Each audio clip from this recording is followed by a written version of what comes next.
On a previous agenda, 115 Stratford LLC had been listed as one of the items we'll be covering this evening. That was moved till tomorrow night. So if anyone's here for 115 Stratford, that's been moved to tomorrow night. In addition, the Villanova Center project by Enrico Partners has been moved, is likely to be moved to November 4th. We won't be discussing that tonight at the request of the applicant. Before we start, we have a matter of housekeeping to go over. We're working on a lot of hot projects right now. We have a lot of public interest, which is great. We are finding that many people are directing their questions and comments, as well as written materials, directly to planning commissioners, either in their home or through their email, or handing them a piece of paper and saying, oh, can you please give this to everybody, or various things like that. And this has happened 4 or 5 times, so if you're one of those people, you're not alone. The best thing to do with information that you have is to give it to the township first and say, please give this to the planning commission, which they will. And you can direct that either to Steve Norsini, to Kevin Kachansky, or to Mary Ann Cassidy in the township office. They're also the best ones to go to with questions about anything procedural, what you can present, who can speak at what meetings, those kinds of questions. We're happy to try to answer those questions, but you're going to get a better answer from the township staff. And among ourselves, the commissioners, please keep in mind that when you do receive something, or if you're having a conversation with someone and they want to give you a letter or something, it's fine, but just don't disseminate it. Give it to the township so that it can be recorded properly, and then they can disseminate it. That way we're all on the same page. The township's got all the paperwork if anybody wants a backup. There's no issues about where did something come from, who gave this to who. We don't, we have a good, a place where everything is stored in one place and everyone has the same information. Any questions? Great, thank you. If we can move to the minutes. We have several minutes to go over today. We do? Yeah. For the minutes of the August 5th Planning Commission meeting, are there any comments?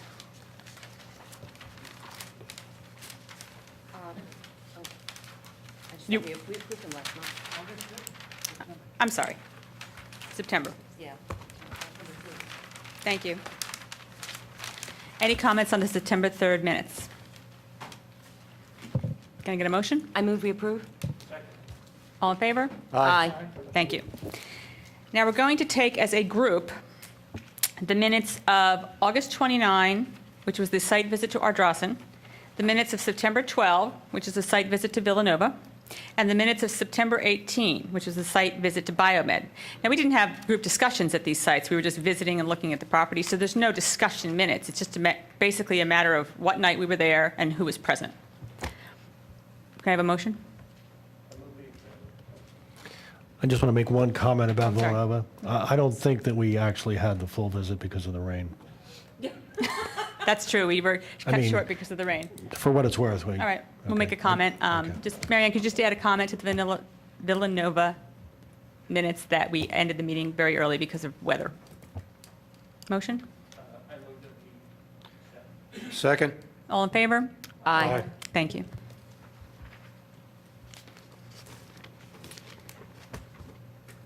Okay, our first matter of business then will be the Ardrossan Farm conditional use application. Are we going to take these separately or together? Anybody care? Okay, we'd prefer to take them together. This is the main tract and the Wheeler tract conditional use application. Kevin, can you give us an update on where we are and what's going on with the township procedures? Yes, the applicant actually started the first set of hearings in front of the commissioners last week, and I believe they are continuing those on the 17th of October here in this building. So they've started the formal hearings in front of the commissioners presenting their case. They've gotten not that very far into the testimony provided by the applicant, so there's definitely going to be one more, if not 2 more hearings scheduled in front of the commissioners. Okay. Now, we don't have new plans for this site. We're using the plans. Could I ask a question on that? Excuse me, Julie. Is that in front of the commissioners or in front of the master hearing it? I'm sorry, that is in front of the hearing officer. Okay. The commissioners did point, thank you for correcting that, did point a special hearing officer to hear that. Okay. Thank you. And Julie, which set of plans are we going to use tonight for Ardrossan? We had one that was given to us July 31st, and one August 29th. It looks like it's kind of an amended version. Well, let's fewer ask the pages. applicant, but I have the most recent ones. What plans are we looking at tonight as we discuss the conditional use application? Okay. The August 29th plans there are 38 sheets in the July 31st plan. The August 29th plan is 10 replacement plus an A-B. I mean, when you go look at 10, it's now 10A and 10B and so forth. But they get inserted in place of those sheet numbers in the original July 31st set. There were some issues. For example, the coloring of the open space didn't come out right. That type of thing. So that there has been no redesign. Okay, thank you.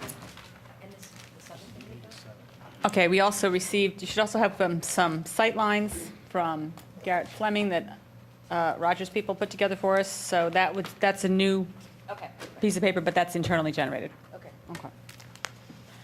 To the best of my memory, we're continuing our discussion from last time on this. So I need to hear from the board if they'd like to jump into board discussion first, if they have specific questions for the applicant first. We don't need them to repeat their presentation. Does anyone have a feeling? I just have a question. Has anything changed on these plans that you submitted tonight? No. Okay, thank you. We didn't submit any new tonight. It was just a question. John, microphone, please. There are no new plans tonight. It was just, and both of them were there, both sets were there last month as well. It was just replacement sheets from the July 31st one. Okay? And just so that you're aware, the next two dates for hearings are the 17th and the 29th of this month. Okay. Julie, I have a couple of questions. One, so we don't have, the traffic engineer report last month said that there was a lot of incomplete data. And we didn't receive anything updated, I'm sure partly impacted by the road closure at Darby Paoli and its impact on I'm assuming that's part of why we don't have anything updated. Until that's fixed, we're not going to really have valid data. So we have no new information other than this, which I didn't quite understand. Maybe Okay. we could go over that. Then we'll start with that. Okay, let's start with we're going to start with our engineer, if that's all right. Roger, can you take a few minutes and take us through the cross-sections that were provided? Sure, I'll try. Can you come up here? We'll put them up so people can see them.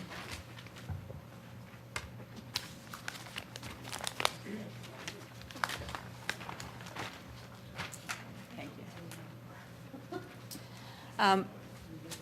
We had asked the township engineer to provide us with some cross-sections. One of the things that I know we'll be discussing tonight is the view sheds of parcel, the lower corner. I don't know what parcel that is, but it's the corner of Newtown Road and Darby Paoli, and it's one of the areas where the township's hoping to purchase property. And one of the items we've been discussing is the two biggest changes in the plan, the two biggest alternatives in the two plans that we saw was that in one plan, there's 9 houses proposed for this area. And in the other plan, it's what, 18? 25, thank you. And we've been talking about,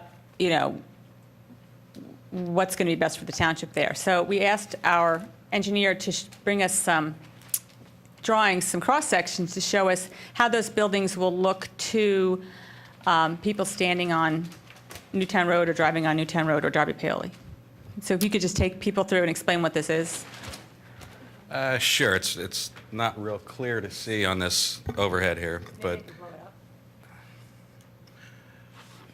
The lines that you see on the plan here are what would be sight lines from the corner of Darby, Paoli, and Newtown Road.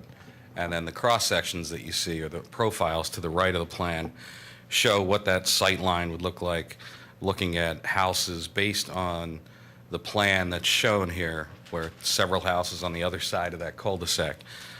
There are actually several versions of this that were produced, and I'm not exactly sure which ones you have. We have the two sheets. Yeah. Yeah, there was ones that were done subsequent to these also for the commissioners. John, I don't know if you have those, or if we want to put Dave's up. Yeah, we actually did not bring ours because they related to an alternative layout that was, we were subsequently told was not a favored layout, so Okay. we didn't bring them with us. These are the original ones that Roger did based upon the layout that is actually the proposed layout. And our only comment to these was that like you do with sewer plans, the vertical scale and the horizontal scales are different. So anything that's in the vertical looks 5 times as big and 5 times as close with respect to the horizontal. I just ask that you remember that when you're looking at these. Okay. As John said, the scales are exaggerated, but it doesn't change the sight line of what you would see from For where you're instance, standing. it doesn't change the portion of a building you would see, That's correct. but it obviously wouldn't look as big as it would on the plan That's because we're correct. changing the, Yes. is it 10 to 1? It's 5 to 1. 5 to 1, thank you. So what the two plans show are sight lines, and like I said, if you look on the horizontal plan side, that shows the line of sight. He's working on It's very hard to see on this projector here. And the second sheet is the line of sight from several locations standing on Darby Paoli Road, looking up the hill into the interior of the site. And again, the cross-sections show the portion of the house that may or may not be visible from the street at that point. Yeah, could we zoom in on one of the cross-sections so that people can get an idea of?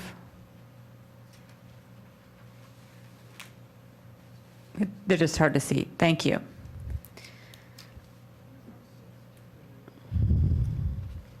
That may show it a little clearer. And these cross-sections or these profiles don't show any screening of the houses. It just shows it the way that it sits So, right for now. instance, in that middle one, that's from the intersection?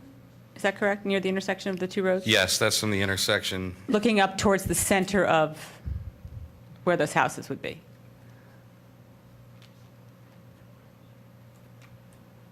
Yes, it's actually looking 20 degrees off of what would be Newtown Road. So it would be 20 degrees towards the interior of the site, standing at the intersection. So from there, the person at the intersection, either in a car or sitting or standing up, is looking up that field, and they would see the top, perhaps, fifth of that building. That's Is correct. that your estimate? That's I mean, correct. that's, okay. But this assumes that there's no change in the grade. This is at existing grade? So if Yes, they were to that's put correct. fill in before building, it could potentially be different than what we're looking at. Potentially, this shows existing grade. And the 38-foot max height is actually just the midline of, the way that most of the zoning in Radnor counts roof line height, 38 feet. People end up surprised often when houses, wow, it's taller than we thought. But two things about that, it's the measurement is midline roof, and there's, depending on the type of roof and the size of the house and how much a builder chooses to pitch the roof, we're going to see another 8 to 10 to 12 feet above this to get to the peak of the roof, right? Potentially. The applicant has indicated that it would be 35 feet to the top of the peak of the roof, but under ordinance, potentially, yes, you would see, as you described, that would be the midline of the roof. 35 feet to the top of the peak. Is that correct? Yes, that's That'd be what good. they've indicated. That would be lovely. But can we ask why we didn't take a cross-section that was closer down to where the cul-de-sac of this? See, I see that the 10 We degree. did on a subsequent version that I Okay. don't know that was finalized and released. Because if I'm reading this correctly, basically, looking at the three reference points, the 10 degree, 20 degree, and 40 degree, basically what that's saying is as you're going up Newtown Road, the house that would be closest to Newtown Road would be the one we would see the least of. And then you did a cross-section to the right of the second house in this 64 plan, and you'd see some of that one. And by the time you get down to between the third and fourth lot, you're basically seeing 4/5 of that house. And I have to. On this layout, that's correct. On this layout. And so by the time you get down to the bottom of the cul-de-sac, can you see all of the houses and the full house in the bottom of the cul-de-sac? Is that what the other elevation We showed? didn't run that, but that would be fairly accurate. Okay. Well, I just think this is helpful to look at for people, especially the planning commission members, while we're thinking about, I mean, we looked at two different plans, the 64 and the 87, and the 64 plan had the 9 lots, and that's what these That's what this is based on. reflects. Obviously, if there were more houses there, you'd see. If there were houses They'd be on further towards the road. Darby Paoli Road side of the cul-de-sac, they would be more visible. That's correct. Okay. Because when we're going to be talking about view shed, I know, so I think it's important for people to understand, when we say you'll be able to see a little bit of the house, what do we mean? Versus you can see the whole house, how does that affect the view sheds and. Is this the only portion of the property where we did a view shed elevation? Yes, that's all we were requested to do. Okay. Yeah, and I think the reason for that is that, everyone knows that the township is trying to purchase property in this area for open space. It's something that's been ongoing. We're not party to those negotiations, but they're ongoing. And if the township were to purchase it, it's a huge investment of money for the town and going forward. And we want to make sure that anything that the township spends that much money on, that we're doing our best that we can to protect that investment. We'd be buying that property for open space view shed reasons. So I think in hand, we have to work with the applicant as much as we can to make sure that while we're buying it, we're also preserving it, and it's being preserved to be the value that it is to the township. No, that I knew. This is kind of a view shed question, and I meant to ask it last month, so I apologize if I forgot. And it's actually a question for staff. Kevin, in the 115 Villa Stratford application, in R4 zoning, we had to provide a buffer of, I think, 25 feet around the property, and that's not included as part of the 15% open space. Can you refresh my memory? Is there that kind of a requirement in this district? Yes, there is. And I think some of the plans do show where the applicant thinks that the buffering is required. That's something that I'd raised early on, that there's additional buffering that is needed along there. That's something that ultimately will be worked out during land development. So that would be a land development question, but it might impact, say, for instance, and the reason I was asking about other views is that I recall hearing neighbors express concern about I'll call it the little villagey cul-de-sac, the half-acre lots that are farther up on Newtown Road. There were people who expressed concern that stand of trees right along the wall would need to come out. And I didn't know if that was included in the buffer or not. Would that road have to go farther into the property in order to preserve that line of tree? I just didn't know the status of that particular area, but I understand our concern of view shed in this area, but I think there are neighbors who are concerned other about areas of concern. view shed further up Newtown Road where there's a very old stand of trees. Does anybody have any more questions for Roger? You may not know the answer, but maybe for the applicant, the houses are facing the front? Is the front facing Darby Paoli Road? Yeah, let me go to the plan below it. Whoops, no, the other plan. Thank you, Roger. The one we called, the one we called it. Can I have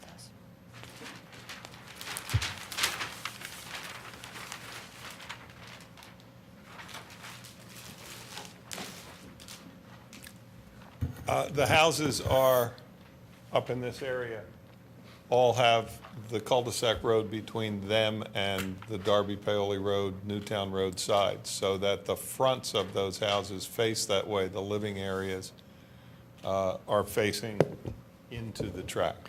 Okay, and Is it possible to, in essence, berm? I know you talked about some planning and screenings and things like that. Is it possible to berm? And if you do berm, depending on the distances, would you get more than an equal amount of coverage per foot of berm? Yeah, there were sight lines, and I wish we had them for you to look at, where we assumed a freshly planted 10-foot pine tree Right. along a line there at the top of the ridge, and what that did to the sight lines. And, I mean, it was significant. There were places where you could still see some, but part of our negotiations are what gets planted on the property that we retain, what gets planted on the township property. There's certainly, the township's not prohibited from planting anything they want on property if they buy it. But the idea of creating some screening there or berming there is, I mean, those are both acceptable alternatives. Quite frankly, from my standpoint, I see screening with planning as more natural and less changing of your view shed. If you go out there and look, and we were out there again last Friday to look at these sight lines, there were a number of places where we had people with balloons and so forth at where the buildings were over toward the woods. And while you would think you could see them, there's a group of trees in one part of the field. There's another place where there's a big individual tree. And these houses have been located to take advantage of those screenings as well, and then to also fit back into the edge of the tree line. So, And do you get more of a, in other words, if you put a 10-foot pine tree there because of the angles, do you get more than yes. 10 foot of coverage? Yeah, well, yes, if you put it at the crest of the hill, when we staked some of these the other day, we were more than 200 feet over the crest of the hill. So that we were starting down the other side of the hill because of the gentleness of the slope. The top you could still see, but when you then planted at the top of the hill, you were getting much more coverage because that line was going up while the property was declining. Right. So wouldn't it make sense? I mean, we're all concerned about the view shed. Wouldn't it be nice if we could see a plan what it would look like as proposed with the plantings? Or I Well, think certainly that's when a we get to question land development. yeah, it's also a question of who owns what part that you're planning. I mean, we're into discussions over variable amounts that the township might buy and where that line might be. So for us to, Yeah, it's difficult. We don't want to postpone the planning discussion of this and to wait Right. to see if there ends up being a negotiation, but it's difficult for us as well. well, and that's why our plans show that jagged line across there with the indication that it's buffer planning along that top of the ridge, as what our intent was to show. And the question you asked before, maybe I can real quickly give you the answer to that along Newtown Road and so forth. Our reading of the ordinance, I believe your solicitor's reading of the ordinance, is that we're required to have a buffer that are in areas that abut residential zones. That's your R1 and so forth zone, not your agriculture zone. So from Abrams Lane up, around, down, and over to the edge of the property by Camp Woods, there is a buffer shown, and that area is wooded all along that area, including along Newtown Road and so forth, and those areas of vegetation are intended to remain. And can you just say again, how wide is that buffer in the area where the little village is? The required buffer is 25 feet. Okay, aren't the existing trees there taking up more space than that? Yes. will you be trying to preserve the wooded Yes. section that's Yeah, existing? oh, yes, yeah. Yeah. And the wall and all of that. Okay. Now, you say that you want to do both plans right now, so I just want to touch on it. We're doing both at the same time, right? Yeah, go ahead. Okay, because there's no mistaking that on Wheeler Tract, that all 6 houses will be completely visible and a complete loss. You're going to come around the corner and you're used to seeing the cows, and instead there's going to be 6 houses if that plan goes through. I have no idea who's going to build 6 houses on the Wheeler Tract. It's not my applicant. It's not the township. It's, as I said when we were in here before, that plan is being processed as a conditional use for the number of units that could be permitted there, because our seller requires that if the township doesn't buy from us on the Wheeler Tract and then we don't buy for some reason, that what they want back if the agreement of sale is defaulted is a plan approved for density modification on the Wheeler Tract. So if this applicant buys, those 6 houses aren't built. If the township buys from this applicant, those houses aren't built. We are trying our best to spend as little as possible on that fiction that there would be 6 houses on the Wheeler Tract. I understand you've got to treat it as if it would happen, but I'm standing here telling you that it is not the plan of my applicant and it is not the plan of the township to build 6 houses on the Wheeler Tract. Okay, I'm okay with that. Commission members, just as a point of reference and clarification, there is, and I have had the conversation with regards to where the plantings are required from residentially zoned properties. They're at the corner of Darby, Paoli, and Newtown Road, across the street from this parcel is zoned residential. It's R1 DM. That was one area where the applicant has not provided or proposed to provide any plantings in that area. Early on in the process during the submittal, I have requested the applicant provide, as is required under the conditional use, typical planting sections and details of all the areas that were proposed to be planted. Unfortunately, they have not provided that information. I thought that that would have been helpful in your analysis to see what type of plantings that they were proposing in the required area, as well as in that special buffer that they have indicated with the line going down the long cul-de-sac. But that's unfortunately something that we don't have, but we have requested. Okay, this is the first that we've looked at maps and we've had always believed that what was from Abrams Lane down to Darby Paoli Road was AC. If it's not AC and it is a residential zone on your map, we'll certainly correct that, but that was not, we didn't fail to provide it because we thought it was residential, but we weren't going to do it. We failed to show it because we thought that it was AC. So we'll check that, and nobody's ever said to us that it wasn't AC, so this is the first time we're hearing that, and if we need to correct it, we will. Okay. John, I did point out to you in my letter that there were areas where the buffer was required that you did not provide. So to say that you weren't notified is not accurate. You said that, but you didn't tell me what zone that was, and when I asked, but we don't need to get into that, Kevin. If it's required there, we'll show it there. We didn't provide it because our belief was that it wasn't an R zone. If it is, it's required. And you're committed to providing that? I do have one question for the township engineer. You mentioned that you'd see only very small tips of the buildings if they're, as the current plan is with the houses on the current side of that road there. Just to make the point that Julia was concerned about, if they actually do the plan that has the buildings on the other side, you'll see 100% of the backs of those. Is that right? Not sure that I understand your question fully, but If you build the houses on the other side of where you only have 9 on one side, the alternate plan that has more on it, all of those He's houses. speaking of the 87 plan.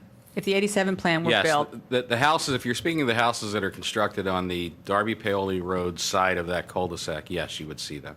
Okay. Yes, we would, and as we've indicated, that is an alternative plan only if that view shed is not acquired by the township. I just want to make sure everybody understood that.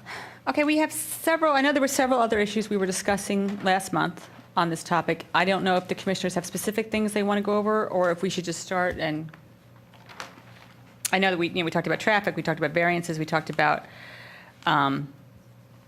flow and, the one-way roads. Does anyone have any specific issues they want to bring up? Well, before we move on to other topics, I just wanted to comment and just say that when you're looking at these profiles, and as Susan pointed out, we didn't go all the way down. To me, what they point out is that you're going to see the houses with or without that other side being built. I mean, to me, this is pretty clear. And if these are individually built, there's no controls over how the topography is going to look. I mean, that's not going to be restricted as to whether they can regrade the site. And, I don't see that this is kind of just like a possibility that could go up from there. And can someone just remind me what the shading on, this is one of those plans that doesn't have the best shading. Just remind me what the shading is, particularly on the the two houses that are closest to the cul-de-sac. The shading on this plan designates wooded areas. So, okay, wooded areas. All righty, thank you. I have another general question. For the conditional use application, you provided the 15% required open space. Was the township involved with locating those 15%? Was our township staff involved with that, or was that your decision, so, to this point?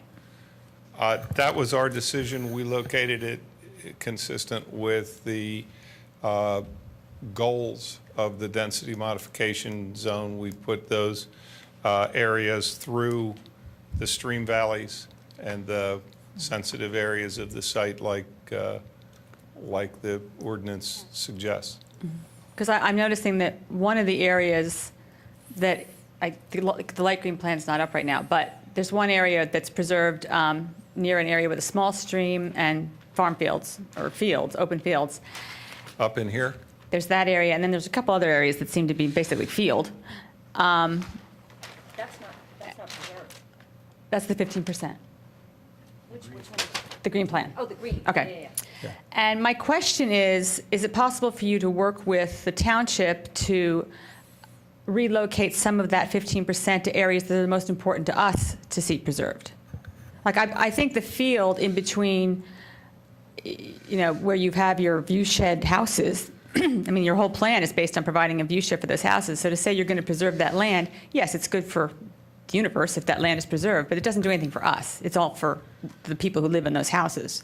However, the areas near Darby Paoli Road, where you have to take out significant areas of forest and trees to put in some of these houses, might be a place where the township would prefer to have some of that designated 15% open space. Are you talking specifically these two houses? And the ones, the largest wooded area in the center of the property, yeah. There's no houses there. No, the one just above the row of 9 houses, the Ridge Road. Right. You tell me when I'm getting close. Down. Right there. At that. Okay.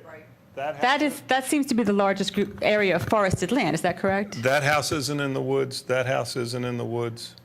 This house is on the edge of the woods, and that one is in the woods. Yeah, but I think that since those are private lots, Yeah. those woods aren't going to be around long. They're not going to maintain the character that they have now, and I'd like to consider protecting those woods, because the property is mostly fields. I understand one of the suggestions we've received from the township as well is that we move those houses back down into that area so that they're over the hill from Newtown Road. So Well, my suggestion is we preserve the woods and we put the houses elsewhere on the property. I hear what you're saying. We think we are preserving the woods. The one thing that we feel very strongly about, because we've spent a lot of time doing it, we've had Randall Arndt review what we did. The siting of these houses is all very strategic to preserving view sheds, to preserving assets of the property.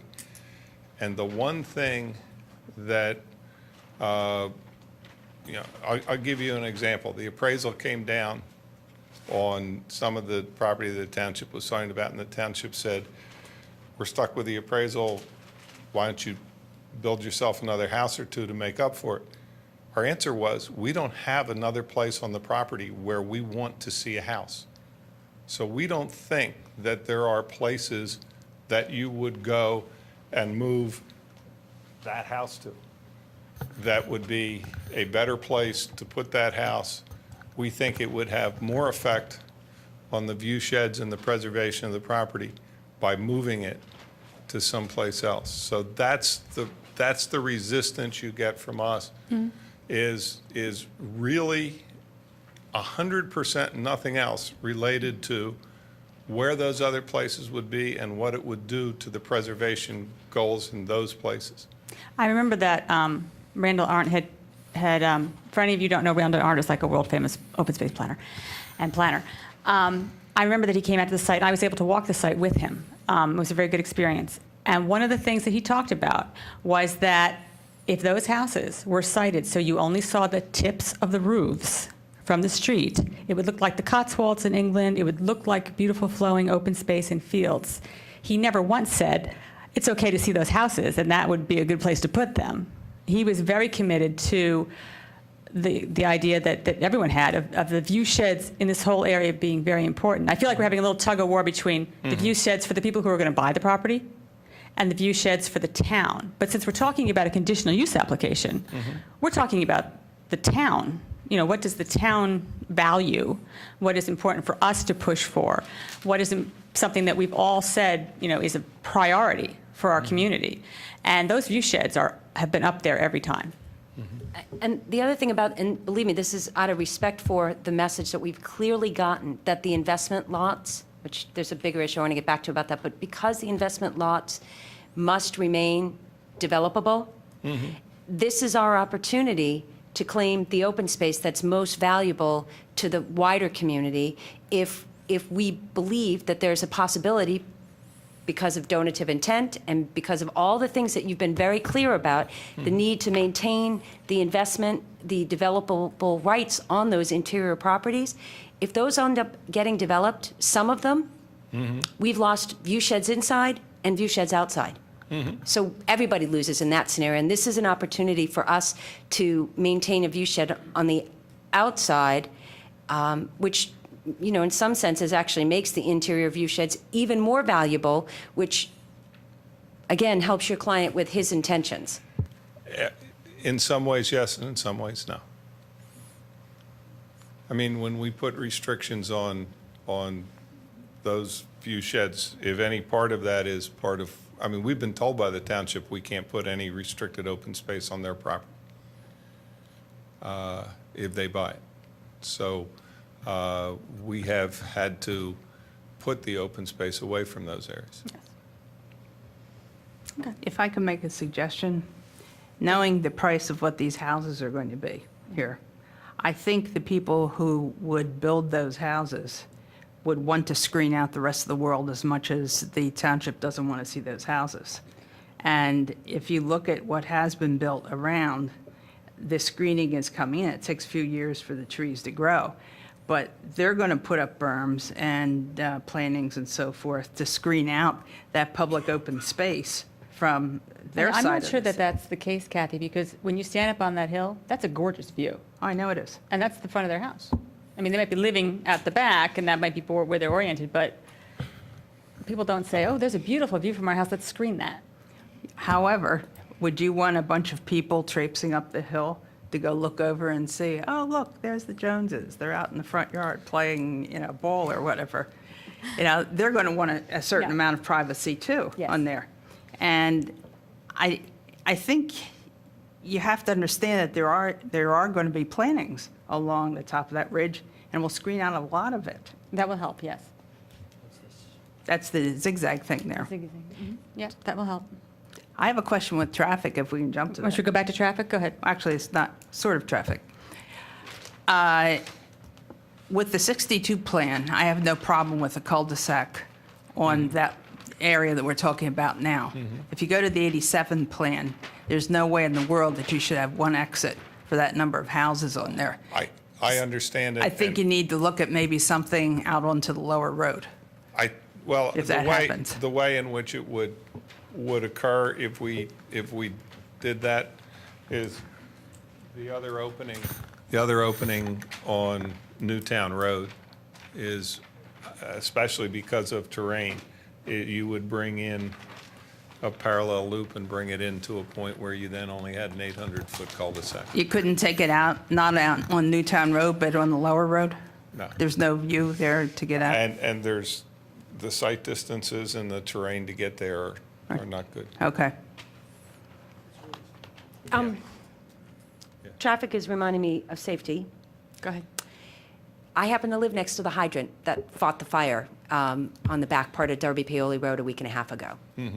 And so there's another part of me that's now looking at this plan and seeing how spread out the houses are and how long the roads are. And again, getting back to, even Kathy's, that's a really long road to be, at this point, we have to you put hydrants in there. I mean, that's not even a maybe. But it does bring back, the idea of density modification. I'm thinking there's a development over in Gladwin called Fenimore, which took, that to me was a very good example of the density modification in that they preserved a whole view shed corner and put all the houses much closer together. And I think saved on some economies here. I mean, we're talking about a lot of one-way roads or skinny roads or bigger roads. I mean, I do just look at this and think if we could bring things closer into the center, away, that it would serve a lot of those purposes. And I get that it doesn't serve the one particular purpose you're going for in some of those view sheds, but, there is a safety, to some extent, a safety issue here. It's also the view sheds from the mansion itself, which sits on somewhat of a precipice overlooking a lot of this.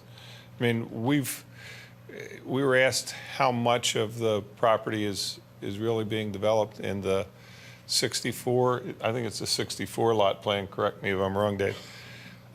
If you took out the lots and the streets, you would be with 224 acres of 230 acres of 311 acres that would be green, would not be in private ownership lots or in improvements. That's a tremendous amount of this site. I mean, that's upwards to close to 70% of the site, maybe more.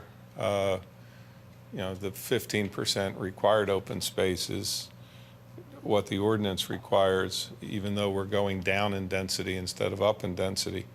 But the goal here is to preserve as much of that green as possible. And when you go and look across the street, you see a lot of openness, and those houses are, because they're on 10-acre parcels,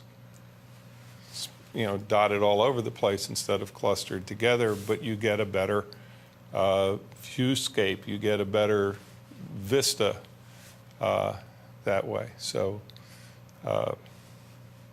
I hear what you're saying. We've done that with a little bit with the village up there, which is, that's more than a third of the density on this property is up in that area. Great. Do board members have other issues they want to raise that we haven't discussed yet? I would assume that we get into the road construction more when it gets into the plan. I This think is that's land merely development, yeah. approving, Yeah. the concept of this that's the way I take it. I think Is our that goal for correct? tonight should be to make sure we've discussed all the issues, that have been coming up, and wrap up our conversation about that. Of course, hear from the public again. And then hopefully take a vote on whether or not we would support the conditional use application, and if we would have contingencies that we would require for our approval of it. And then I think it's important that we take a vote fairly, I would like to do it tonight, but if not, very soon, because we want to be sure that the hearing officer who's hearing the conditional use application has the benefit of our comments and wisdom. Did we get Delaware County Does Delaware County Planning Commission get a set of these plans as part of the conditional use? I know this is a question. Does Delaware? Yes, I don't believe they've responded yet. Oh, Kevin might not. Okay. So as part of the conditional use, Peter, they would get, Delaware County has a set of these plans, I believe so, yes. but we don't have their comments yet. I haven't seen them. Okay. And then the other thing I was going to ask about before, and I don't know if it's this or Saldo, but, you know, when we first looked at the plan, we were all confused and befuddled about the white areas, you know? And for me, there's still a lot of confusion about the white areas in this regard. There's a part of me that just, and Peter, maybe you can weigh in, it just doesn't make sense to me that we're approving a plan for an entire 311 acres, but we're not defining like how big these white areas are. Why aren't they numbered as lots in the same way that the rest of the plan is numbered in phases? I mean, aren't they I-1 and I-2 and I-3 because they're investment lots? And then it's not our concern how the applicant chooses to then sell those lots. It's not our business any more than how he's going to sell the village or the big lots, but they're not defined. And that's, I know that I've heard over and over again the public raise concern about how big are those, what can happen to those, how many more houses could potentially be here. So what's the deal with that? Well, from a conditional use standpoint, they're not required to define them in that way. Eventually, when they go through land development, they're going to need to lay them out and lay out the sizes, because when it's recorded, the recorder of deeds is going to want to know, and plus they're going to have to provide legal descriptions to the size of each of those lots.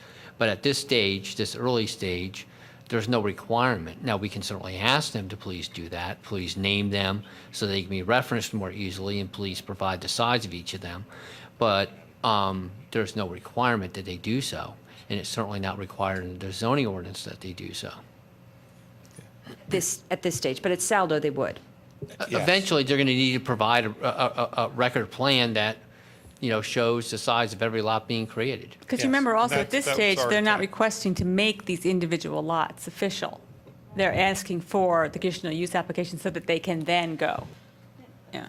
They will eventually be all laid out on the subdivision plan and all listed as investment parcels, non-buildable lots or non-building areas, because they won't be approved for residential construction unless and until they are sometime in the future taken back through a conditional use and a subsequent subdivision, So not non-buildable, but non-building. non-building. Okay.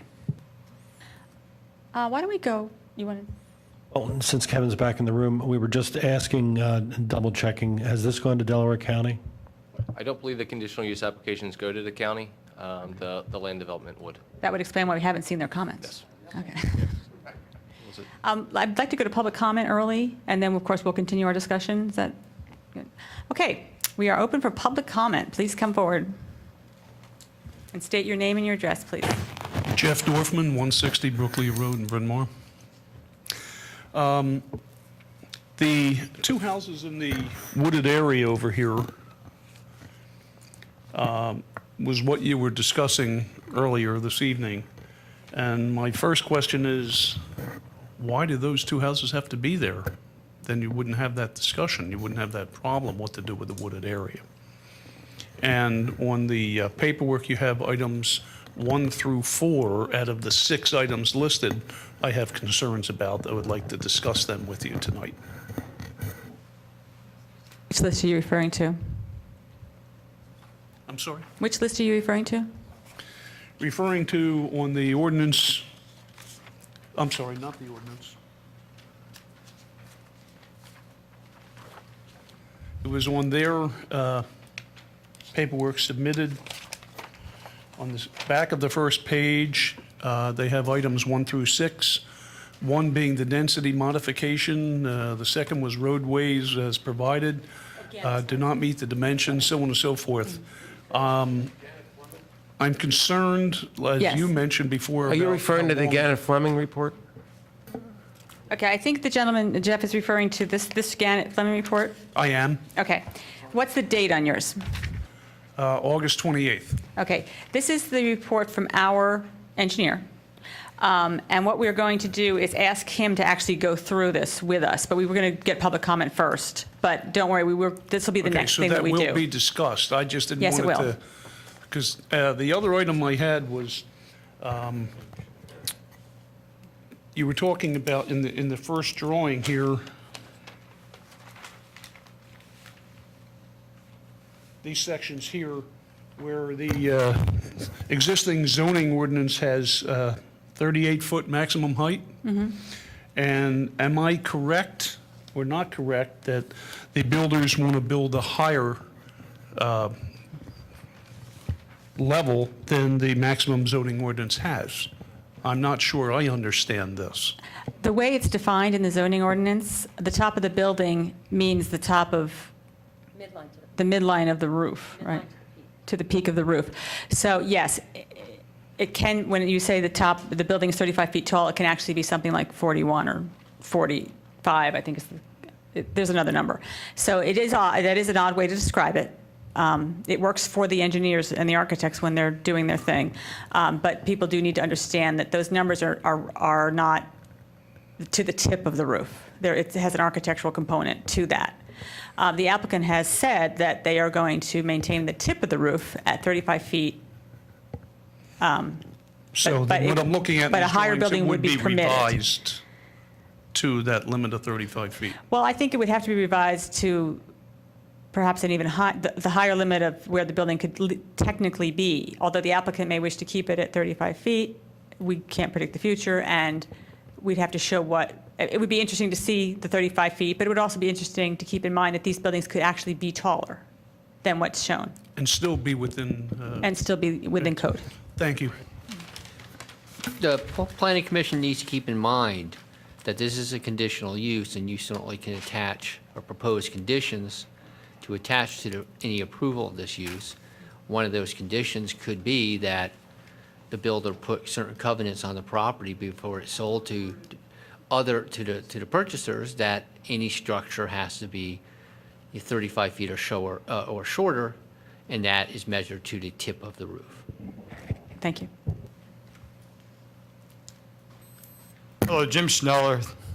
I travel through the neighborhood a lot. I treasure it.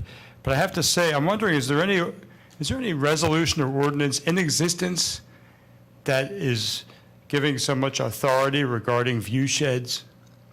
Because I kind of resent the applicant being forced to create drawings. So is there such a section in Chapter 255 requiring drawings of hillside wood sheds?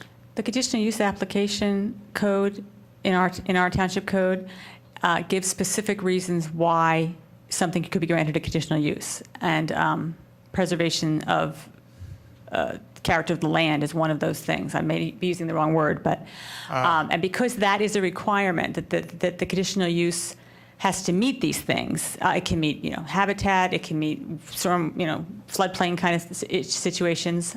In this case, one of the things we're looking at is the view sheds. And so it's reasonable for us to ask about that and ask for more information about that.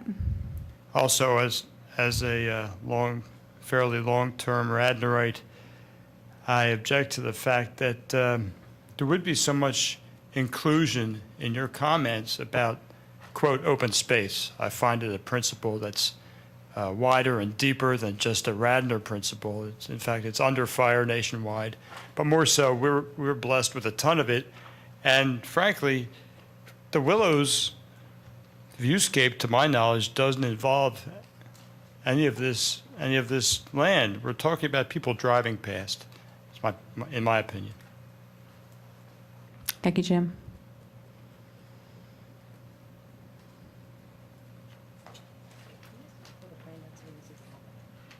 Hi, Tom Crane from 113 Cumberland Place. Tom, can you pull that plan down for us so we can see the tip of it on our screens? Just pull it towards you. A little bit more, thank you. Thank you. Go ahead, Tom. Two quick questions. On Newtown Road, I mentioned some of the outbuildings. The great tall stone, I think it's a water tower, that runs along the stone wall up near the top up here. Is that to be preserved, or is that torn down in the plan? Can the applicant speak to that? Yeah, we plan to preserve it, The mic. assuming we find it sound. He responded that they plan to preserve it, Good, assuming they good. find it sound. Good. And the other question on my mind, and this is maybe one that everybody's discussed already, but what would determine whether you do 9 or 25 houses on this site? The applicant has said that it's part of what will determine that is whether or not the township purchases a portion of property there. So it's contingent Those on how much- those negotiations are ongoing. And Okay. we would love it if they were done and we could take Right. them for granted, but we still have to wait for that. Great, thank you.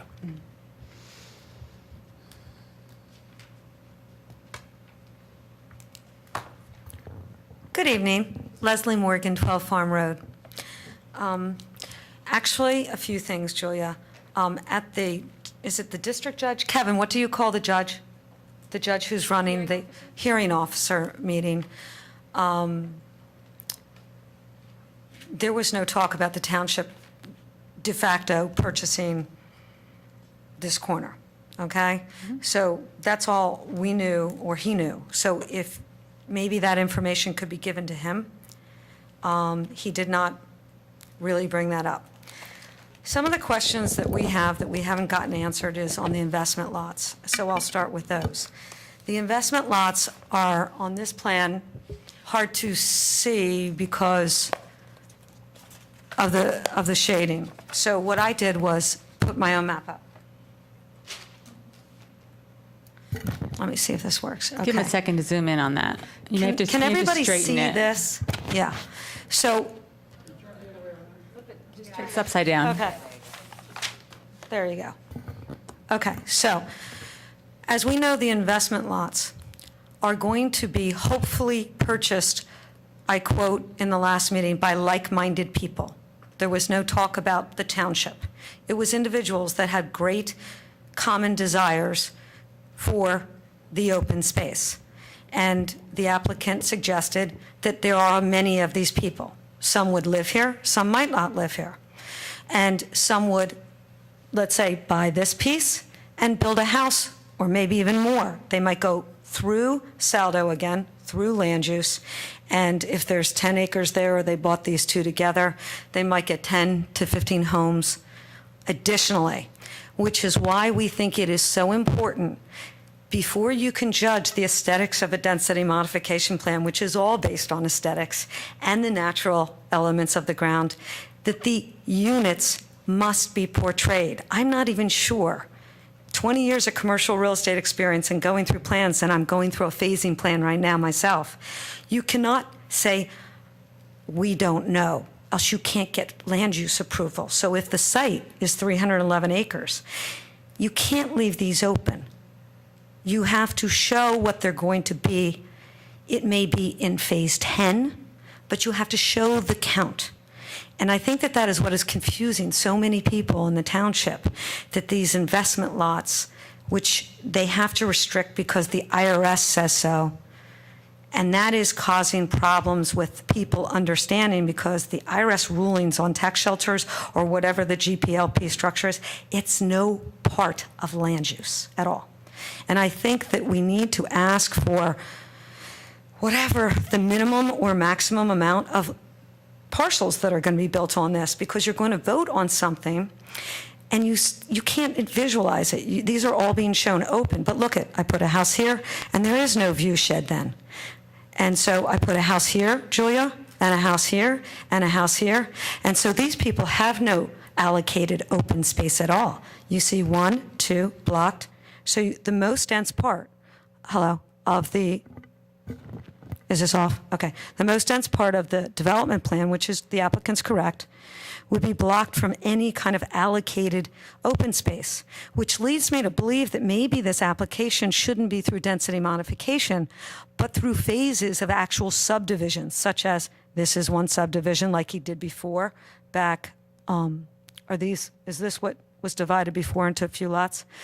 And so therefore, the common allocated open space, which would benefit these residents and potentially the township, would be self-contained instead of backloaded and nothing loaded kind of thing. And maybe even preserve taxpayer money in a Radnor Township, which has had its credit rating downgraded. And all our competitive townships next to us have a much higher credit rating. So we don't want to be foisting a purchase when there's like-minded individuals that will buy these investment lots, we are told, and when it could hurt the township. I think you need to know the actual build-out, and I think you need to look at maybe that this is the wrong piece of the density modification isn't correct. This would be one subdivision, and then this would be one subdivision, and allocate the houses as such. I think the investment lots cause a lot of problem in the appropriateness of this application. I would also ask you to look at Ward 3. Ward 3 has had 90% of both the acquisitions of open space and the allocations through density modification. In fact, Julia, you told me months ago about Invivere, so I looked up Invivere because I like it too. And they gave something like 40% on the view sheds to open space. And so when the applicant says you can't allocate it in certain ways, I don't believe that. I don't think anybody in this room believes that. I think you could allocate it to that corner. I think you could come up with a centralized plan. Maybe, who knows, maybe there's more units to be had, but nobody would see anything. It would be a better plan. And that would be true density modification. This seems like a subdivision plan to me on separate phases, which should go through by itself in each tract, sort of like the Wheeler tract is separated. This would be a tract. This would be a tract. And then they would get their fair share of common open space. Thank you, Leslie.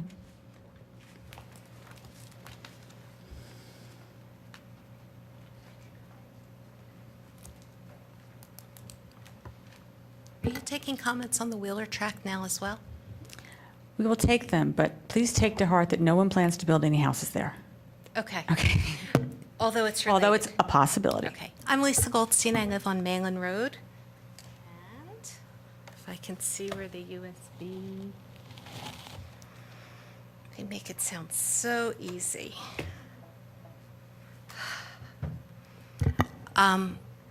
Although I have photos and video of, someone tell me, I use Macs, not PCs, Kevin.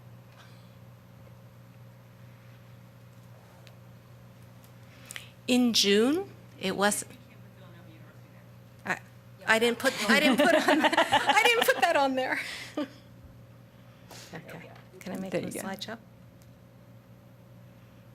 Okay. Okay. They're backwards. Okay, go ahead. In June, there was a freak storm. It wasn't a hurricane, and because I live on the creek and it was so amazing, I took pictures and some video. So although most of the flooding is west of Darby Paoli Road, so it's the creek flooding, and this is Darby Paoli Road that's flooded across. This is heading towards the bridge at Goshen Road.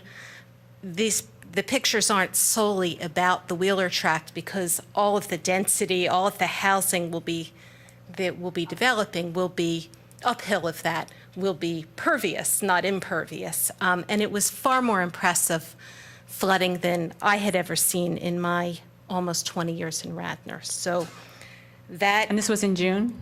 This was year? this June 2013, and I can't tell from the date whether it's when I downloaded it or what the day was, but I can find it.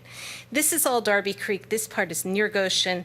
This is between that hill on the Wheeler track and heading towards the bridge. That is the Wheeler tract. For anyone who was out that day, there was literally white water flowing across the cow pasture. It wasn't just flooding, it was flowing like a river. Oh, I'm not looking up. I'm sorry.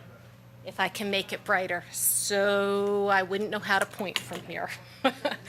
So the back of it, the dark part, is water. So this is from Darby Paoli Road, traveling. You could try using the cursor. Use the touchpad and then the cursor. Ah, okay.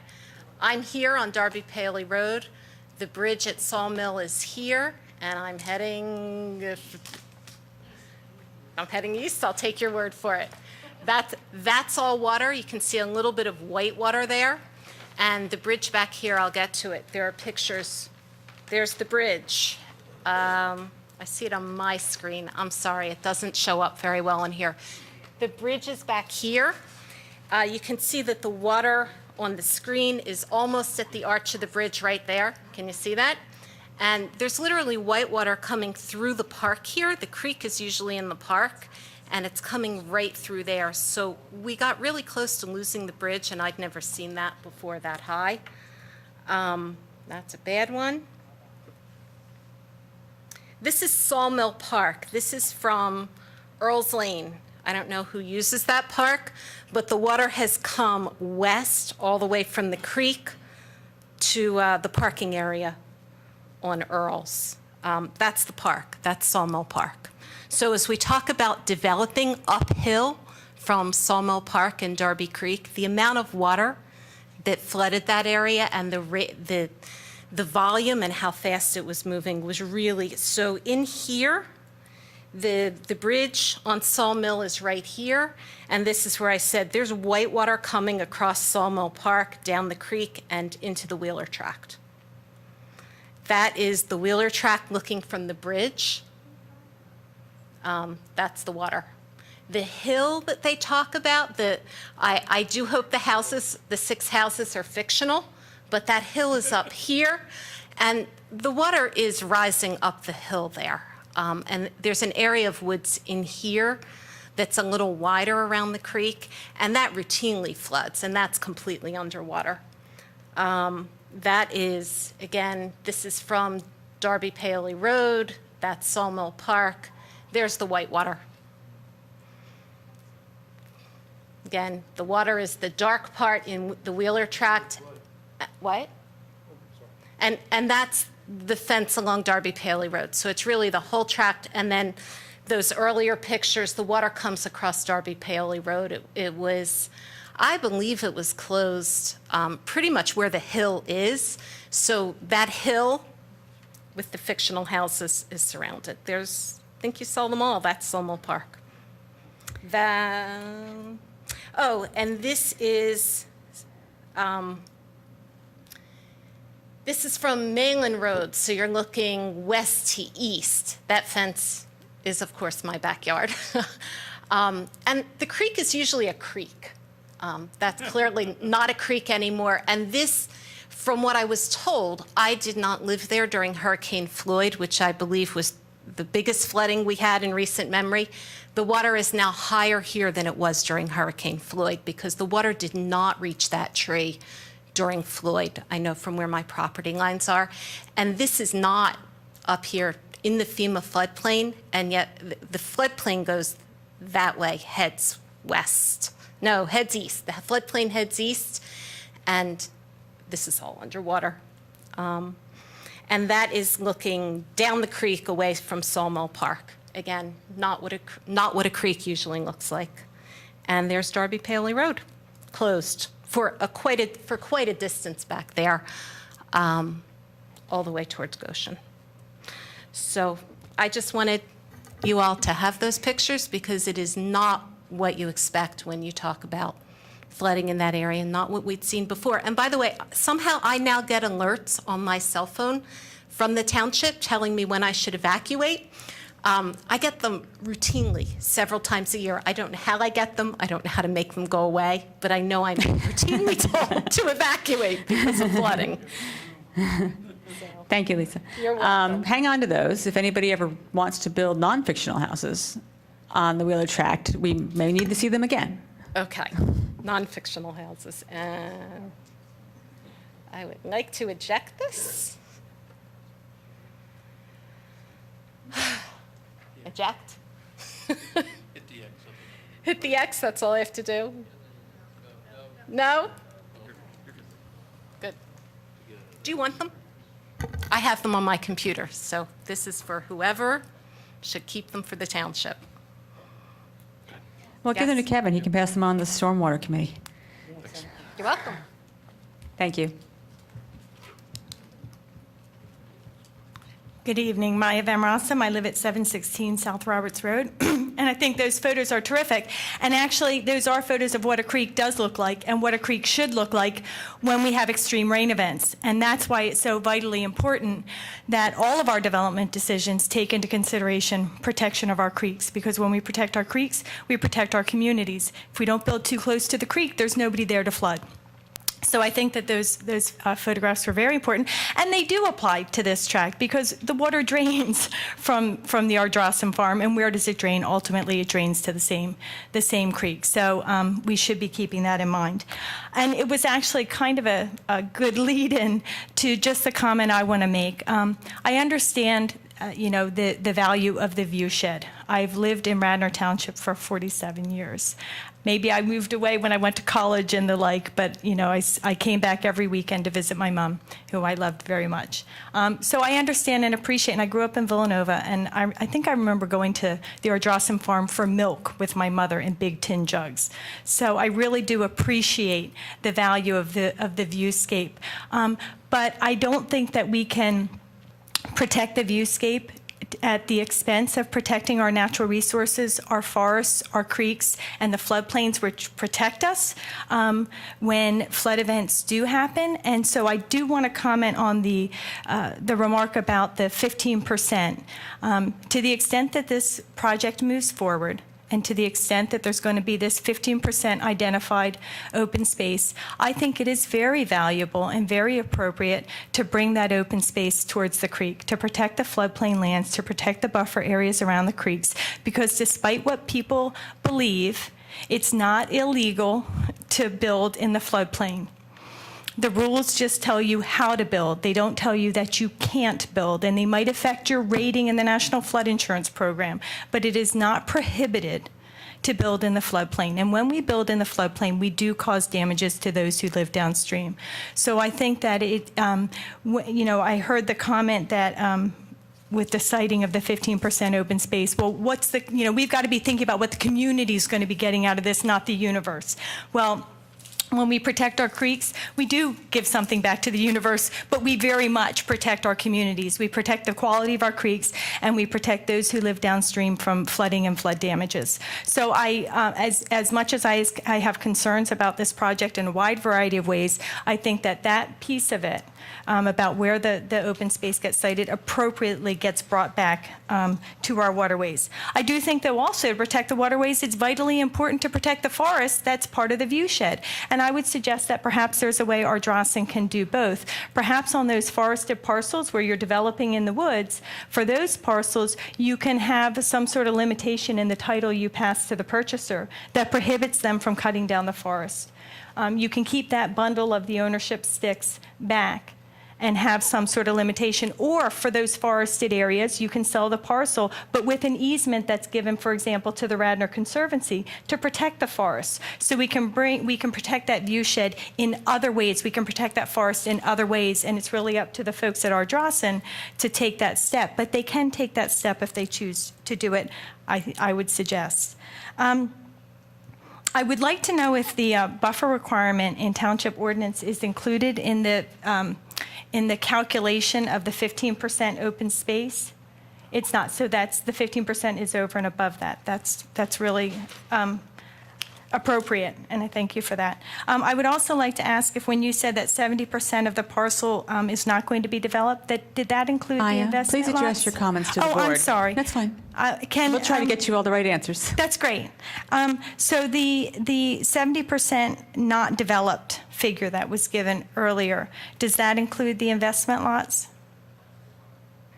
It does. So when the investment lots get developed, and I think we have to assume they will get developed. All this developments, all these decisions should be made based on the assumption that those lots are going to be developed. So when those lots get developed, that figure would reduce. Is that correct?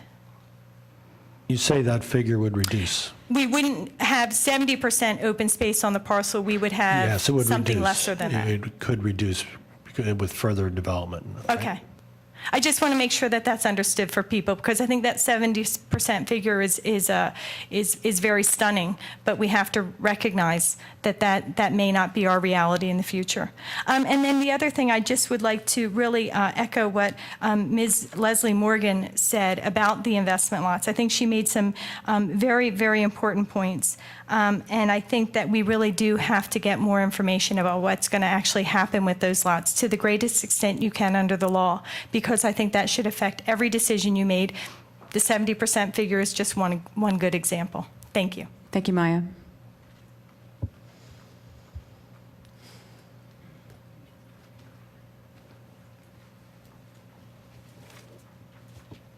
Good evening. Ginny Kreitler, 646 Lakeview Circle.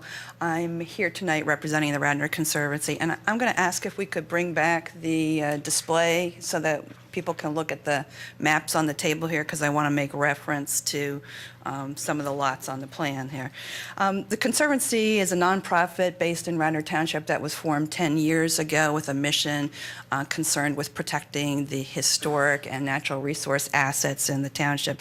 We have had a long interest since our inception in the future of the Ardrossan property, beginning with discussions with Robert Montgomery Scott a decade ago. So the comments that I offer you this evening are reflective of our considered opinions, both of the application before you and our knowledge of the property over that period of time. The Conservancy is very supportive of use of conditional of density modification as a tool for protecting open space. It provides a valuable mechanism by which to keep contiguous areas of open space protected, something that's not so readily achieved with our typical zoning. So we're very supportive of the use of density modification on this property. I also want to go on the record indicating that we are well aware that the applicant by right could build much more on this property, many more housing units, much more land disturbance, and we're fully appreciative of all of the conservation that is built into this plan. That being said, we do have some suggestions for modifications to the plan, or ideas for conditions that the Planning Commission may want to suggest be imposed on this plan going forward. So I will get to those. And as I discuss this, partway into my comments, I will give lot numbers, and they refer to the lots shown in this version of the plan on the Ridge Road up in the northwest corner of the plan. But the comments, even though I may mention specific lot numbers, it would refer to that portion of the property in any iteration or any version of the map there. So let's get into this.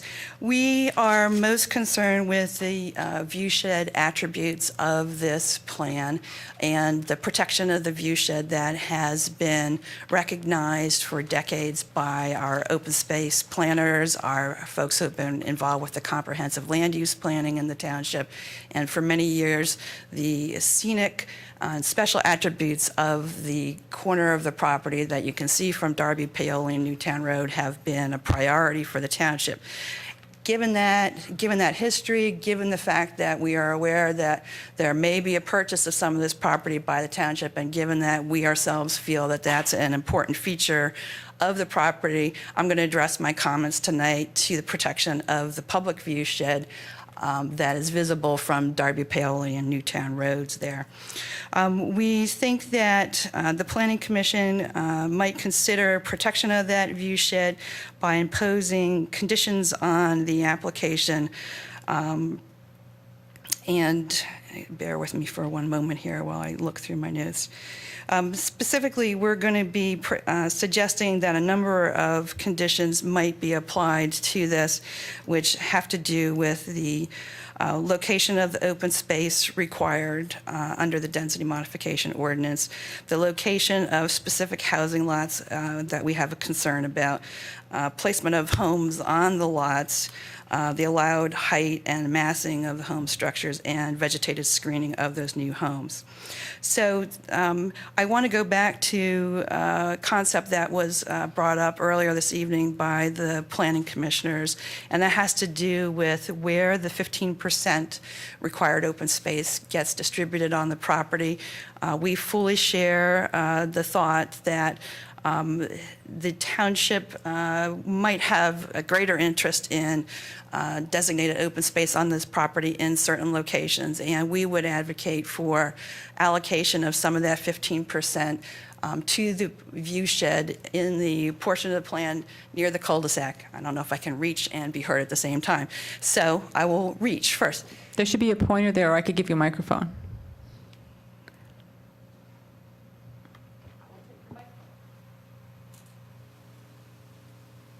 Thank you, Julia.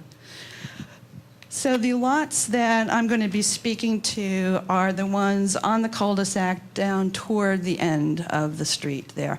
We do not have particular concerns about the 3 lots closest to Newtown Road because the topography of the land is such that the house sites are situated over the ridge and not readily visible from the road. But as you go down further and further toward the end of the cul-de-sac, as you suspected, the houses become increasingly visible from the public roadways. And if we purchase that land from the trails that we will assume will be put on that corner there, as you get to the end of the cul-de-sac, it's perfectly reasonable to expect those houses are fully in view, given where they sit on that ridge. So we are concerned that there is not a feasible way to sufficiently screen those vegetatively, and we would like to see that some of the dedicated open space be put down on that end of the property and those lots be moved elsewhere on the property. Now, I'm not suggesting that those lots go back over where this open space was shown on the earlier map. We actually are looking at this portion of the plan, and let me see if the other plan is under here. In the higher density version of the plan, there actually are, here we go, lots shown down on that portion of the property. So we find that a much more agreeable location for a house lots on this plan, and we would like to see more dedicated open space up here, protective of the existing forest cover that is there. We think that's an important asset to protect as well as the view shed. In addition to that potential tool for protecting the view shed, we would also suggest that the Planning Commission consider conditions that place height restrictions on the buildings, consider setbacks that would place the house lots further away from the ridge there, and consider limitations on how the mass of the buildings might be placed on the lots. We do believe that these 2 lots, 3-7 and 3-6, can be effectively screened with berm and with plantings there. So if it's not feasible to move all 6 of those lots, we do think that those can be effectively screened. Our preference would be to move all 6 of those lots, but we're particularly concerned with the 4 closest to the cul-de-sac there. So yes. Can you slide the main map down? It's not showing up on the screen. Yes. Can I just interrupt you for 1 second? Yes. The 3 houses that we're not terribly concerned with that are up along Newtown Road, and the next 2 that you feel could be suitably screened. These will be partially visible if not screened. Did you all give any thought in your discussions about if those houses slid up towards the other 3, would that make them? That would certainly make this house less visible if you moved it up there. Basically, you can assume it's just I mean, just minorly, not like, just if you just I can't tell you massage how it completely. I mean, this lot may be pretty well screened. Do you think that's a high spot? I mean, that's a high spot? Okay. Okay, thank you. Okay. So those are the gist of our comments there. We are particularly concerned with lots 3-2, 3-3, 3-4, and 3-5. We would like to see them moved elsewhere on the property. We're not suggesting for a moment that the applicant not be able to build those number of houses. We would just like to see the township to get that view shed protected, particularly if there's going to be public investment of money in there. So that's my comments this evening for the Conservancy. Thank you for your time, and I'm going to leave you written versions of those comments. Thank you, Ginny. Are you going to be testifying at the public hearing? The same information? Okay, good, thank you.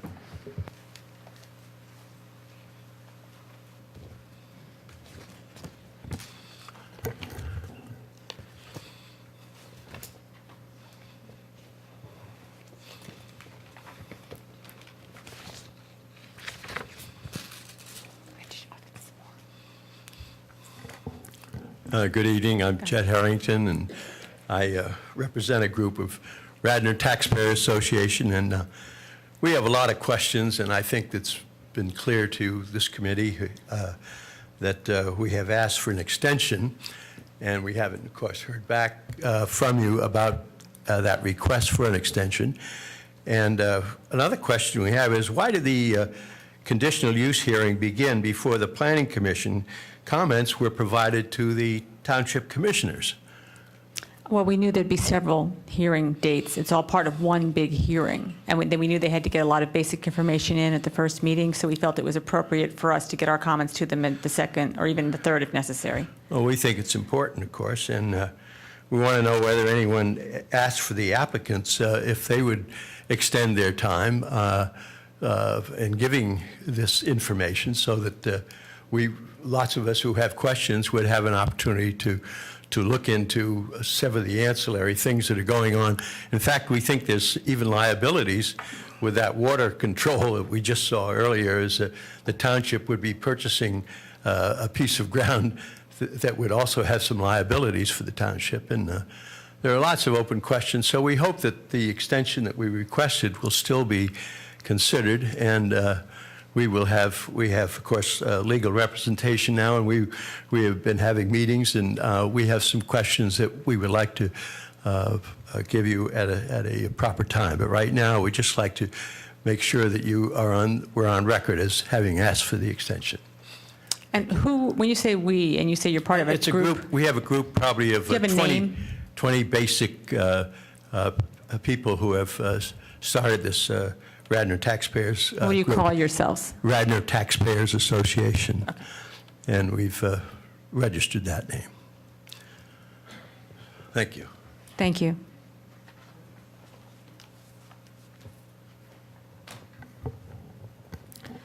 I forgot one thing, Leslie Morgan. Julia, last time I spoke with you guys, you were going to find out if the applicant, since they canceled the walking tour for the public or it was misadvertised and some of us showed up to walk, if they would open the walking tour to some of the people who are so interested in the public.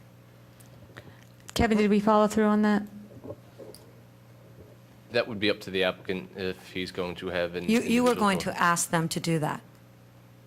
I did not ask them to do that. No, you were going to ask them to do that. And I'm telling you, I didn't. Oh, okay. I asked the staff. Okay. But we can ask them right now because they're sitting here. Yeah. Would you like to provide public tours of people who are very interested in the property?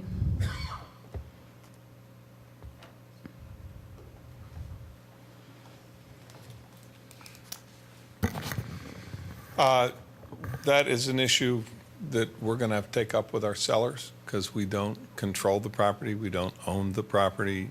The liability of that is something that we're going to have to clear. So we'll go back and ask that question and come back with an answer. Thank you.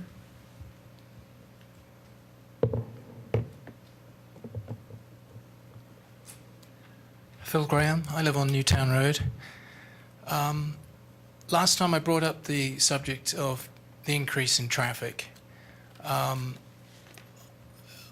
I don't think any of us are in denial that this is going to happen.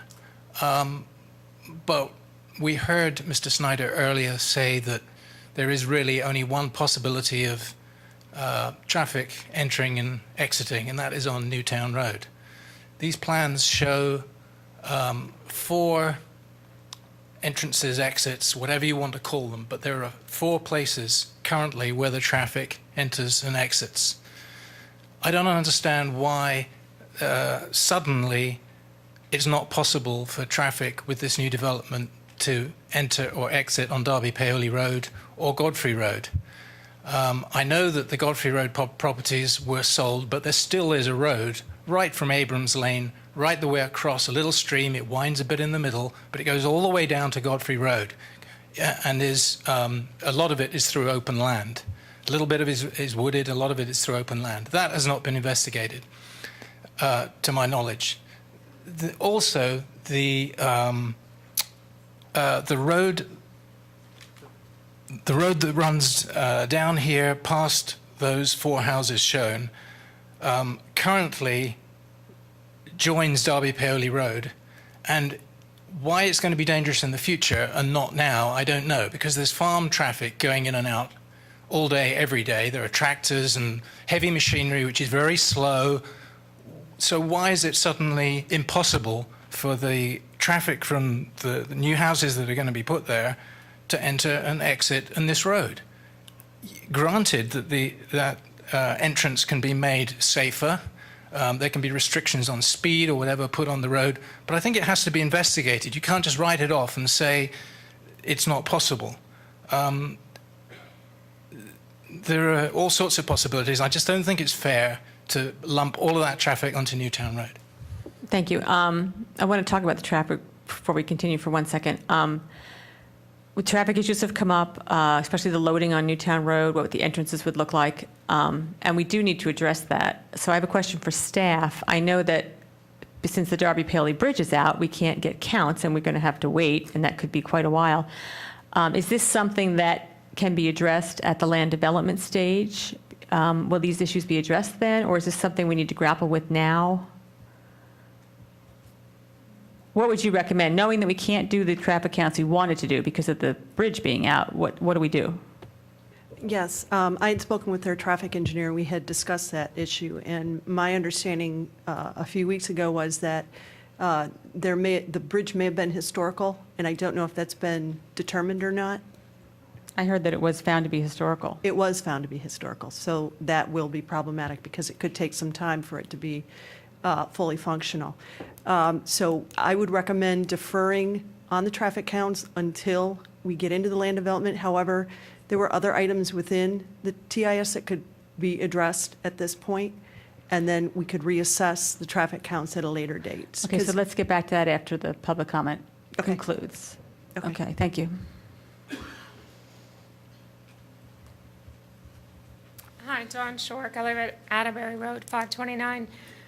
I'm going to ask again because I asked it last meeting, and I'm still not clear on the answer on how the board can consider the density modification in advance of the traffic study. If you could explain that again without knowing the effect specifically of that cluster housing up there, without knowing how it's going to impact the safety, welfare, which was the burden that the judge put on it, of the residents who are there. How do you make that decision?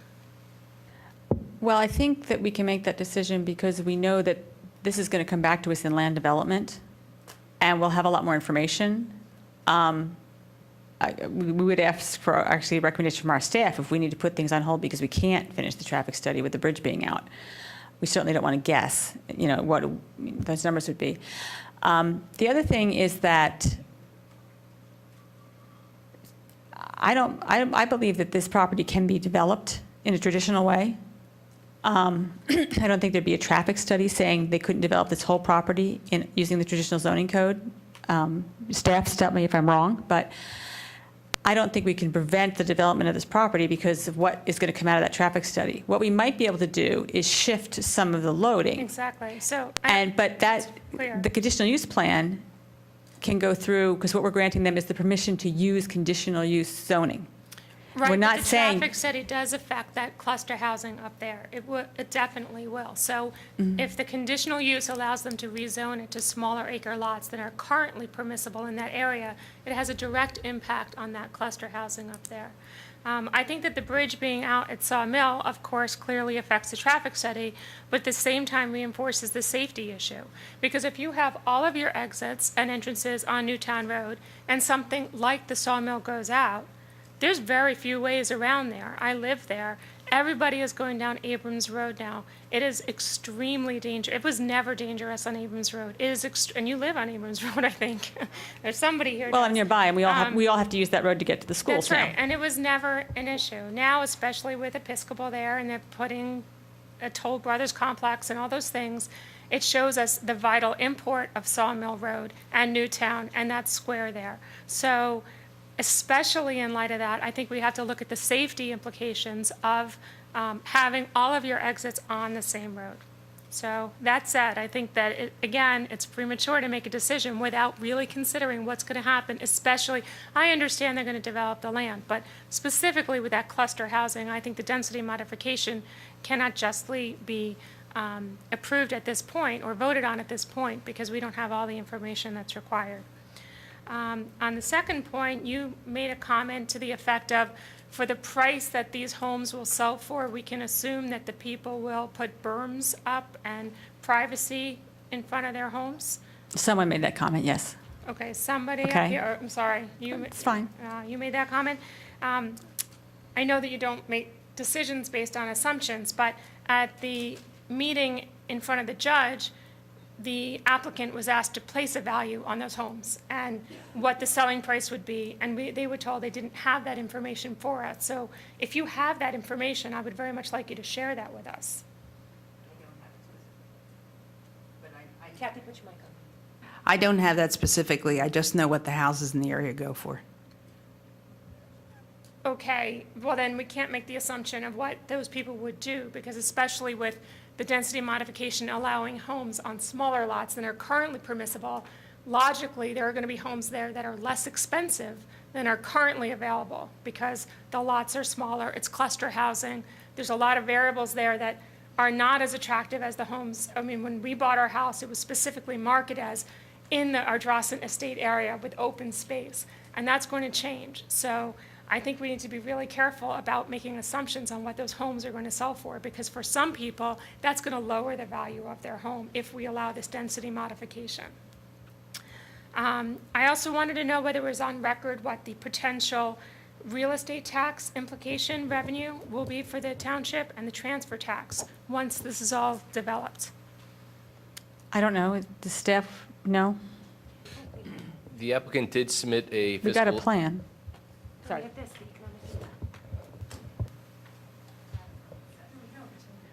The applicant did submit a fiscal impact sort of analysis, although it did not indicate what I believe it was a break-even analysis. So what the houses would sell for in order to have a break-even. I believe that's a summary of what they submitted. I'm sorry, I don't understand that answer. Try again, Kevin. I would then defer to the applicant to explain the material that they provided in their application. Okay. Could you say, Dawn, what information you're looking for I'm again? interested to know on how much revenue the township can expect an increase to receive once this land, each of those homes will have a property tax assessed to it, which is in excess of what is currently being paid on that land, I would assume. And so if there's 67 houses or whatever number we're talking about at this particular moment, what's the real estate taxes? What's the transfer taxes? What is the township going to receive out of the development of that land from a revenue standpoint? Okay. Can you answer that? Yes. Okay. It's a good thing you're here. Our analysis was to determine whether at what level this property would not be a drag on township revenues, but would be a positive. So our analysis that was submitted took the necessary figures and gave a price of unit that it would have to be above that price for the township to then have a beneficial tax effect. That's what Kevin meant by we had a break-even analysis. Nobody has any idea what an individual house on a sold lot, I mean, this isn't a Toll Brothers development where we're building one of 5 models or 4 models and they're all the same and so forth. These will be individual lots where the individuals will have architects and design their houses. We provided a break-even analysis as to what it is, and if you look at that, you should expect that the number will be to the north, to the positive side of that break-even analysis. And what number was that? I saw the report up there, somebody, yeah.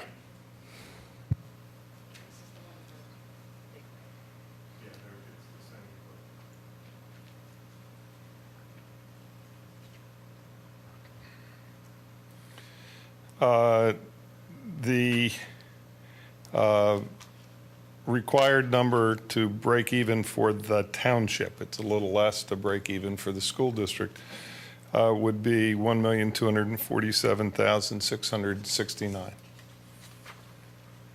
For the lot, per house, per lot and house. Per lot and house. So that would be, if I understand that correctly, the minimum amount that a house would have to sell for, including the cluster housing, each home would have to sell? No, or that on would, average? that would be the average. Okay. Is that report available for, That should be in the public record, so That's if in you the talk to public staff, record. they can, and at what point of the process, excuse me, is that online? That should be online, yes. It should be online. thank you, I will look for that. And at what point of the process will the applicant have to assume those taxes on the property? If they, once they receive all assuming they receive all their approvals through this process, at what point does the tax base change from what they're currently paying to what the valuation of the property is, where they will have to pay for that tax until it is sold to the buyer? I don't know, and it really doesn't affect our decision. That's, I think, beyond the scope of what we manage here. Okay. We can ask the staff, or does anybody know? Typically at the time of recording. Okay, when they record the lots, so they'd have to go through the land development plan, get all that done. I mean, they record the lots, and then this would shift over. Okay, thank you. But isn't Thank you, it Dawn. taxed as open space, not developed land until there is a house on it? It's just taxes. Yeah. Taxes a lot till there's a Yeah. house. Until a house is built, correct, yeah. Any other additional comment from the public? Okay, I'd like to circle back, if we may, to the memo from Gannett Fleming that Roger put together for us. Yeah, we're going to skip the Wheeler Field one, I think, unless, well, I'm going to ask Roger's opinion. Can I just ask you one question? Yes. There were some comments there that I'd like to respond to quickly. Do you want me to do that No, we after the? don't, we don't, if we need to clarification, we'll ask you. Well, for example, on the Wheeler Field pictures, the plan shows the floodplain. The floodplain is much higher than where that water was. That wasn't even a 100-year flood. So that the flooding of that is part of the consideration, part of the design. That wasn't an unusual situation for that. Okay, Okay. I know that. Okay.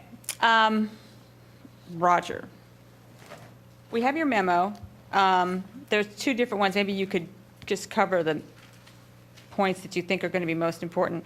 And there's another memo then from Amy. We had said we're going to get back to the traffic. So if we could, if Roger, if you could briefly go through your memo for everyone, you know, obviously not the housekeeping items, but the items that have depth to them, and just take us through that. Well, I think the comments are pretty self-explanatory, but I just pointed out several items for the board's concern concerning, there was some talk about the widths of the streets and the circulation through that existing road, that some of those items, as they're shown on the plan, do not meet the saldo codes in this consideration. So what they would need to be done at that point is they would have to go and get a waiver for that. And there are a couple of issues that would be zoning issues. There was specifically. So even if the conditional use application was granted, the applicant would then still, if they were going to do this specific plan, would need to go and get those waivers for land development. Is that correct? That's correct. Okay. That's correct. And keep in mind that the conditional use review is not a saldo review. There is a very intense review that'll be done on the specifics of this plan once the conditional use is completed. And the conditional use kind of puts the lines on the field, and then we go forward with that with the detailed saldo review. Okay, so my last question to you then, is there anything else you want to be sure that we're considering at this point? I don't think at this time. Like comment one, I'll bring to your attention. The density modification requires that everything be served by public sewer and public water. I believe under the, and Mr. Snyder can correct me if I'm wrong, under the plan that's shown up on the projector now, some of those large lots on what would be the southern portion of the overall property, the larger lots, are proposed at this point to have on-lot sewer and wells. They would have to go for a zoning variance in order for that approval, because that is in the zoning code. And if I could address one more thing with the what we're calling the investment lots. There's been a couple of comments made tonight about building houses on them or something like that. The what they're calling the investment lots, at the time, should this plan be approved, and let's say hypothetically it's in the configuration that's on the board right now, those lots would not be actual building lots. They would be open parcels. They would be separate and distinct parcels, and you wouldn't be able to build a house on there. It would be restricted from building anything on there until a future applicant came back and revised this application to then build, or then to do whatever they would want to do under additional density modification. Would they have to revise this application, or could they make a new application? It'd probably be a question for Peter, but I believe that it would be. Depend on the circumstances. They could do one or the other, or they could just pick and choose. But it would depend on what they're proposing. It would depend on what the ordinance is at that point in time. Could they use the underlying zoning and not use the conditional use? Yeah, possibly, yes. Peter, I'm glad that I'm not the only one who had this question, and it actually related to something different that we were supposed to look at tonight. The notion of amending this plan versus having a whole new application. In an amended application, what would or would not, what would the applicant have to do or not have to do if it's amended versus a new application? If they're doing an amended application, the only thing they wouldn't have to do is set aside additional land, because they've already set aside their 15%. And that's based on the total land area on this property. And since they've already set aside that 15%, they wouldn't have to set aside an additional 15%. Other than that, they'd have to comply with everything else. Do they have to do a traffic study, Yes, even if it's an amended plan? yes. An amended, okay. The amended plan would still be subject to the saldo regulations also, which most of those items would be taken care of. All right, I had a couple of other questions, but I'll wait my turn. I want to jump in, Mona. All right, well, then, can I ask a couple of questions on here? Sort of left Amy hanging. I know, I knew that. All right, so, Roger, quickly, the third paragraph of your front page where it says, "The common open space is intended to be conveyed to a land conservancy or municipality for preservation." Is it, or maybe this is Kevin's question, or Peter's, is it at this stage that we would have to kind of, now, in this particular case, you're talking about the 15.4%, who maintains that? Or is that a saldo question? Who maintains the land that would be? Yes, some of these open spaces are not going to be, for all, and I'm not even talking about the investment lots. I am truly speaking of the open space that is completely inaccessible to, from what I can see, very challengingly accessible for a municipality or to a conservancy to maintain it or care for it in any way. So how does that happen? How do we say Whoever okay would to that? own it would maintain it. Pardon? Yeah, it wouldn't be it wouldn't be the township or the conservancy's obligation unless they voluntarily agreed to take it on to maintain it. The open space remains in ownership of the developer or any future organization such as the homeowners association.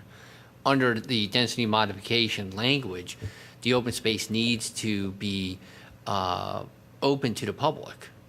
That's part of the requirements there. That's what they have to comply with in order to meet the density modification. But there is no requirement that the township maintain this or a conservancy maintain it. Okay, thanks. Wait, I want to go back to what Peter just said, because I had read that differently, that the 15% open space that's required needs to be open to the public? I'll let him look it up. I'm just looking for the language here. Hold on a second.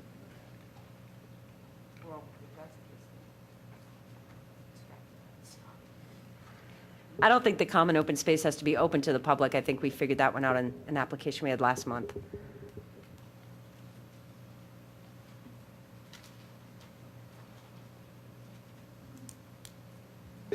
It's under 91F. Common open space within the meaning of this article shall consist of a parcel or parcels of land or an area of water, or a combination of land or water within a development site designed and intended for the use or enjoyment of residents of the development or the public, not including streets, off-street parking areas, and areas set aside for public facilities. So the it's one or the homeowners other. association Yeah. could be it has to be open to the, Yeah, it has to be open to it can be open just to the residents here, or it can be open to the public Okay. as a whole. that makes sense. My one last quick question for Roger is that comment number 6, the Department of Conservation and Natural Resources impact, which I did read about on the Wheeler Tract, there's some rare something or another. What's the status of that review with the Conservation and Natural Resources Department? What do we do with that? Any improvements that would be made would go back through the DCNR and would need their approval. And Dave, I don't know if you want to follow up more on what that was that they found? So is it possible DCNR could say, no, you can't build because there's some rare, like the brown pelican? As I mean, part of something rare? the Pendy review, it is sort of a desktop review where you put some information into a computer database and it comes back and says there is the possibility of endangered species or whatever in this area. And they request further information to be sent to them, such as plans and showing what's being proposed. The hit on this one was a type of flower, as I don't want to say it's not endangered, but it's could be close to being endangered, to that point. So it's a matter of we would provide information to them on what we're providing, and then if they found that there's some issues with that, we would follow through with more detailed information and provide information to them. So what's the status on that? We have to follow up with it. We haven't done anything yet. Okay, so then we don't wait on that for this process, right? No. That same flower is over on the Willows property also. They're everywhere. Well, but the Willows was just clear cut.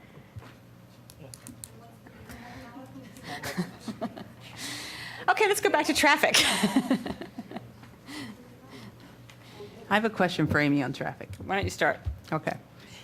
Amy, since we know, or we assume, that the majority of traffic that used to travel down Darby Paoli Road before the bridge was out is now coming down Abrams and down Newtown, down Darby Paoli Road, can't you just add it up, see who's going in from that side, going down Church Road, across Abrams and down, and take the corner counts at each one and surmise what the traffic would be? Well, in a real world, yes, but unfortunately, the counts that we have were taken in July, and the whole reason for the second analysis on the traffic counts was because we expect that the traffic counts were lower. Because Absolutely, school- because there's no school then. So I don't think you're going to get the best answer taking counts now and making assumptions on what's going on in Abrams Lane. Well, So that would be. the problem could be that if it takes 9 months or more to fix the bridge, you're going to be back in the summer again. And it seems like maybe they just do a new traffic study in that area there, based on the current school situation, and make sure it's not during a vacation. My recommendation would be to hold on and wait until we are in a situation where we can have to make that determination. Okay. So if a little bit of time goes by, I don't think that that is something that can't be resolved during land development. I think there are some other things that should be addressed in the traffic impact study, and I have spoken to their traffic engineer, and they've agreed that a lot of the items will be taken care of Okay. satisfactory. All right, thank you. Amy, is there anything in your memo that you think is especially important to point out? But I just wanted to let you know that there will be one traffic impact study provided for all of the development. The one thing that I did want to point out is that much as your concerns were, I'm concerned about the lack of emergency accesses to many of the buildings. That's a significant distance, and if the roads are impassable, there should be an alternative way to get to those houses. So that would be something that I would want to see addressed. I have some concerns about forcing access to Darby Paoli.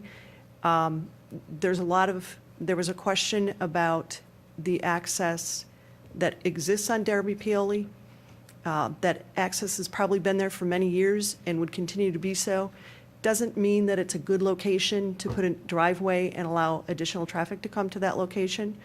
So we would need to be very careful about where we would provide those accesses on Darby Paoli if we did move in that direction.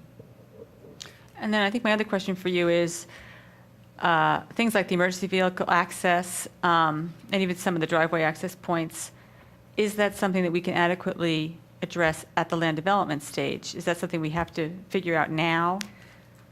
I'm not sure. Is that something that could become a condition? Yes. So we could it just could have be- a it condition could be that we will addressed. work it out later? Yes, it's not uncommon to have land development plans come in without those types of accesses and making adjustments on the roadway accesses. So I think that they could be taken care of during the land development phase. Okay. The other thing I did want to point out is these are both state roads, and as such, PennDOT's going to have some input on what the accesses are.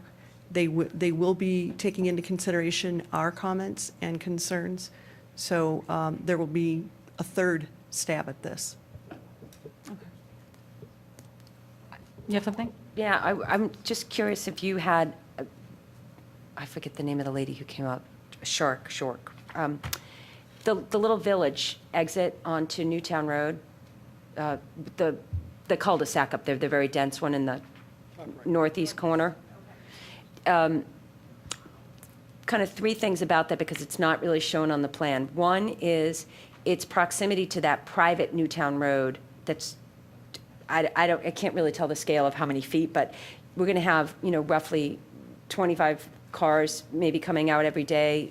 And there's that private road, the private lane that's adjacent to it. Do you have any concerns about that being in such close proximity to each other? I don't think that we had Q analysis in the, did we? Was there a Q analysis provided in the first TIS? Yes? In the format that we typically, not, okay. So that's something that will be provided in subsequent TIS submissions. Okay. As far as 25 houses coming out to that intersection, you're probably looking about 25, maybe a little bit more trips in the AM and in the PM. I believe that there may have been some site distance comments that I had in there that would need to be looked at, so there may need to be some trimming of vegetation and such for that area. I don't believe that that across the street was included in the analysis. It's not across the street, it's the private lane is on Right. that same side of the road. Oh, okay. And then, I don't know how close either of those, it's hard to see on this lane, how close either of those is to Atterbury Road. Which is just continuing down Newtown Road. Dave, can you answer that? I'm sorry, could you repeat That's- the question? Well, to look at the northeast corner of the property, you have this new cul-de-sac you're bringing out. Yes. And then isn't private lane just east of it? There is a private lane, 200 scale. Yeah, that, exactly, private lane. That's what I've always thought it was called. That distance between there is about 420 feet. 420, and then how much farther down is Atterbury? Atterbury's the other way. Atterbury to the right, and I'm going to, Is that an okay distance, 400 feet between two Yes. roads? Okay. Yes, that is.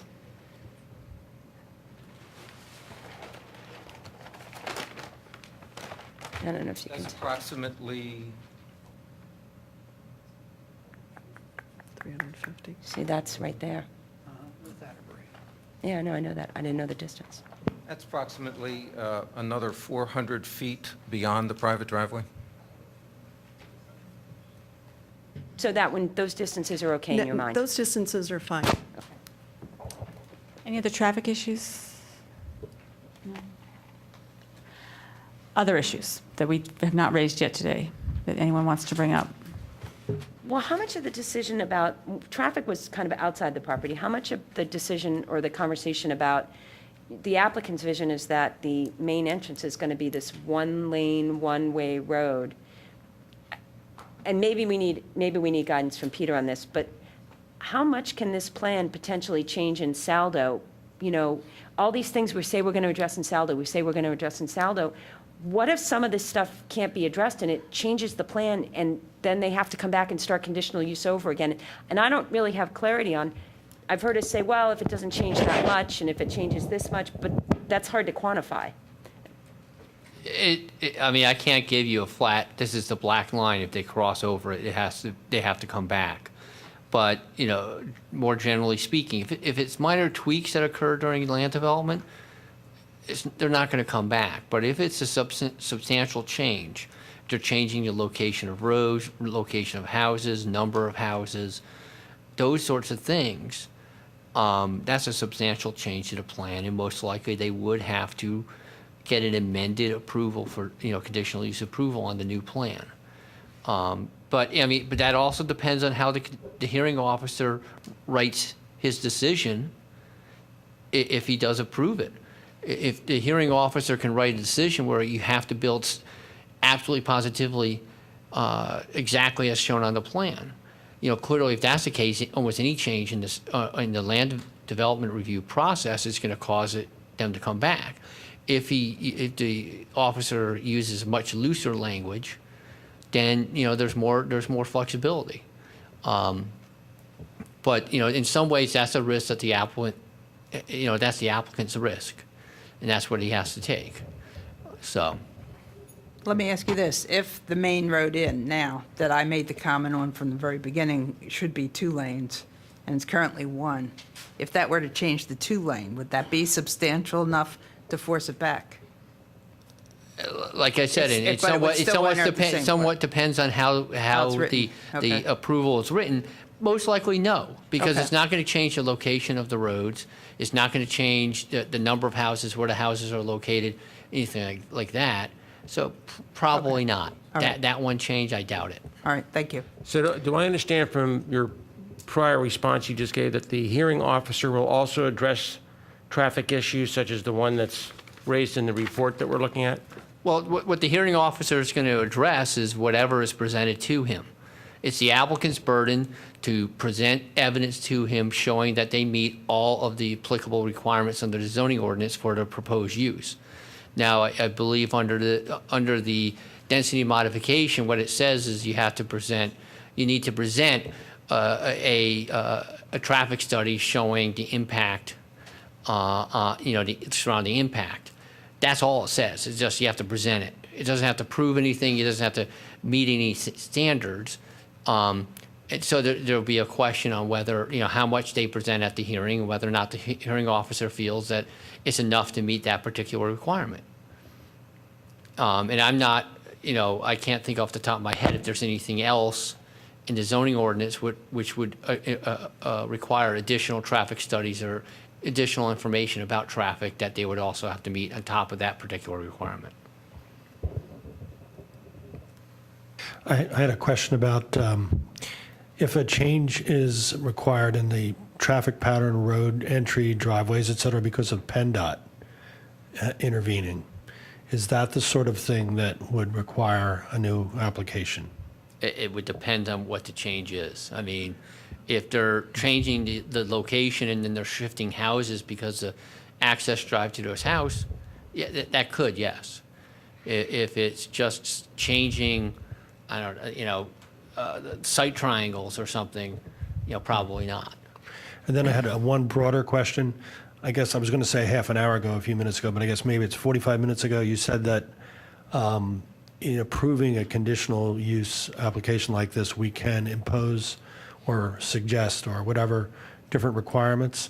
In view of the fact that a lot of developments, like for example, Stratford, the whole thing is being developed at once. So everything is known. But here we have these investment parcels. Can we say, for example, that because of the unusual nature of having these multiple investment parcels, that any, quote, parcel that's identified as an investment parcel has to go through conditional use application process and dedicate more open space from that parcel if it is developed? Can we actually say that? You can always say that, but the applicant might argue that that's not a requirement under the zoning ordinance, and therefore it's not a. But see, we're approving, if we approve it, this particular plan with this limited number of houses. And we're supposed to take into account that we are preserving a beautiful asset of the township, and that's why we're being encouraged to approve this. But if 20 acres suddenly gets 4 houses, then it didn't really turn out that way.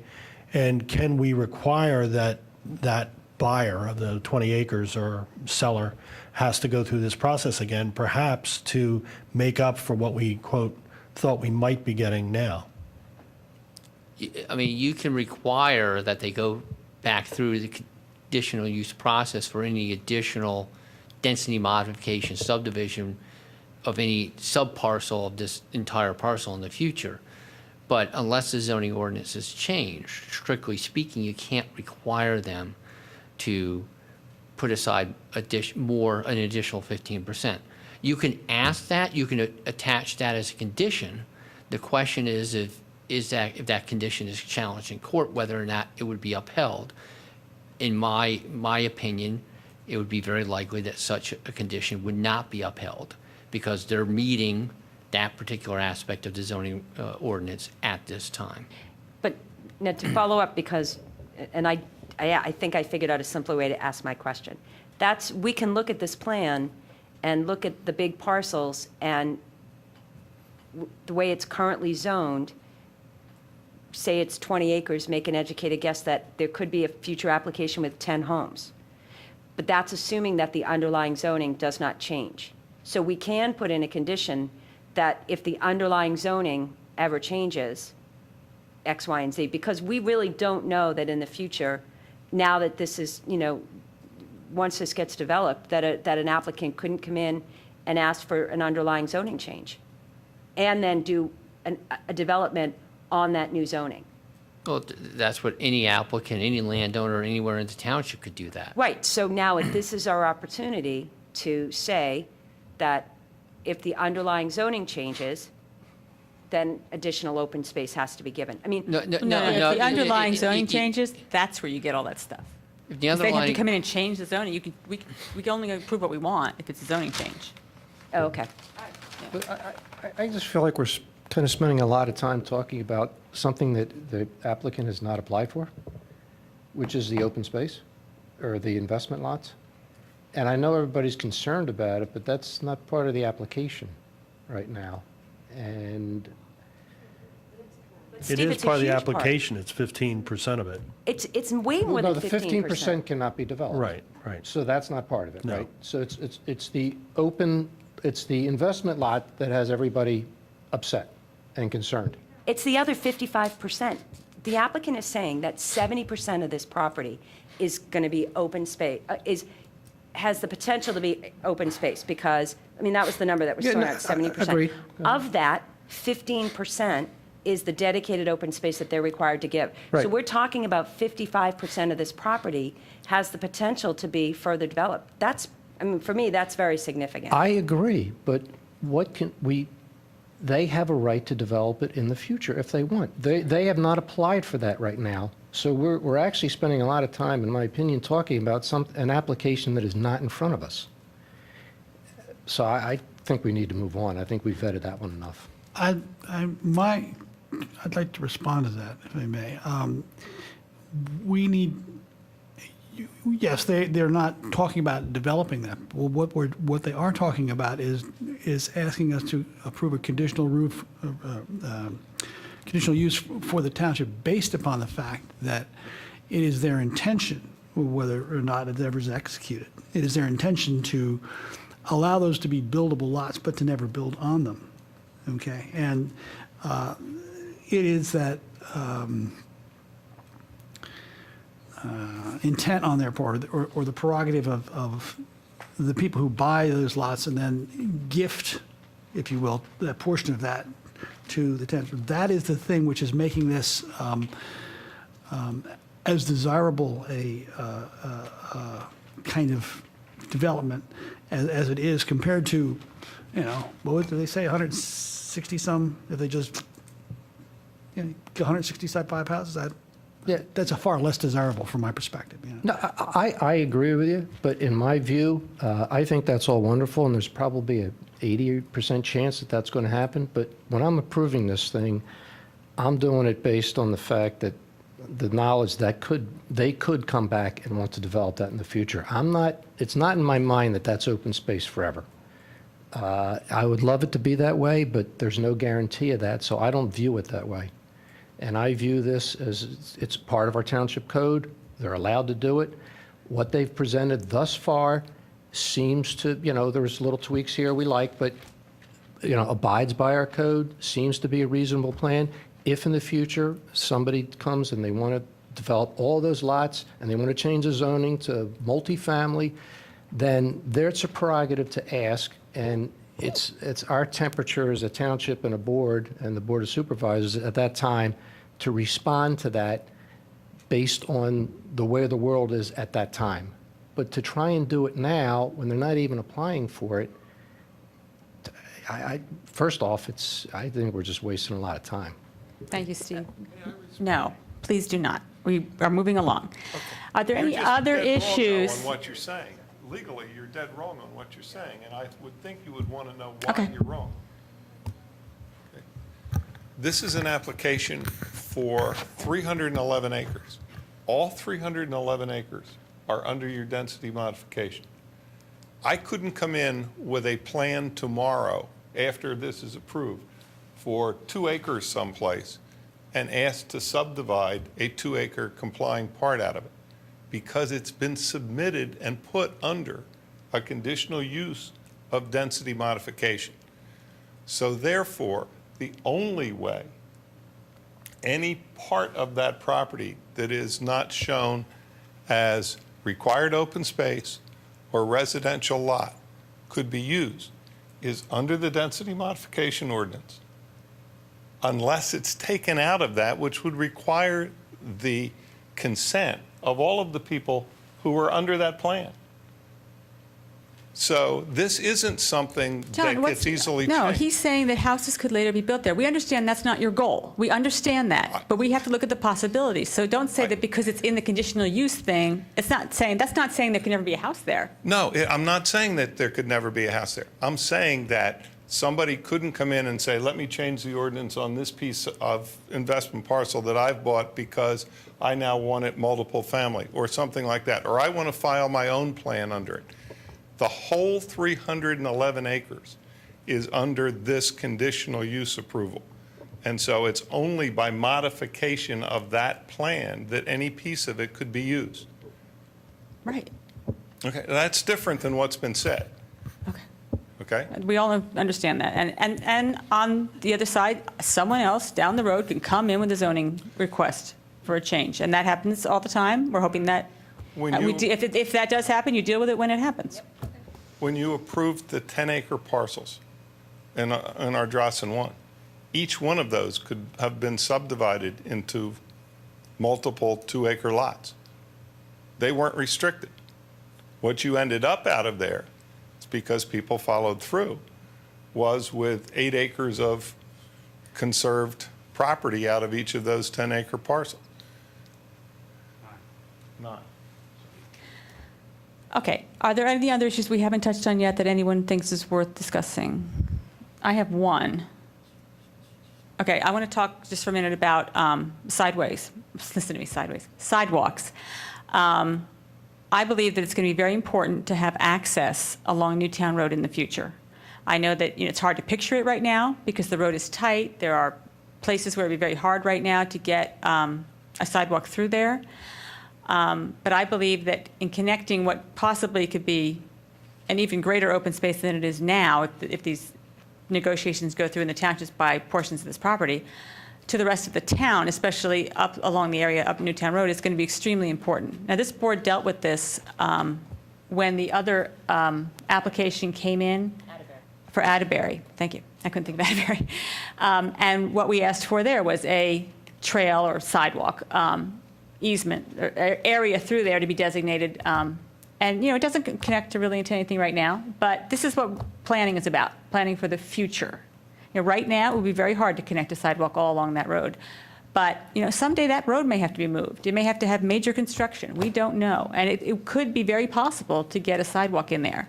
So I want to make sure at this stage in these proceedings that we don't miss an opportunity to make sure that we have acquired whatever we need to do that. Now, it could be that if Newtown Road was ever disturbed, everything up to the wall is in the right-of-way and we could do whatever we want, but I don't know that.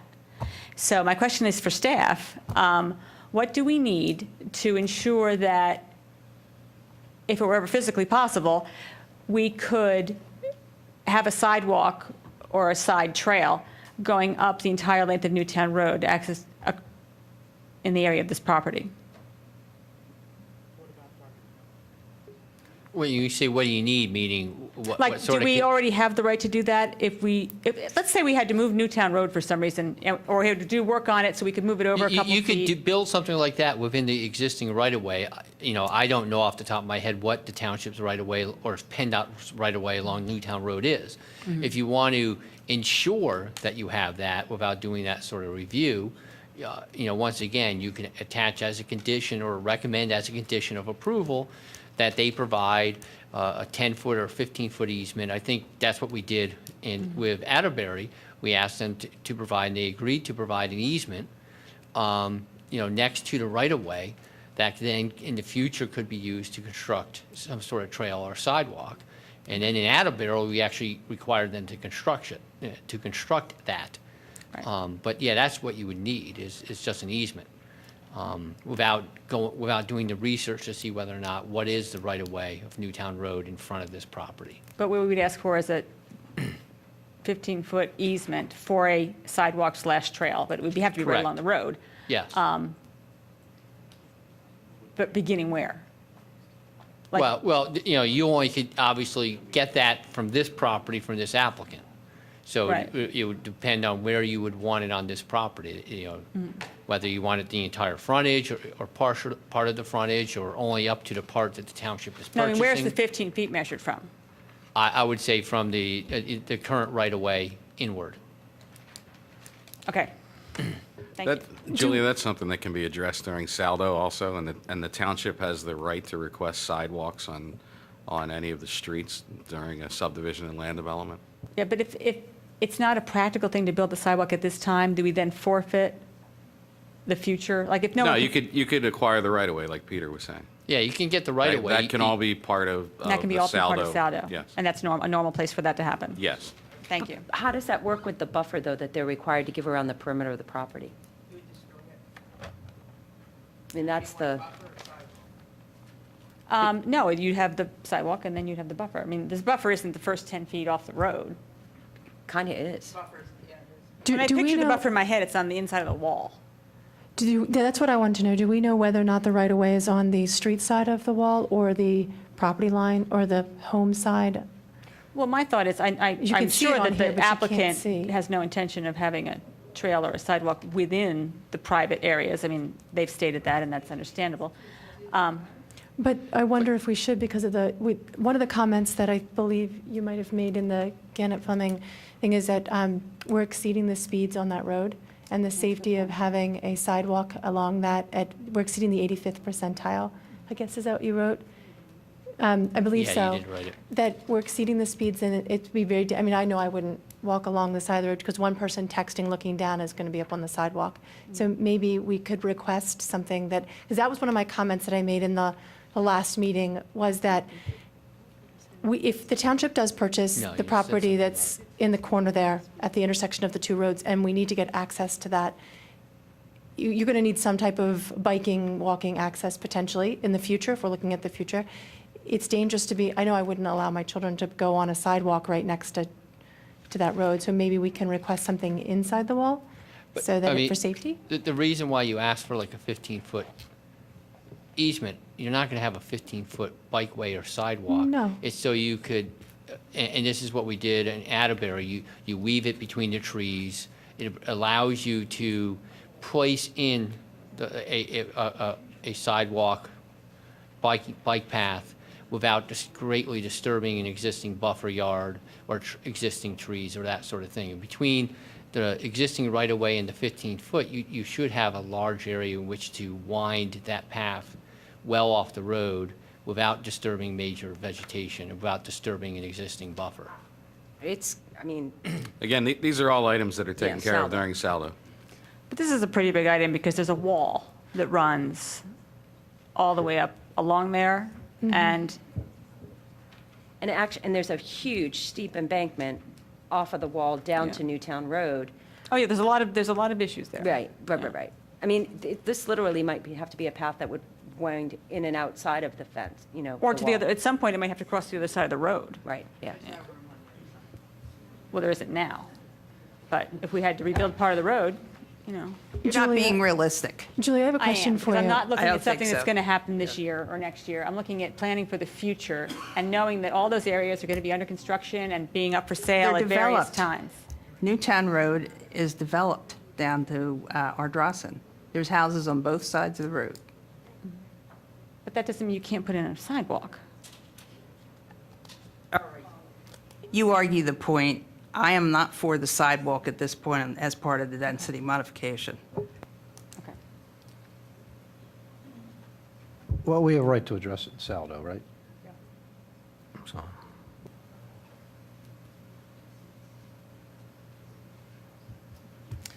Okay. Did you have something?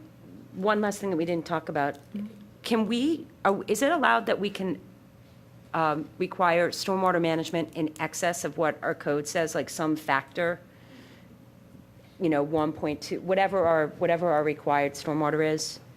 I mean, this is going to have a huge impact on Darby Paoli Road and all of us who live You next to can it. add- Once again, you can add that as a condition, but we have to recognize when we attach conditions to the conditional use approval, there's conditions that the applicant agrees to, and then there's conditions that we can kind of force on them because they're requirements. They're related to either, township requirements or state or federal requirements. We can, as far as stormwater goes, we only can require what our ordinance states. If we want to go beyond that, we then have to, we can ask for that, but it's up to the applicant to voluntarily agree to that, That's not a condition we can place on the conditional use? not against their wishes. Okay. I thought there was something in our stormwater regulations that even said we could prohibit building in an area that is prone to flooding. Isn't there something like that in there? I believe it's only if it negatively impacts the waterways. You have to prove that it will not impact it, like the flow or or the water pools or. And there's also an item in the stormwater management ordinance. It notes drainage problems. If a drainage problem is documented or known to exist downstream of or is expected from the proposed activity, then the municipality may require the applicant to comply with this ordinance. And really, that deals with exemptions. So if you were exempt from the ordinance and there was a known problem, we can require you to comply, even though you're exempt. But I would hope to work with the applicant in going over and above the stormwater management ordinance for this property. Okay, so this is where we are. At this point, we could put together a motion stating whether, first of all, whether or not we would recommend generally the conditional use plan, and then what conditions we would request as part of it. That would then go to the zoning hearing, the hearing officer assigned to this application, and they would hopefully, include our recommendations when he makes his final decision. Is anybody prepared to do that? Or would you like to go through and talk as a group about which things we would want to include or how the wording for that would be? I'll make a motion, or if you all want to do it that way, I'll do it that way. I actually have a question before we get to that point. Go ahead. With the density modification as shown, we're, in the upper right corner is really now, the 15% that's set aside, that's meeting the conditional use requirements. Now, is it my understanding, am I correct in understanding that the properties that are not buildable, well, they're buildable lots, but they're not identified as building lots here? if someone were to go back and say, I want to subdivide and put X amount of homes in there, they have to go back to this conditional use and modify it because we granted them the opportunity to have smaller lots than is required under this conditional use. Yes. So that would all be taken into consideration if, say, the centerpiece, around the mansion itself wanted to be developed. Somehow now, and even if they were to put 2-acre zoning in there, now there's still open pieces. But if you look at the whole thing as a whole, and then somehow you end up with less than 2-acre zoning, that's going to be a problem. And I think that's why you have to modify this conditional use plan. You can't just come in with a new one. Am I right about that? Because we have just Peter. Because I don't think in the end they can manipulate the process such that they're going to Generally speaking, have yes. more. Yes, simply speaking, So yes. the They're going to have yield to will come never- in.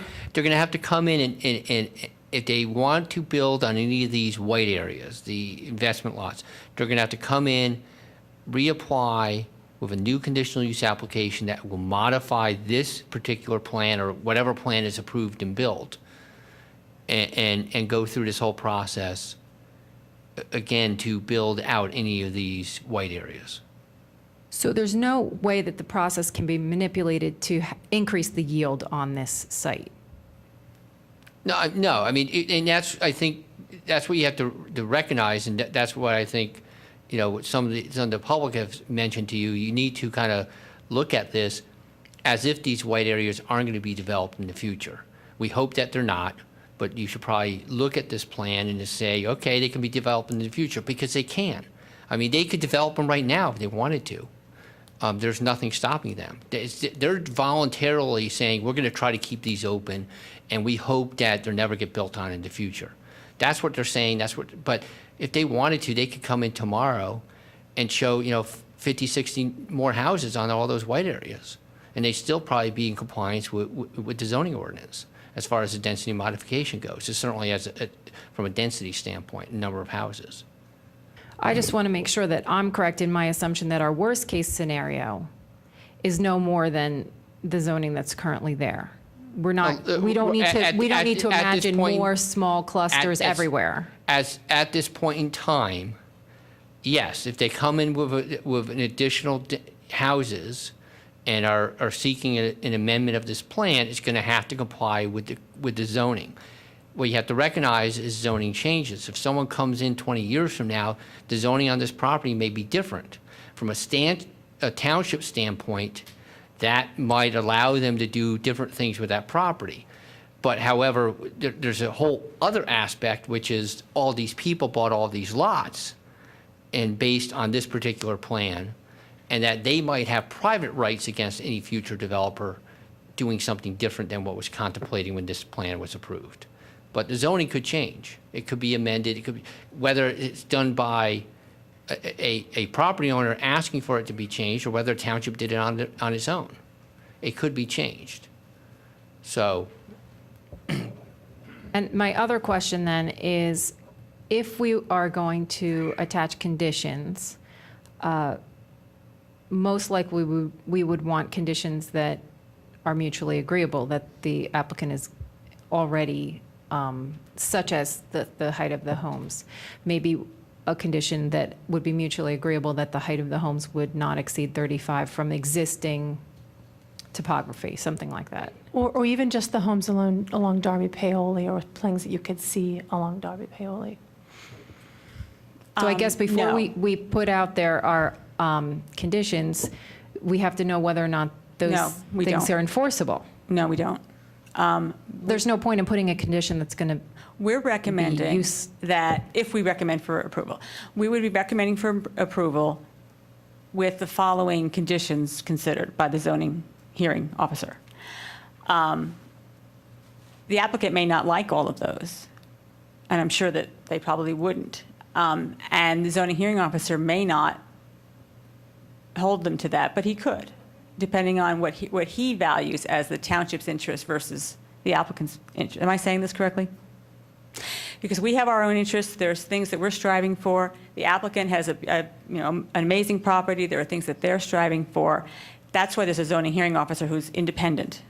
He's going to balance those things. For instance, I would like for us to consider a condition to our recommended approval that we massage those houses in the northwest corner. Clearly, the applicant would prefer we don't do that. He already has a plan in front of us. We're talking about changing it a little bit. I would like to have a condition that the 50% of open space, the placement of that 15%, is worked out with the township to get more of the woodlands preserved and protected. The applicant isn't going to agree to that instantly, probably. I mean, it would be nice if they did, but all the things that we're recommending as conditions are different from the existing plan, which is what they've sent in. So I don't think we have to have an agreement tonight on those issues. I think these are conversations that are going to continue. Is that correct, Peter? Yes, I mean, you guys should recommend what you would like to see. Right. Your recommendatory body, that would be my recommendation to you, is to do that. And not to worry about if they're absolutely enforceable or if the applicant agrees to them or not. Can I ask, go back, what you said previously? Now, you said as of this point, they could build whatever they want to on those white areas. But once we've gotten the conditional use approved by the commissioners and the whole way that's in place, then they no longer have that opportunity. Is that correct? They have to come back and revise the conditional use plan, even if they change the zoning and everything down the road. Yes, most likely, yes. I mean, if they're proposing a further density modification, most definitely they have to come back and amend the plan. If zoning is changed 20 years from now, there's a whole slew of things that could happen. All right. I'm trying to protect the land. If they go this route, I'm trying to make sure it happens. Thanks. I want to make a comment. I generally speaking, I like the plan. I'm a little bit surprised. I'm concerned about leaving so much of this traffic, I'll call it this traffic study that Ms. Kaminsky did, to some point down the road, kicking the can down the road. I know that's maybe a good idea for certain things, but it seems to me that some of their concerns that were raised in this report could be addressed, even if the bridge is still out. And I think that if we do agree to recommend that the conditional use be granted, that some or all of these be addressed before it goes to Saldo, if it gets that far. Are there particular ones that you're concerned about the most? Well, if I read correctly, and I have to defer to the staff, but if I read correctly, many of the transportation impact study items appear to be things that could be corrected now, or could be negotiated and dealt with now and not down the road. There seems to be issues with vegetation and sight lines. That has nothing to do with the bridge being out, as far as I can see. There's also trip distribution discrepancies that may or may not be affected by the situation with the bridge. I don't know. But if they are not affected by the situation with the bridge, then I think they should be resolved. I think that we should try and get as much done as we can at this stage of the proceeding, rather than having to reinvent the wheel, God knows when, down the road. Amy? Yeah, I had a discussion with traffic engineer, and when we spoke a few minutes ago, all of us, I had indicated that there would be a TIS submitted that would be for the entire site, not the two separate TISs that we had seen previously. And during the discussion that I had with their traffic engineer, there were certain things that would be taken care of at this time. The traffic counts are the items that can't be resolved at this point. The site distance issues, those are things that are going to have to be resolved during discussions with PennDOT. PennDOT won't allow those driveways to go in or those roadways to go in if there isn't sufficient site distance. I have no problem with deferring those until a later date. As far as the distribution, those things can be resolved in the new TIS submission. And I would anticipate, and if somebody from TPD could, or from the applicant, could indicate whether there would be a TIS submitted prior to testimony during the hearing. Would a new TIS be submitted? I'm not looking for the new traffic counts, but would a new TIS be submitted to resolve the comments that were included in my review letter? We have to determine Okay, then that could be a condition. And what you'd be looking for would be a new TIS of the, how is it different? Well, what you could do is make it. Addressing your comments. What you could do is make it a condition of addressing the comments to the satisfaction of the township traffic engineer. Okay. Is that the, you're referring to the transportation impact study, it's item B, or subparagraph B of your report, page 2 through page, looks like it goes up to about page 4, item 13. I believe it ends on page 5. Page 5, item 13, is that right? Correct. Okay. And then there would be a submission letter that would address each of the comments and how they were addressed in the TIS. Okay, thank Okay, you. that sounds good. You good with that, John? Yes. Okay. Are we saying we would not approve the plan until we had the TIS? No, what we're going to say is, well, my recommendation then would be to say that if we approve the plan with the condition that the traffic review letter is addressed to the comments in the traffic review letter are addressed to the satisfaction of the township engineer.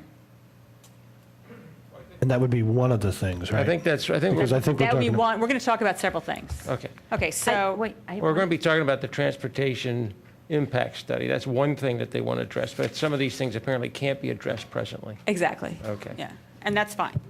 Can I just, I have one last question. It's been Is it a gnawing at me. good question? I think it is a good question. All right, go ahead.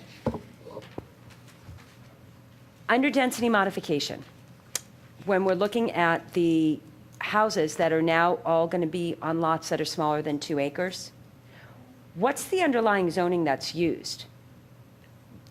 The setbacks and the impervious coverage and all that, what's used? That's all outlined in the density modification section. Yeah, I kind of, that's, the one thing I'm not seeing is because I was thinking back to Villa Stratford, where we went back to the underlying R4 zoning for certain, for things like impervious coverage and all that. And I'm looking through our agricultural conservation zoning 280-8, and I'm seeing 60-foot yard setbacks and side yards and no more than 15% building coverage, but there's not an overall impervious coverage limit. That's correct. Okay, so what do we use? There is none. So there's no impervious coverage limit for the houses that'll be built on the lots? That's correct under Because the the current 15% zoning. open space has already been set aside. That's what you've done. You've basically taken it from the lots and moved it to better places for it.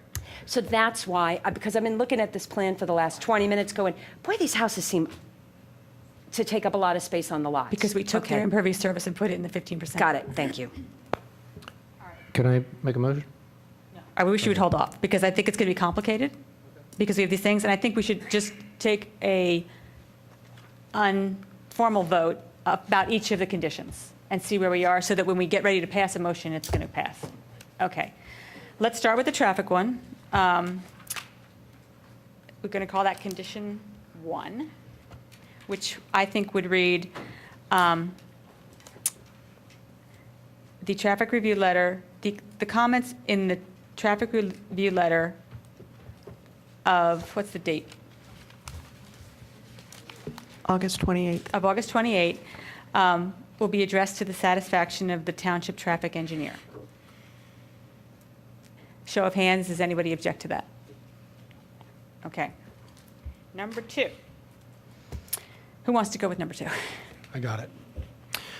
I believe the applicant has said that they will not build any house with a rooftop peak higher than 35 feet. And since they're agreeable to that. On that cul-de-sac. Oh, only on the cul-de-sac. Is that the 9-house cul-de-sac? Yes. Yeah. So nowhere else, including the village and all that? The village could be higher than 35 feet? I'm asking.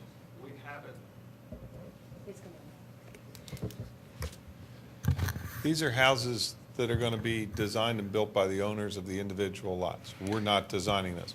We were asked whether we would address the height of the houses on that cul-de-sac because of the issue of sightline from Darby, Paoli, and Newtown Road. So in that vein, we said, yes, over there, We asked a builder, and he said 35 feet was a satisfactory number, so that's what we said we would do. Okay. But to restrict it elsewhere, we hadn't considered and don't think We're that not it's considering that. necessarily appropriate. Okay. Okay, It's can under we, 3 somebody feet. read off the lot numbers so we're very clear? 3-10, 3-9, 3-8, 3-7, 3-6, 3-5, 3-4, 3-3, 3-2. Okay. In that section, okay. Quick question, are we considering the 64 lot or the 87 lot? I am only considering the 64 lot. Would you like to consider the 87 lot? Don't we have to place it as a condition then? Yeah, we haven't gotten there yet. Well, that's the next thing we should discuss then.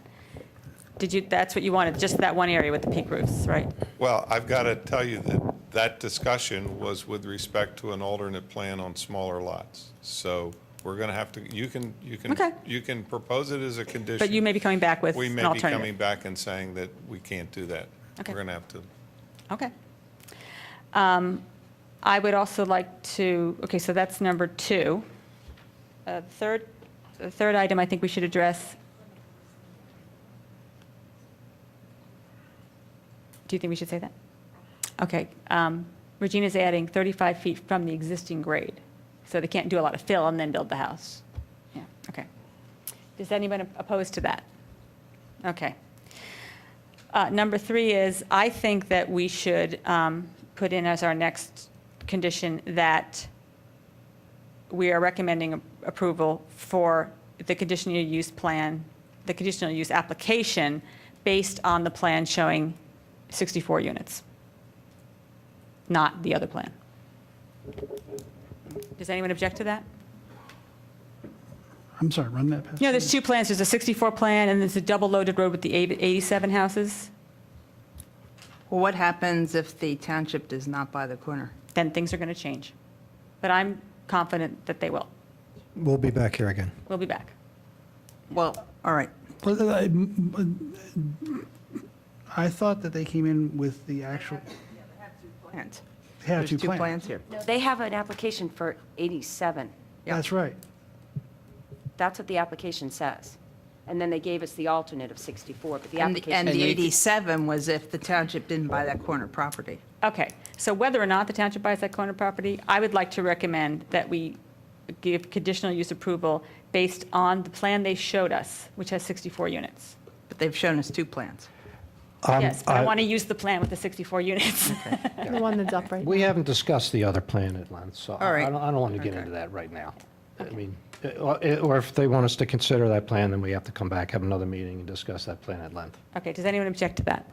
Just one clarification. The 64-unit plan does not include the 11 houses that are already on the property, is that right? It 11 does. It does. It does, they're included. Thank you. I don't have a problem with that. I just don't want to feel like I'm pushing for anything as far Okay. as purchases go. I'm in agreement, yes, that's the plan we've discussed, and that's really the plan that's best. However, I don't want it to send the message that we're requesting the township to spend the money to buy the property if they don't feel it's appropriate. No, and we're not going to say anything about that. Because I don't want to voice an opinion on that. That's okay. You also have to remember that the difference between the 2 plans is not simply the cul-de-sac in Phase 3.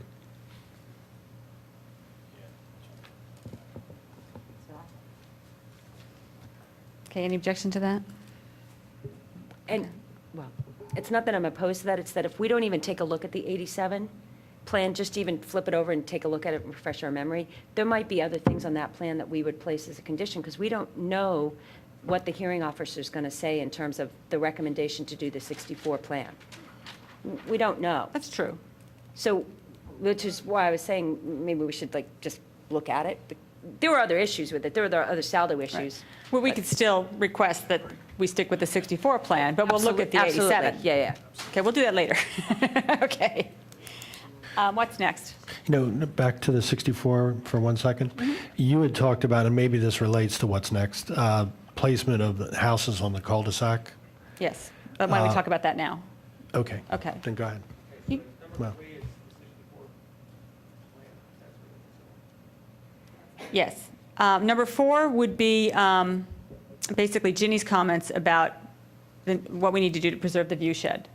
And I think there, we would request that the last 4 lots on that cul-de-sac be relocated. And actually, that's the charm of flipping over to 87. Right, Because it will that show shows other big lots. Right. And also that the applicant continue to work with the township when well, we will, through the land development process, to maybe possibly massage some of the other sites for the lots. But that'll come in land development. Okay, are there objections to that? What's number 4 again? Number 4 would be that we would ask to have the last 4 lots on the northwestern cul-de-sac, we should give that road a name, to be relocated elsewhere on the property. Julia? That's the 9 lots that we just looked at, right? Yes. Julia, can we give recommendations on places that we think they could be put based on the contours, or do we leave that up to them to I would figure leave it that? up to them, but you could consider that if you wish. Okay, I just drew some ones out as we were sitting here, so, but. We should identify those 4 lots, I think, right? Yes. I think it's 3-2, 3-3, 3-4, 3-5? Yes. Yes, it was. Okay. So is this a condition that's saying those lots need to be relocated? What exactly are we saying here? Well, Yes. Julia, you used the word request. 3-1 is the mansion, I'm sorry, that's why we were confused. I think we can get down to 3 if we just don't take the road to the top of the hill. If we just drop it down a little bit and push those, what would be house, if you're looking at your map, it would be 4, 5, and 6. So that you go 1, 2, 3, which is 10, 9, and 8 are fine. Then 7, 6, and 5 can be dropped a little bit closer to the creek. And then the contour lines go back down again. So the site from Darby Paoli would put them into where you can't really see them again. Well, I think you're right, but I don't think we can design the property. No, but then we can get down to 3 instead of 4, which is a little bit easier. But what we want is not have the 4 that are shown here. So maybe they'll relocate one of those, just up the cul-de-sac a little bit. No, I think is it what you're saying, that the 3 that are objectionable are the 3 in the center? Yeah, I'm thought the thinking. objection no, I'm was the thinking woods. The last 3, like you said, the last 3 seem to be the most questionable from the public. Well, and from a lot of us too. But if we take the 3 middle ones and we push them a little bit closer to the inside of the property, closer to the wooded area and the stream, then the contour lines go back down again, so that you can't see them as well from Darby Paoli anymore. And then you don't have to try and request so many to be relocated, and that's a little bit easier to work with. I wouldn't support that. I like our original plan where they just move them, because that comes at the cost of the stream and the woods. Well, And there's a little corner. of that's the a stream that runs into Darby Creek that we saw pictures of flooding. So Yeah, I'm not asking them to put them within the floodplain or anything like that. I'm just saying move them down 10 feet, 12 feet. I like the spirit of the idea. The problem is, I don't think we should be sitting up here doing engineering. The other thing is they've done some engineering on the 87 plan, and there are houses down in the south, and that's different from moving 10 or 12 feet. And hypothetically, the other issue for everyone was not just, do we see the houses from Darby, Paoli, and Newtown, but are we saving, forest areas too? And certainly 3-2 is right in the forest. So if that somehow ended up with maybe 1 or 2 others, and that's why it's a request, because we can't engineer it. If that ends up in the south down there, as it is on the 87 plan, maybe that makes sense for everyone involved. Okay. So are we saying that we want to relocate those 4 houses Elsewhere. but we're not going to say because of the view or because of what? We're just going to say we don't like those sites? We're doing it to preserve the view shed. But it's from- also woods and And the woods, yes. So I don't you think we wanna- have to say why. I mean, That's what I'm saying. can. Are we leaving it open-ended, or are we specifying why those are? Well, I think we should specify. So is it going to be? In order to It's going to preserve, be for view and for For the wooded- woodlands and the views. Okay. Yeah, thank you. Thank you. Okay, does anyone object to that? Okay. The next one is, on my list, is the 15% open space allocation. I would request that we recommend that one of the conditions of approval is that the applicant work with the township to relocate some of the 15% open space to the areas where mature the forests are. I'm not saying that right. Woodlands. To protect the woodlands and areas Preserve them. that would affect the view shed also. Yeah. So that's the same reason. It's the view shed and protecting the woodlands. I guess I'm not really supportive of that because I agree with what Maya pointed out in that the 15% as intended is for wooded areas and for streams and floodplains rather than for protecting views. No, it is. It is listed in the zoning code as being for keeping the nature of the property. I guess. But Maya's point was that she would rather see the I would rather see environmental- it. I agree with Maya, so I wouldn't Okay. support that. Anybody else? So there's two. Well, I'm no's for okay, that. I have to say, I'm okay with that. I'd rather see it directed more towards preserving the woods, because you're going to protect view shed That would be anyway. both. That's a double hit. Julia, say that again so that I can follow what Okay. you're saying. So we would recommend that the township, that the applicant work with the township in locating the 15% required open space to better protect the woodlands and the views and the view shed from the outside of from outside the property. The public view shed, yeah. And then we think we still have two objections. And why are you opposed to that? Because I don't think the intention of the 15% is for public view. It's for protecting woodlands, for protecting wetlands, for those types of things that are actually more environmental impact type things rather than just aesthetics. But I think in this particular case, and maybe we can rectify this by being more specific of the area that you are stating. In this particular case, she is trying to protect woodlands. They just happen to be in the view shed. I would just rather drop the view shed portion of the recommendation and say the township would direct the woodlands that were to be protected. Would that We make don't need to be everyone adamant. I'm okay with that. happy? Yeah, Yeah. I think that's fine. But I do want to point out that under the density modification development, these are the objectives. And the second one is to encourage land development which preserves trees and natural topography, prevents soil erosion, and promotes the best interest of the township from an aesthetic, ecological, and natural resource standpoint. So all those things are important. You know, it's hard to pick and choose, but they're all in there, we're covered. All right. 10%.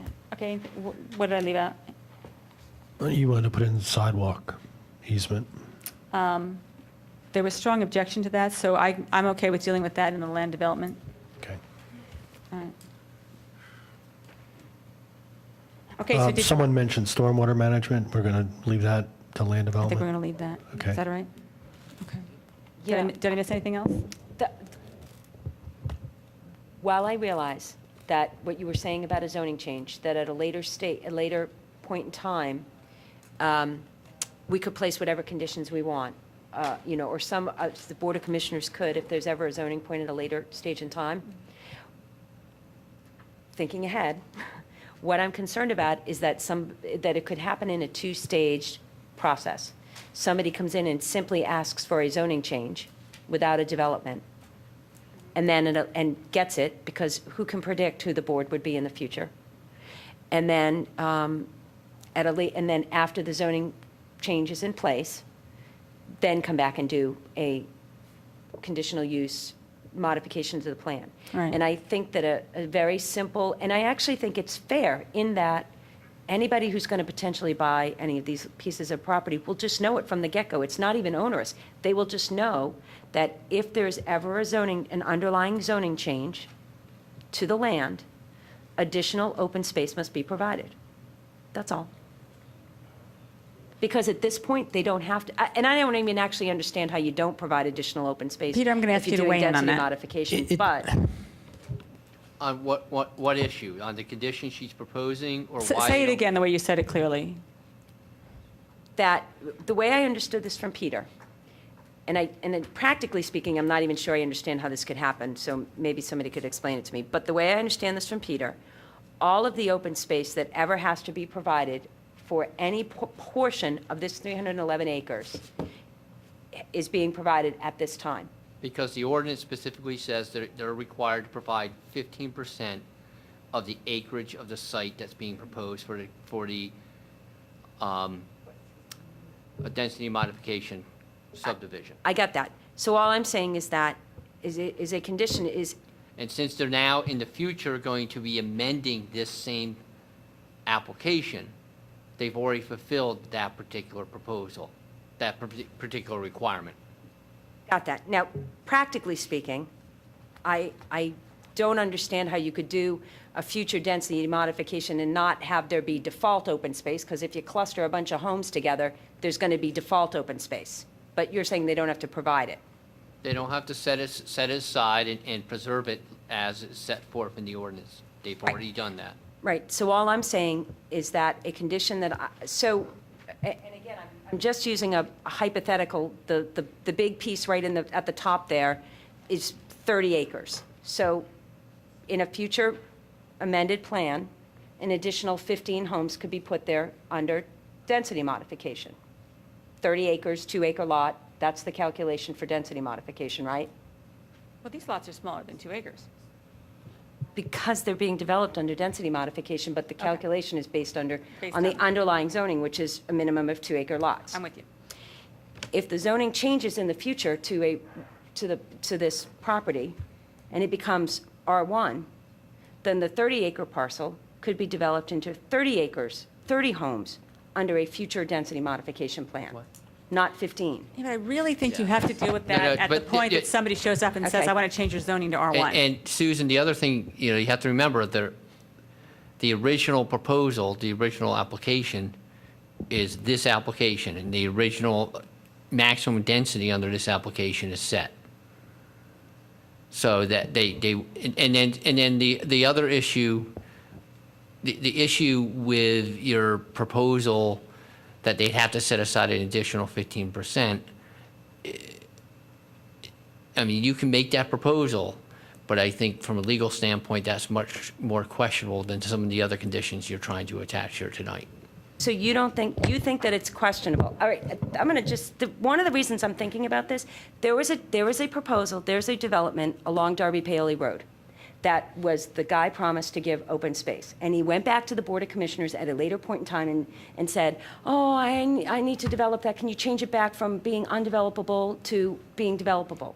Actually, I think I know the situation you're talking about. I believe it's Montparnasse. Well, I wasn't going to use names, Kathy, but okay. However, the problem was that the deed was never recorded with that lot being open space. Right.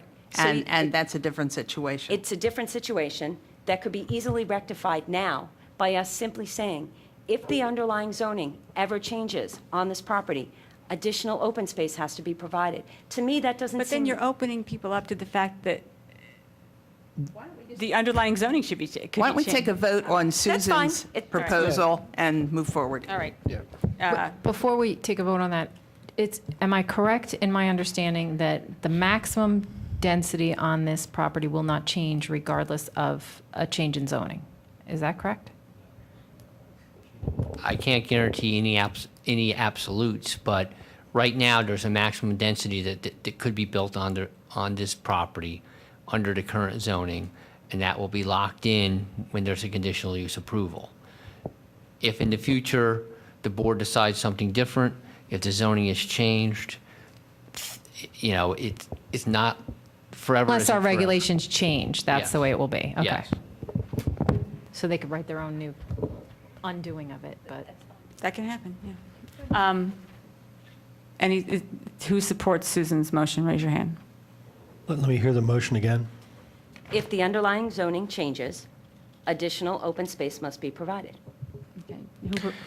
Before we go any No, further let's have down a this road, I think what Peter is trying to gently suggest is that that's not sustainable from any legal Right, so viewpoint. now we're going to vote on it. Okay. All right. All opposed to that motion? That's fine. Okay. But I finally got it in my head, though. Good. Did we miss anything? Okay, how about Skip? Would you like to make a motion? Well, I just want to go over what I think is in the motion. I think there's 4 things. I have 5. Okay. Well, I'll read my 4, and then you can tell me the 5th one. Okay. That the approval would be, if we approve, conditional upon a traffic impact study being produced, and that the applicant has to satisfy the township traffic engineer as to the issues that are raised in the traffic impact study. That the applicant agrees to limit the roof height at the peak to Hang on, 35 hang on. feet. That's not really what we said. Okay. Okay, let's go back. There's going to be another traffic impact study, but for this condition, we'd like to say that the concerns of the traffic engineers, the concerns raised in the traffic engineer's comments in her review letter of August 29th will be addressed to the satisfaction of the township engineer. August 28th. Thank you, 28th. But that's another thing that's going to happen later. That's one. And is that the one I missed? Okay, number 2, well, what could be number 2, that the applicant will restrict the roof height at the peak on houses 3-2 through 310, if they continue to stay there, to 35 feet. Okay. From From existing grade, sorry. 35 At feet the from time of existing approval. grade. This is the most complicated one we're ever going to do. Okay. The Planning Commission requests that the applicant look to relocate houses or building lots 3-2, 3-3, 3-4, and 3-5 in order to protect the view shed and the forest areas. Yes. Number 3, if we're considering the 64 house. We're going to That's move that up to the top. Yeah. That this particular application, if we approve it, is based on the 64 house plan. Is another. I can't think of another one I've missed, so you have to tell me what I missed. And then the last one was that the applicant work with the township on citing the 15% open space.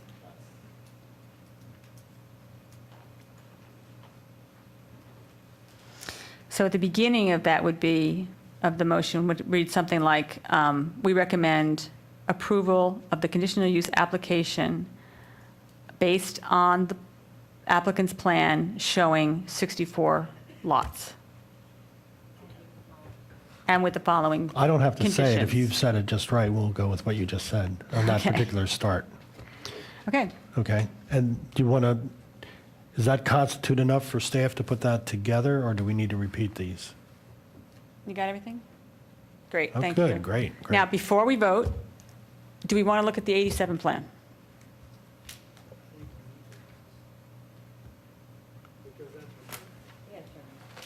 I think we need to at least look at it, because that's what they actually submitted on, isn't it? Peter? That's what they did submit, but you don't have to look at it. Okay. I also, we do have Villanova. And we've all been leaning towards the 64 plan. Everyone's, Yes. Yeah, okay. And All right. I'm fine. We have a motion on the table. Do we have a second? Second. All in favor? Aye. Aye. Opposed? Thank you. We're now going to take a 5-minute break. Madam Chair, you also have the Wheeler Tract, which was a second conditional use application from the main tract. So if you are inclined to make a recommendation on that one as well. Would someone like to make a motion? Do I have a second? Second. I don't All in think- favor? I don't think we got that on mic. Sorry. I move that we approve the Wheeler Tract as a conditional use. Second. All in favor? Aye. Aye. Thank you. We're going to take a 5-minute break.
Welcome back.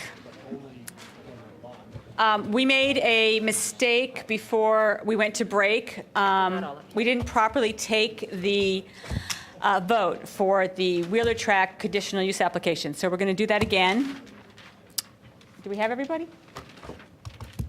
Yes. So the motion was to approve the conditional use application for the Wheeler Tract at the Ardrossan property. So can I see a show of hands? All those in favor? Before we go to a vote, can I just comment? Yes.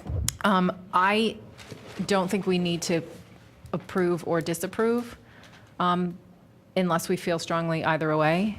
And I don't know how other people feel, but, you know, we've taken a look at it briefly, but not in depth. So I don't know that we know enough about it to make a solid recommendation. All right, Peter, can we just say that we're not going to act on that at this time? Yes. Do we need a motion for that? I mean, Amy points out the one problem is the applicant just left. Yep. And so it's, shh. If you now decide you're not going to act on it, you might want to bring them back in and just so they're aware of it and they don't read about it in the paper Are they still tomorrow. here? Well, is there anything else we're going to learn between now and when we get November 4th? We may learn how the negotiations worked out for the Yeah, I mean, purchase of the property. Right, Wheeler Tract, the reason why this is, you know, they're being very kind of lighthearted about this application is that they have every hope the township's going to purchase it, in which case this whole thing is, you know, an exercise, you know, with no end, but, or no meaning. Are they gone? They're gone. Okay. Could we at least, if we, But I think what you need to do is, you know, since you did take a vote, and I think it was questionable. But we didn't finish it, apparently. Yeah, well, it's questionable as to the count of that vote. That's what you probably should do now. If you, and if you wish to kind of push this off another month, say no. Okay. All those in favor?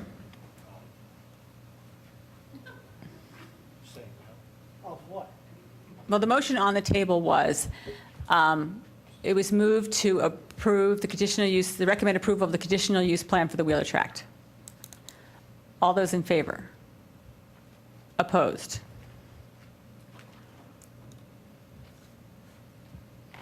Okay, you got that? Opposed. So it does not. It does not pass. We have 2 abstentions, and I don't think that will bother the applicant, hopefully. I'm sorry that we messed up the vote, and we will visit it again next month if we need to. Okay. Madam Chair, could we just get clarification? So that was 2 abstentions. 2 abstentions, 1 for, 1 for, and 6 against. 6 against. Thank you. Okay, it is 10:15, 10:20. We are going to end this meeting close to 11 o'clock. The final thing on our agenda is the Villanova zoning amendment. We want to be sure to leave enough time for public comment, so we're going to have a very short discussion of where we are with that project. And I also want to make a note to staff. I've heard from the public who's attending our meetings that Villanova tends to be late on the agenda. So next time we see them, if we could make an effort to put them first on the agenda to give people a chance to not have to stay for a very long meeting, that would be great. Is there? Madam Chairman, can I recommend that we listen to the neighbors' comments first? Because Wanna do I that know they first? always get shorted at the Sure. commissioners' meeting and at our meetings. I think that's a good idea. And they faithfully sat here for hours and hours, and I think we owe it to them to listen to them first. But let's just have a statement, even from staff would be great, about where we are Staff would be fine. with all this. Could someone give a little where we are? Absolutely. The zoning petition was in front of the commissioners at their September meeting, and they authorized the petition to move forward, which is why it's coming to you tonight for a formal recommendation before it moves back to the commissioners. In whatever form that recommendation takes, either approve it as it is with changes, or recommend denial. If you do recommend denial or approve it, I would suggest that you offer suggestions and reasons why you're making the motion. So that's why the applicant is here in front of you tonight. Regarding the status of the position on the agenda, we generally put things in order at which they are submitted. Since Ardrossan was submitted earlier and was a continuation from last month's discussion is the reason that that was up. We were a little over 3 hours with that agenda item, so. Sure. That's unfortunately what happened with that, but, you know, if Okay, this is in front of you again, it could be moved up on the agenda. thank you. Okay, then we're going to go directly to public comment.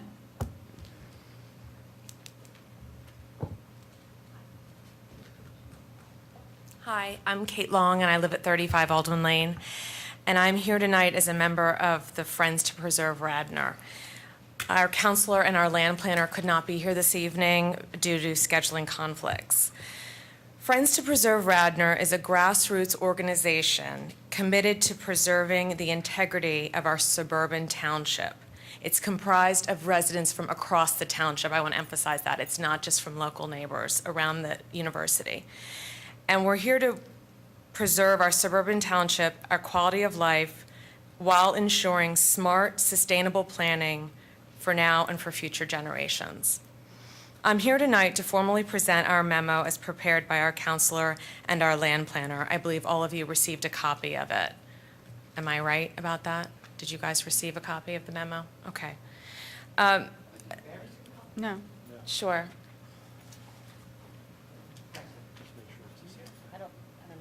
I don't think that we have a memo.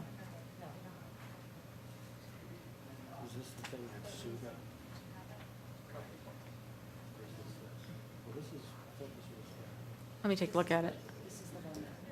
Could we get one copy for Mary Ann Cassidy to have it for the record? We'll put that on the website. Okay, no, I hadn't got it yet.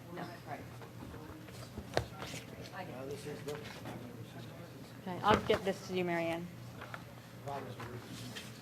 So just to be clear, this is a second memo that was drafted by our team. It's more specific and directive than the first memo that was drafted in preparation for the last Board of Commissioners meeting. Okay, so you need a copy.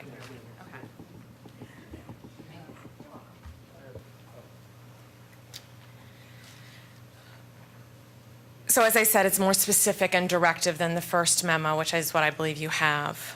The current ordinance as written is severely flawed. There are too many gaps and uncertainties for us to gain a clear understanding of the ramifications of the ordinance. I'm going to take a few minutes and just walk us through this existing memo that we proposed here tonight. There's three main categories that we have issues with. The first one is the territory itself, the boundary category. We are concerned that, as currently drafted, the proposed CICD is not tied to a specific underlying zoning district. There is suggested text here for what could be added to the ordinance. We're also concerned that, unlike previous drafts of the CICD, it does not require frontage to an arterial highway. The tract boundaries of the CICD are not necessarily tied to the grant of a conditional use. And in addition, the stated area is approximately 13 acres, whereas the language in section 68.1C states that the CICD could actually be as large as 25 acres. The second category is the setback category as related to residential areas. The third area has to do with landscape buffers and mitigation of impacts, in which we address issues such as landscape protection, retail use, land preservation, the relationship between the build and actually what we would want in terms of land preservation, that there should be a direct straight line relationship between the yield of increase to the requirement of preserved land. There's also some requirements we think should be added regarding sound, light, and parking. Overall, there's some key points in relation to what we think is wrong with the way the current CICD is written. It allows for excessive building massing. It allows for excessive building length, building width, and building height. It allows for significant building density within the CICD. It allows for up to 90% impervious coverage. It allows for the expansion of the CICD beyond the current planned institutional district.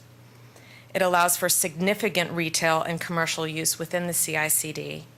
And it also fails to provide any architectural standards or other performance standards with respect to building materials, architectural design, roof line design, building size, landscape, pedestrian walkways and plazas, street trees, buffering between railroad right-of-way and adjacent parking areas, buffering between neighboring residential communities and the CICD, and it fails to eliminate development that is not compatible with the neighboring residential communities. It fails to provide sufficient setbacks from residential neighbors, fails to provide lighting or anti-glare standards, fails to provide a sky exposure plane setback standards, fails to protect current Lancaster Avenue streetscape, will likely, I know we're not talking about traffic tonight, but it is an issue for us, will likely cause parking shortage to adjacent residential communities. If any of you were in trying to get down Lancaster Avenue a few weeks ago on that Saturday, I believe the commissioner had to step in and actually declared a state of emergency and have exiting out Aldwin Lane because of the parking, because of Parents' Weekend. Will likely cause significant vehicular congestion, will negatively impact the adjacent residential neighborhoods. In addition, at the last Board of Commissioners meeting, it was requested that we see a list of all of the other streets and neighborhoods affected by the CICD, and I don't know if that has been submitted yet in terms of the roads around Eastern and Cabrini, so I don't know if that was submitted. In addition, we believe it would be helpful if the staff could prepare a list of all of the current regulations which would remain enforced, given the large number of exceptions in the CICD draft. We really don't have an understanding of what changes and what would stay the same because there's so many exceptions. So in the end, we wanted to share this with you because we drafted the memos because we, as the taxpayers, ask that the township examine the CICD to determine how the residents are affected and protected. We ask that the staff address our issues accordingly. We thank you for your time, and thank you for letting us speak tonight. Thank you, Kate. Thanks.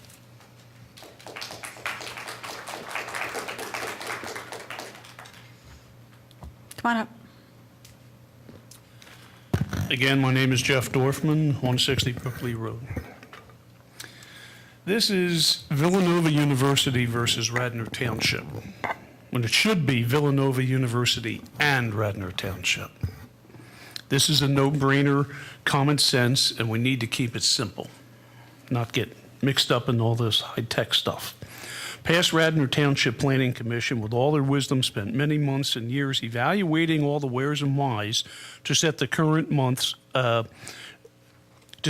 parameters of the zoning ordinances in order to preserve the quality of life, achieve and maintain a community that is both responsive to the permanent and long-term residents and the safety of all our residents.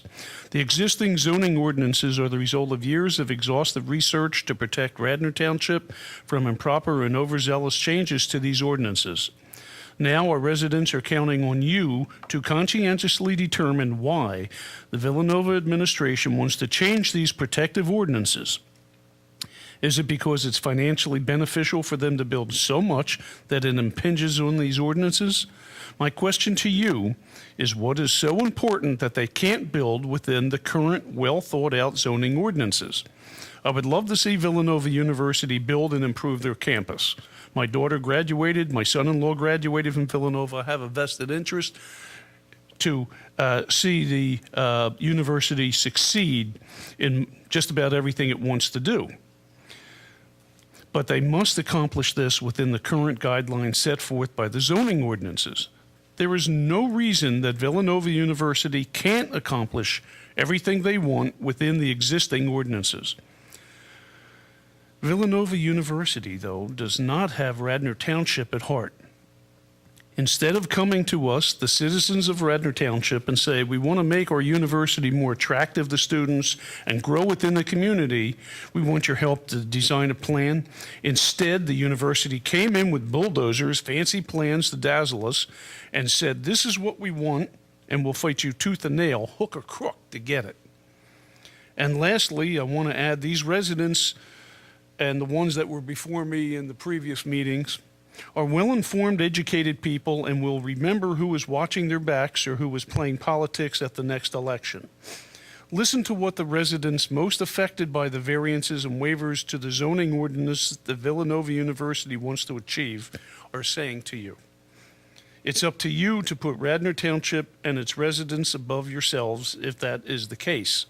This is a no-brainer, it's common sense, and you need to keep it simple so that you can see your way through all this that Villanova University is throwing at you. Thank you very much for your time. Thank you, Jeff.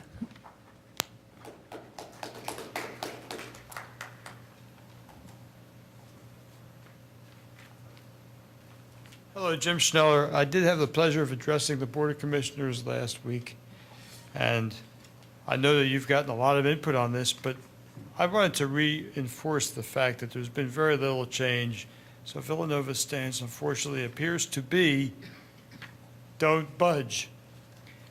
I think it's all kind of summarized in Section B on page 1 of the current draft, that it's fully intended that the CICD is, quote, the intent is the redevelopment of lands. And they want to redevelop the zoning code completely. So it's just a total remake of our institutional zoning. And it has no place in front of you. I think the setbacks are horrendous. I think that there is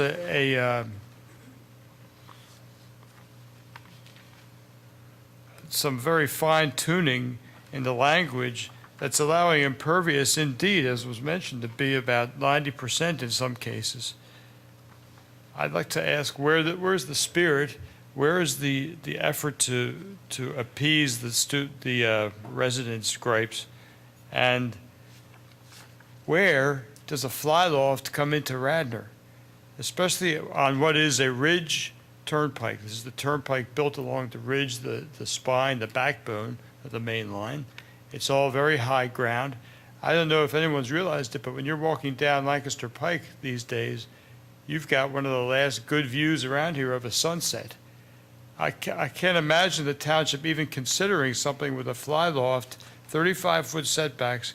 It's in totally bad faith. The spirit is get what we can, and I hope that you'll have a stern, pardon me, a really strong. Susan said I could use that word. Thank you, Jim. I'm joking. Thank you. And I noticed that Villanova residents aren't going away. It's a wonderful sight. That was funny.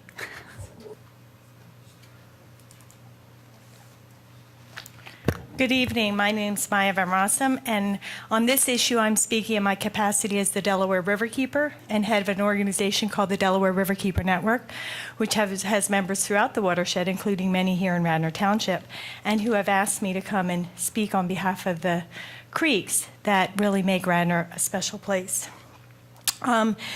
It's very important when looking at this ordinance to remember that Villanova is asking you for something, and frankly, they want a whole lot. But the way the ordinance is drafted, they're giving very little to the township. It's a very one-sided deal. When it comes, I mean, you've heard about a number of the issues to be addressed, but I'm really just speaking to it from the natural resources perspective. But there are many, many things that if you were to allow an ordinance like this to move forward, that you would have to include in order to even make this conceivably acceptable to the community.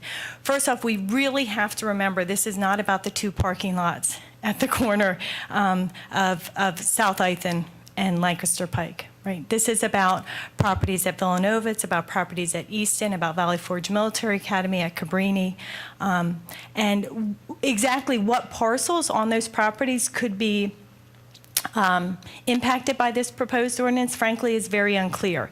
And a lot of the definitional language from where I sit, both as the Delaware Riverkeeper and a public advocate and also as an attorney, is pretty loosey-goosey.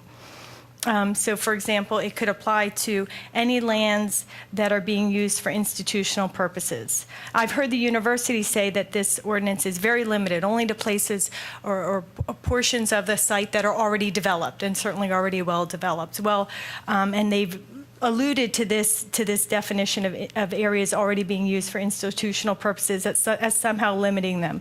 I could see the definition of institutional purposes being pretty darn broad.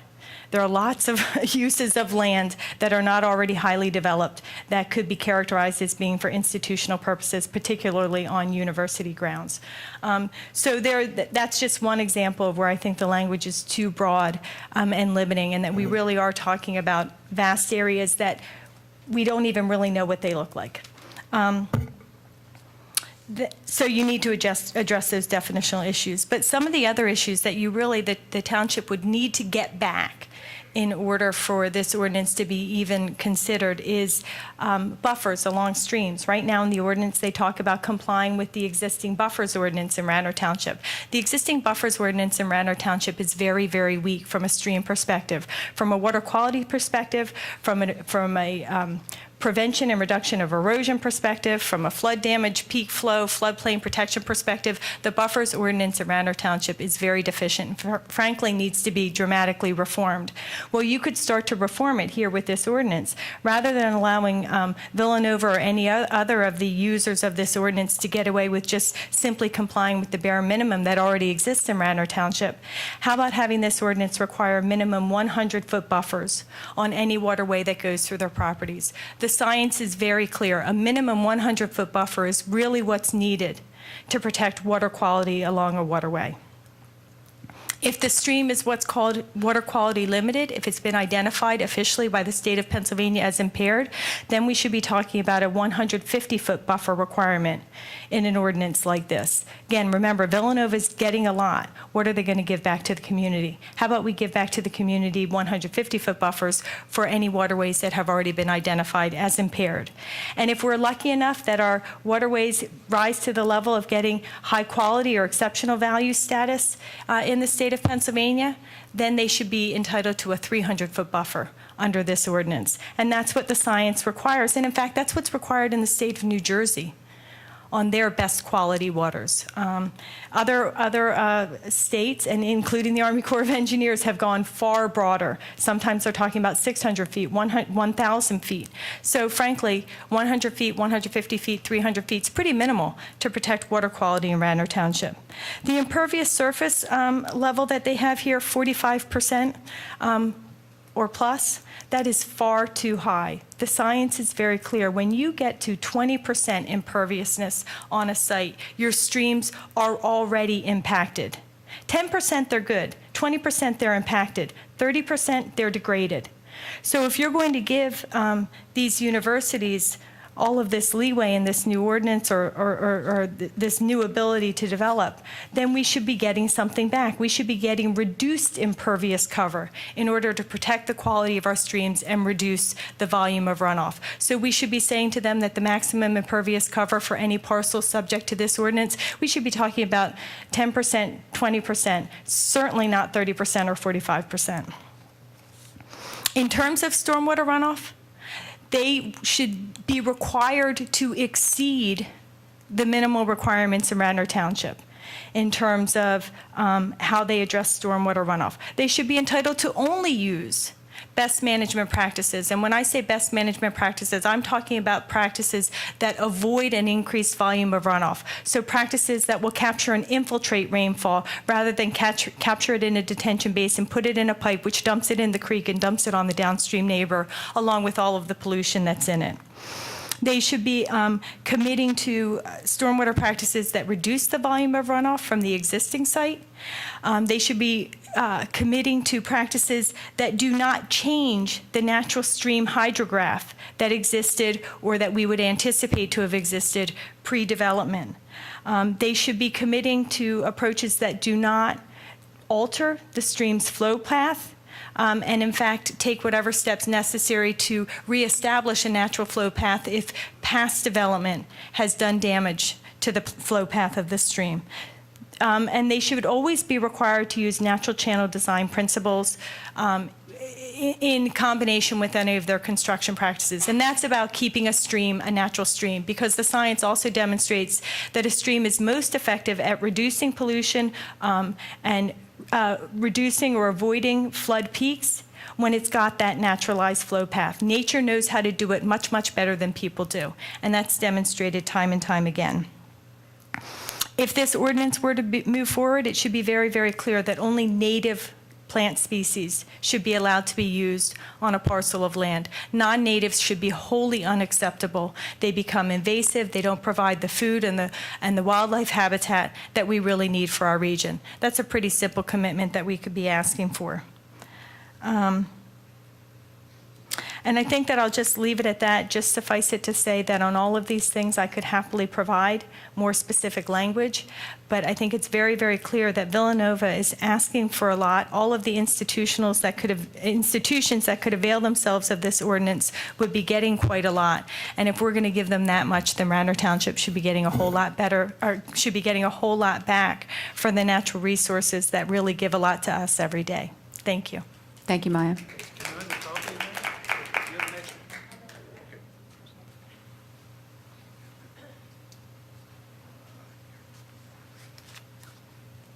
If we could go overhead with this. If that works. Do we get some audio visual support here? Thanks. There we go.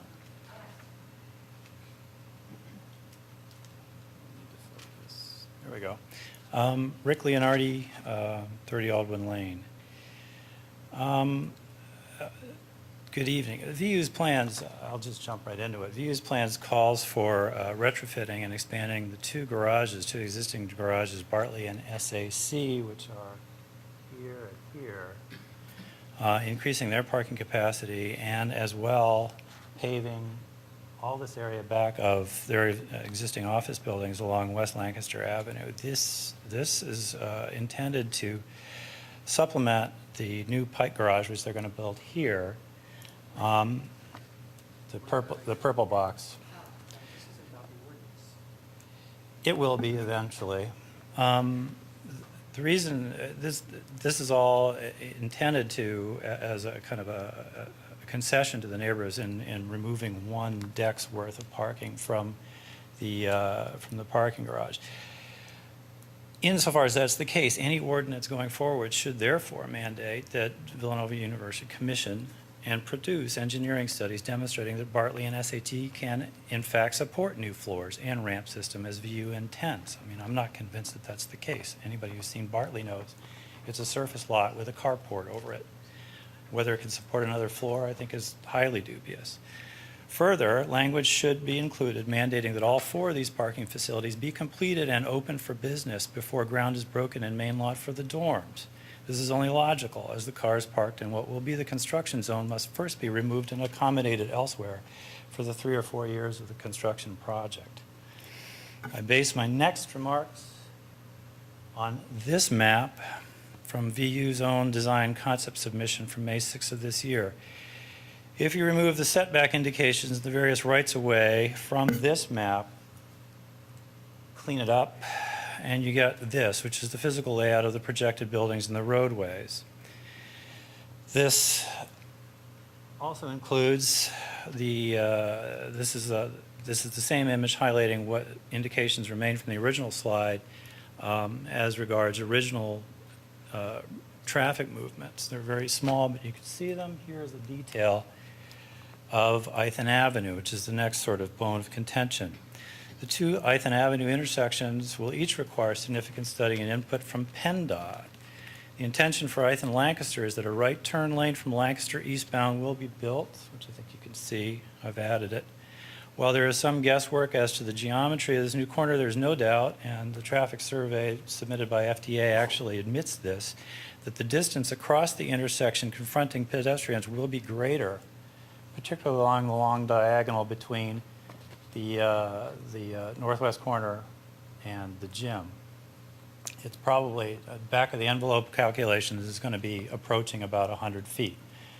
PennDOT's recommendation for traffic for pedestrian travel, the rate is about 3.5 feet per second, which works out to, I don't know, something in excess of the 26-second pedestrian scramble phase, which is now the standard at that intersection. So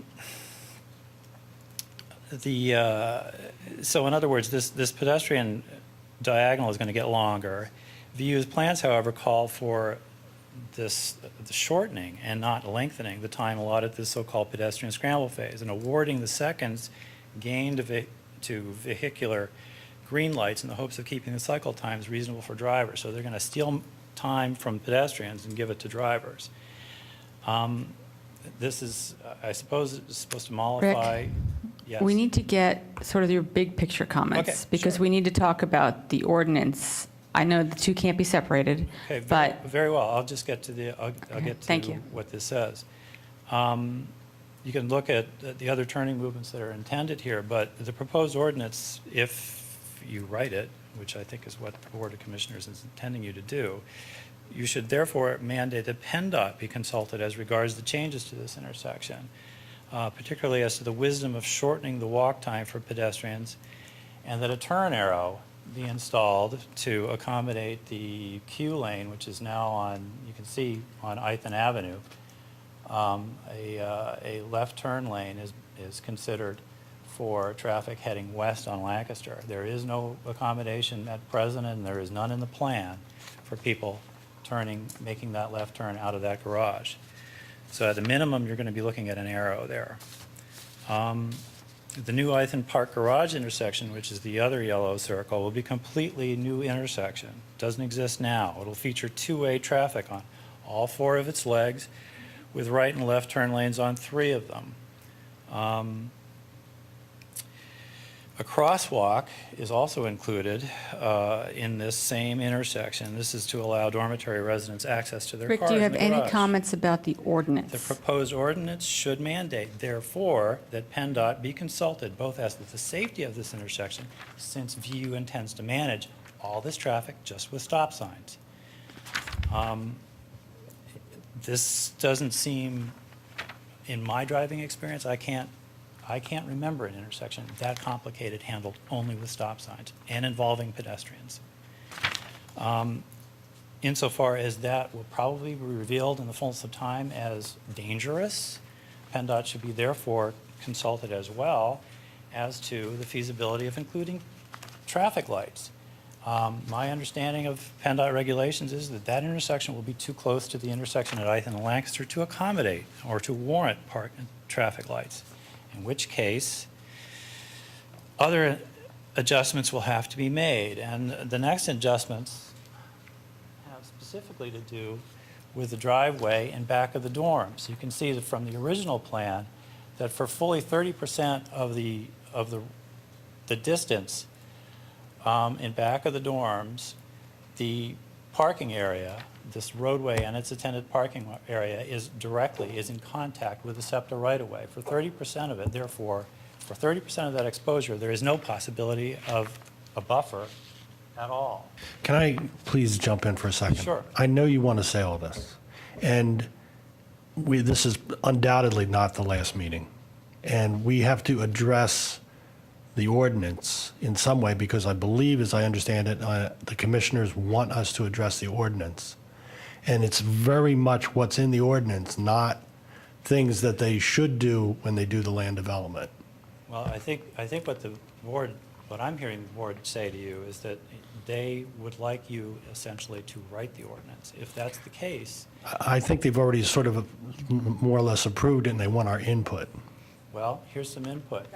Here's the memo Not from quite, not PennDOT quite, not explaining quite. how a roadway with 90-degree head-in parking should be built. It's 43 feet from the curb to the near edge of the travel lane. This means if you built this roadway in back of the dorms to PennDOT specification, that it would be 100 feet wide. Villanova intends it only to be 60, and they don't have the room even for that. So the proposed ordinance should therefore mandate that VU substantiate that its proposed roadway will be so lightly traveled that it can be safely built no wider than the average aisle behind the giant food store. Or it should mandate that it be controlled, for example, by manned guardhouses and gates at all times, and used only for special occasions and by permission, lest it turn into the heavily traveled cut-through it threatens to be. The ordinance should also mandate that if buffering cannot be planted on the north side of the railroad to completely hide the dorms, then extensive planting should These items occur are in the not Alban Triangle to appropriate achieve for this an result. ordinance, Rick. Those are land development issues, and those things should be addressed, but they need to be addressed at the land development stage. That's how the process works. I'd like to mention something about the pedestrian bridge. Rick, we're going to have to cut you off. All right. I'm sorry. Is there any other public comment related to the ordinance?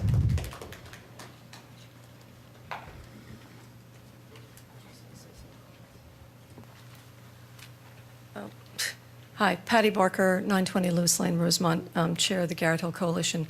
I sent Julie an email earlier today, and I'm not sure if did you pass on my comments? To Kevin. Whenever we get personal people sending us things, we send them to Kevin. So I will give you copies of my comments. I just want Thank to you. read my first paragraph. I respectfully request that you recommend to the Board of Commissioners that they appoint an ad hoc committee, like the Garrett Hill Steering Committee, to assist in hiring a professional planner in order to work with you, the public, and Villanova in an open, transparent manner on the proposed Villanova CICD zoning amendment. For a project this size, it's difficult to understand why a professional planner has not been hired. I'll leave it at that and give you a copy of all my comments, and thank you for your service. Thank you, Patty.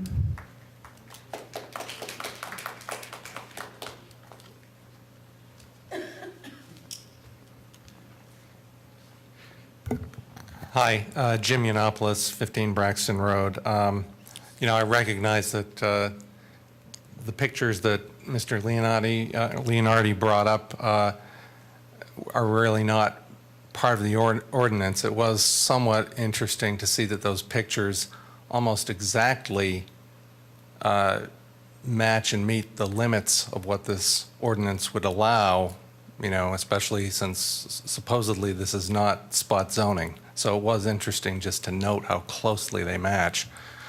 I know the Board of Commissioners, by a vote of 5-1, sent it to you. I hope you aren't feeling too insulted that after you had voted against it 8-1 that they did that. I know, there'd be a feeling on my part that, boy, I might feel insulted, but when I think about it, they really are focused on today and maybe tomorrow at the most. And I've heard a lot of you up here, and I've seen it in previous meetings, and I really appreciate it. Really express the viewpoint that we really have to look out for the future of the township, not just today and tomorrow, but a year from now, 5 years from now, 10 years from now, 20 years from now. What are the unintended consequences of an ordinance like this? And you very seriously considered that, and I hope that you will continue to do that. We're relying on you, and I don't just mean neighbors. I don't just mean people near any location where this ordinance could be put into work. But I mean everybody in the township. I think it's fortunate that our township charter does have a planning commission that's not elected, that's appointed. It's incredibly fortunate considering what I saw at the commissioners' meeting, with one commissioner leaving the room during public comment and not even listening, that we're lucky enough to have a commission like you that really takes all this so seriously. And I hope you will continue to do that. I've mentioned in a couple of public meetings that I'm the president of a homeowners association, and I think in the last 2 meetings I've mentioned that I have received 41 opinions out of the 57 members. I have 2 members who, one is a professor at Villanova and another is in the administration, who objected to me representing them in that regard. So I just want to clarify for the record that I never solicited the opinions of any of my members on this particular issue. I got 41 unsolicited negative opinions towards this ordinance. I suspect that if I had solicited the other 16, I would get 2 or 3 who would be for it. But curiously, as I've mentioned before, the only ones that seem to really think this is a great ordinance are people who are somehow related to Villanova University. So I just hope you'll continue to take into consideration what's best for this township 20 years from now, 10 years from now. Some people have mentioned that, boy, in other states, the ordinances are a lot stricter with regards to a lot of the setbacks. I know, the attorney for Villanova has mentioned that the township ordinances tend to be very onerous, and I have said, and I'll say it again, compared to other states, they're not. They're actually fairly permissive, and if you want to see even more permissive ones, Well, there are some townships in Pennsylvania that have more permissive ones, but none of us would want to live in those townships. So I hope you'll continue to take seriously what Radnor will look like in the future. Thank you. Thank you. Any other further public comment?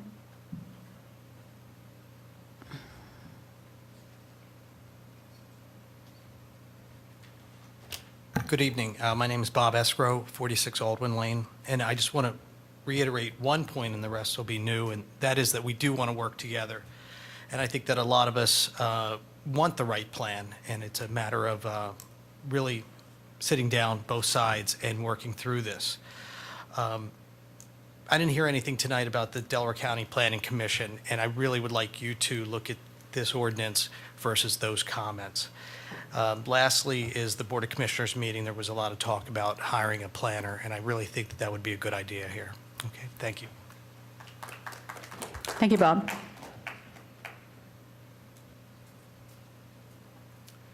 Good evening. My name is Philip R. I'm Meredith Avenue in Rosemont.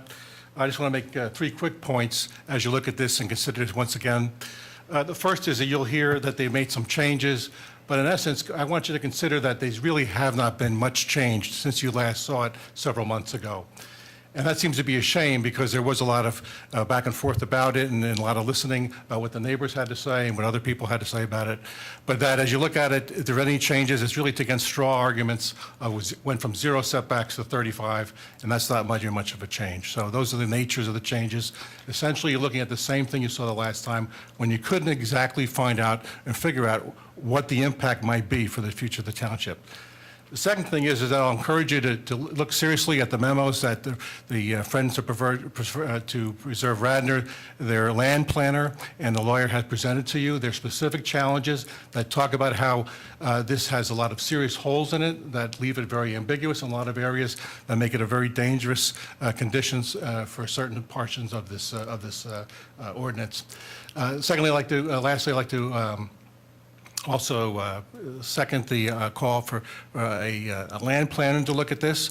These challenges that were made from the Friends to Preserve Radnor's professional staff were made by land planners. I think you need someone like that to look at this to see how this compares to other portions of other institutions that are in Radnor and how they may impact them and what kind of worms we may be opening up to have some kind of precedence that we do not want to live with going forward. And I guess the last point is that ordinances like this have to do with boxes, have to do with height, dimensions, setbacks, and all of that. And we need to remember that this is a use of a very intensive people use, talking about putting 1,100 students living there. And you have to really consider, do the setbacks, to the allowable area for plazas, does the pedestrian impact of that intersection, how will that impact what's happening there? And have you made specific protections for the residences, for the people that are traveling there, and for the students themselves? So thank you very much. Thank you, Phil.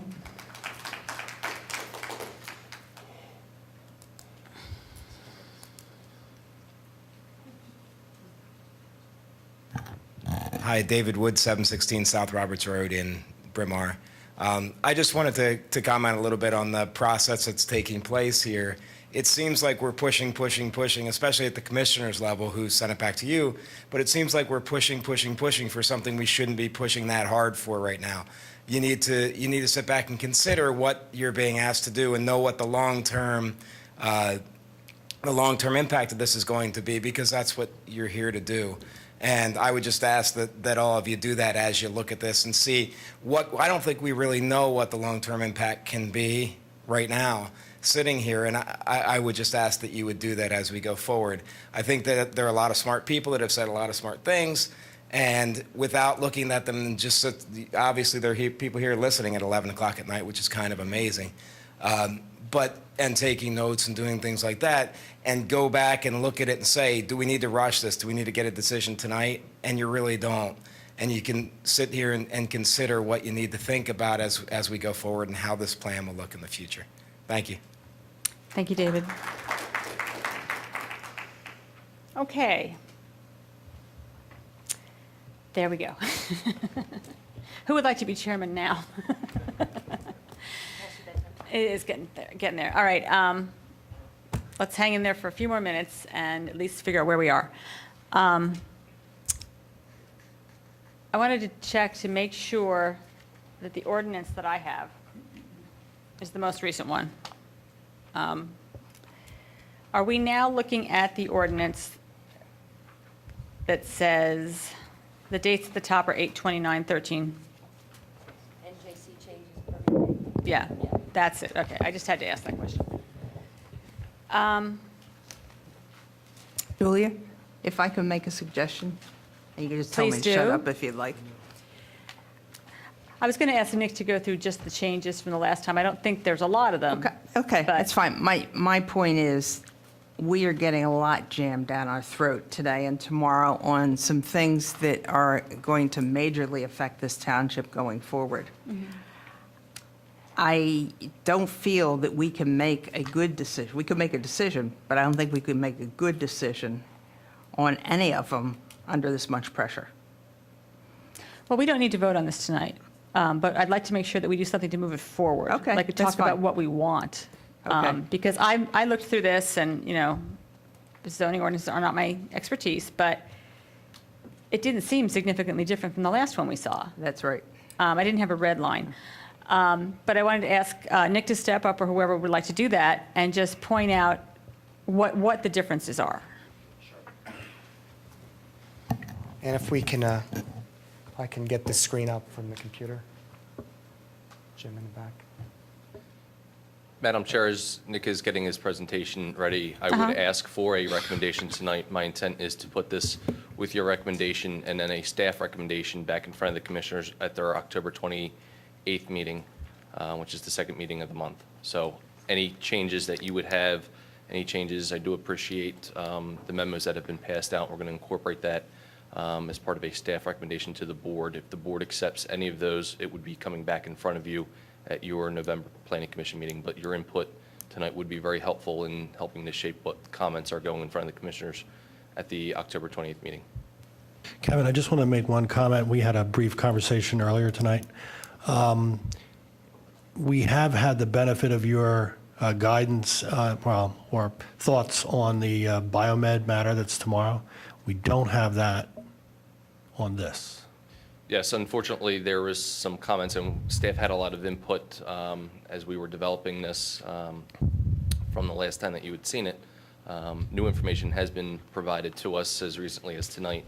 I want to take a fair evaluation of that information and be able to provide recommendations to the commissioners. For us to make a recommendation without that, when tomorrow perhaps we will have that recommendation in hand and consider that matter, seems to be acting in the dark again. And I would be, I said this last time, if I had to vote now, I would vote as I did before. I would turn it down because the changes are too small from what I can see. And I even looked at our notes of things we were going to recommend, and they're not anywhere near some of those recommendations in Skip, terms of let me just setback. point out, though, the township If has you have already new reviewed- information, I just wanted to, excuse just me. I'll be done in 10 seconds. If I have to vote tonight, it's no. If it's continued, then we'll see, based on what you see and based on what you say. But If I there's, doubt that you're going to change my mind. Well, let's If give there's Nick new a chance. information, I mean, if there's new information that's going to go to the commissioners and we don't get to see it, I don't know what we're doing here then. We need to have that information, and if we have to wait and see it and look at it tomorrow, that's what we're going to have to do. Okay, we're not going to look at it tomorrow. We might look at it again. But we have so many things on for tomorrow. Let's not even mention that we will look at it tomorrow. Well, the point is we should see it. Let's let Nick tell us where we are with the ordinance, and then we will go from there. And just so you know, if there are changes to this ordinance by the Board of Commissioners, you're going to see it again anyway. As you know, you've gone through it with the outdoor dining. Remember how many We've been times there. I Just came go back ahead, and Nick. forth, okay? Just the first thing is, I hear over and over again, this is trying to be rammed through, December 2011 is. No. Please address the I'm just changes saying, in but the I've ordinance. heard that over and over again, all right, Julia? So, okay. Now, going through the ordinance, and all I'm going to address, you've seen this, I'm sure you've seen this chart. I'm just going to compare it from March 2013, which is the meeting before, that you had made a decision last time and today.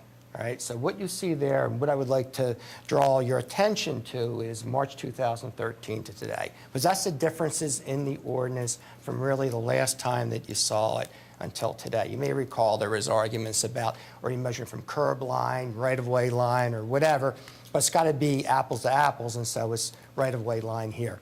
And there you see the differences in the setbacks from the last time you saw it in March 2013 to today.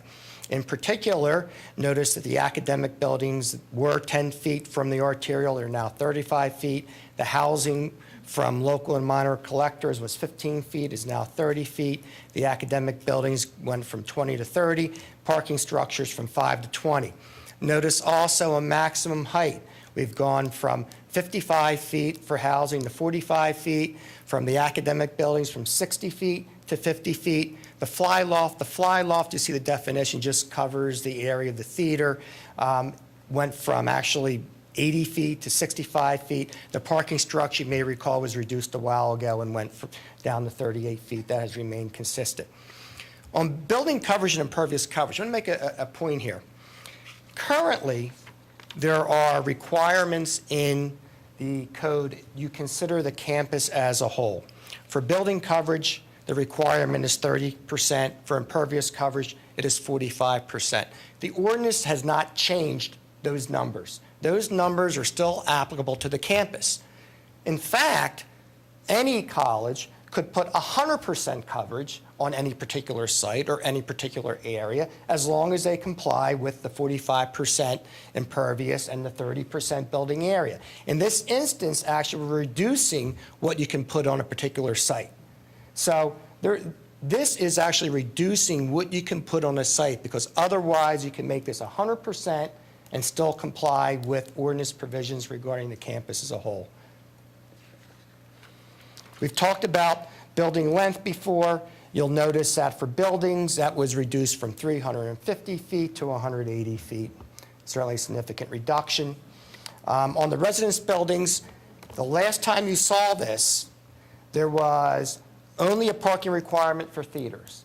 Now, the Township code is required for all parking requirements. The applicant could ask for a conditional use to have that parking requirement reduced, but as of now, the actual ordinance complies. I want to make another mention about, you keep on hearing about residences and setbacks from residents. Remember, the ordinance provides a default provision that is still the same. The setbacks are still the same unless otherwise provided in this ordinance. There is nothing in this ordinance that changes any residential setbacks. The current residential setbacks and what you may eventually approve for residential setbacks are what's applicable to this ordinance. It does not change any of those residential setbacks. Buffer planning strip. You've heard mention about buffer planning strip. The ordinance provides that there shall be a buffer planning strip. In fact, the current ordinance, in at least Villanova's circumstances, would not require a buffer planning strip because you're only backing up the railroad line. In this case, there is a requirement for a buffer planning strip. The requirement is it could be on the other side of the railroad tracks in Villanova's case as opposed to on the side. But the current ordinance would not require a buffer planning strip. Current ordinance does. The other differences on applicability, at one point, the last time you saw it was all institutions. It's now been changed to just redevelopment of lands used for colleges. So it's not all institutions such as the various high schools and everything else in the community. There was also no limit on the, or actually there was at the last meeting that you saw, there was one site per college. That still remains one site per college. Last time we saw it, there was no reduction or limit on retail space. That has now changed. The very last meeting, you saw a land preservation requirement that is still in the ordinance, and it goes further and states it has to be within a certain area. Last time we saw the ordinance, there was no requirement at all for pedestrian circulation. We kept on hearing complaints about how do we know that an applicant will do pedestrian circulation such as bridges. It's now in the ordinance that is required by the conditional use process. So that's really the changes in the ordinance that you've seen. This has been a process going on for 2 years. We feel we have a very good ordinance here. Staff has reviewed the ordinance in the past. Certainly, you may not agree with the numbers, the wording, is certainly applicable. Staff has land planners on it, they have solicitors on it. So, we would ask that this move on in some aspect tonight. Thank you, Nick.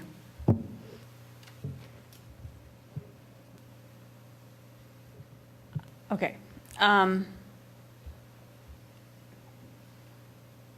think that when we're looking up at those charts, one thing to remember is that we talk about different things have changed since the original ordinance, and things have changed. But you have to, I'd rather see charts that show the existing zoning versus what is now in the it's not like we already had a CIDC and now we're changing it. It doesn't exist. So I think it would be helpful to me, certainly, if when we're talking about, well, this used to be 0 and now it's 35, and this used to be no limit, and now there's a limit, that's not the point to me. The point for me is what can be built currently under the existing zoning versus what could be done. Yeah, I can tell you, it's not on the chart, Julie, but I can certainly tell you, I have it written down here what the current ordinance is. Well, we have a chart, but I think that that's where we want to focus our thoughts, not on how this draft has changed from its initial state, more of how this draft would change our zoning everywhere. Now, can we start with the big picture items, maybe? We've talked before about this is going to affect other areas of the township. So that's kind of been an elephant in the room. Let's deal with that. Yeah, that's one thing that wasn't up on that chart, because one of the big things that's changed is that this CICD designation no longer needs to be fronting on an arterial, which means that it needs to front on an arterial if you want those really small setbacks, but it doesn't need to front on an arterial at all. And then it has these pretty expanded uses, whatever we may or may not think is appropriate for Lancaster Avenue. Right.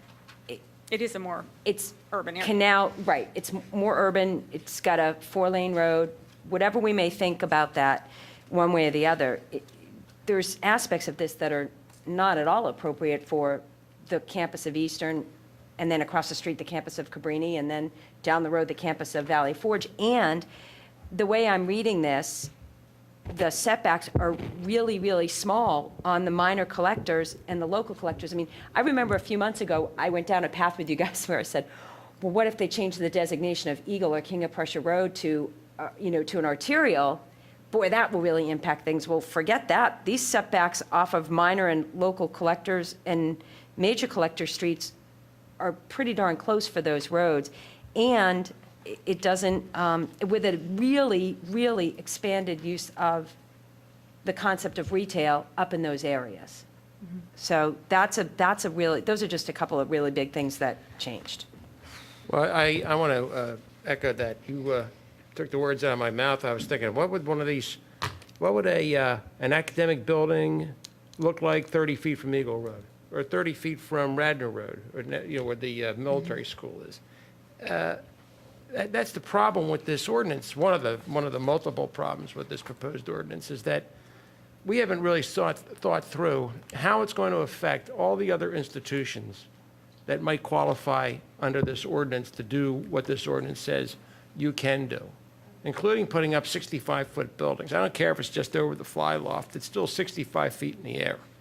And that's something we've got to consider. And I think this may work fine for Villanova, but we can't be concerned with just Villanova. We have to think how it affects everybody else. And there's something else another point I want to make. Well, let's stick with that one, because we want to stay on this topic. You have another point on this topic?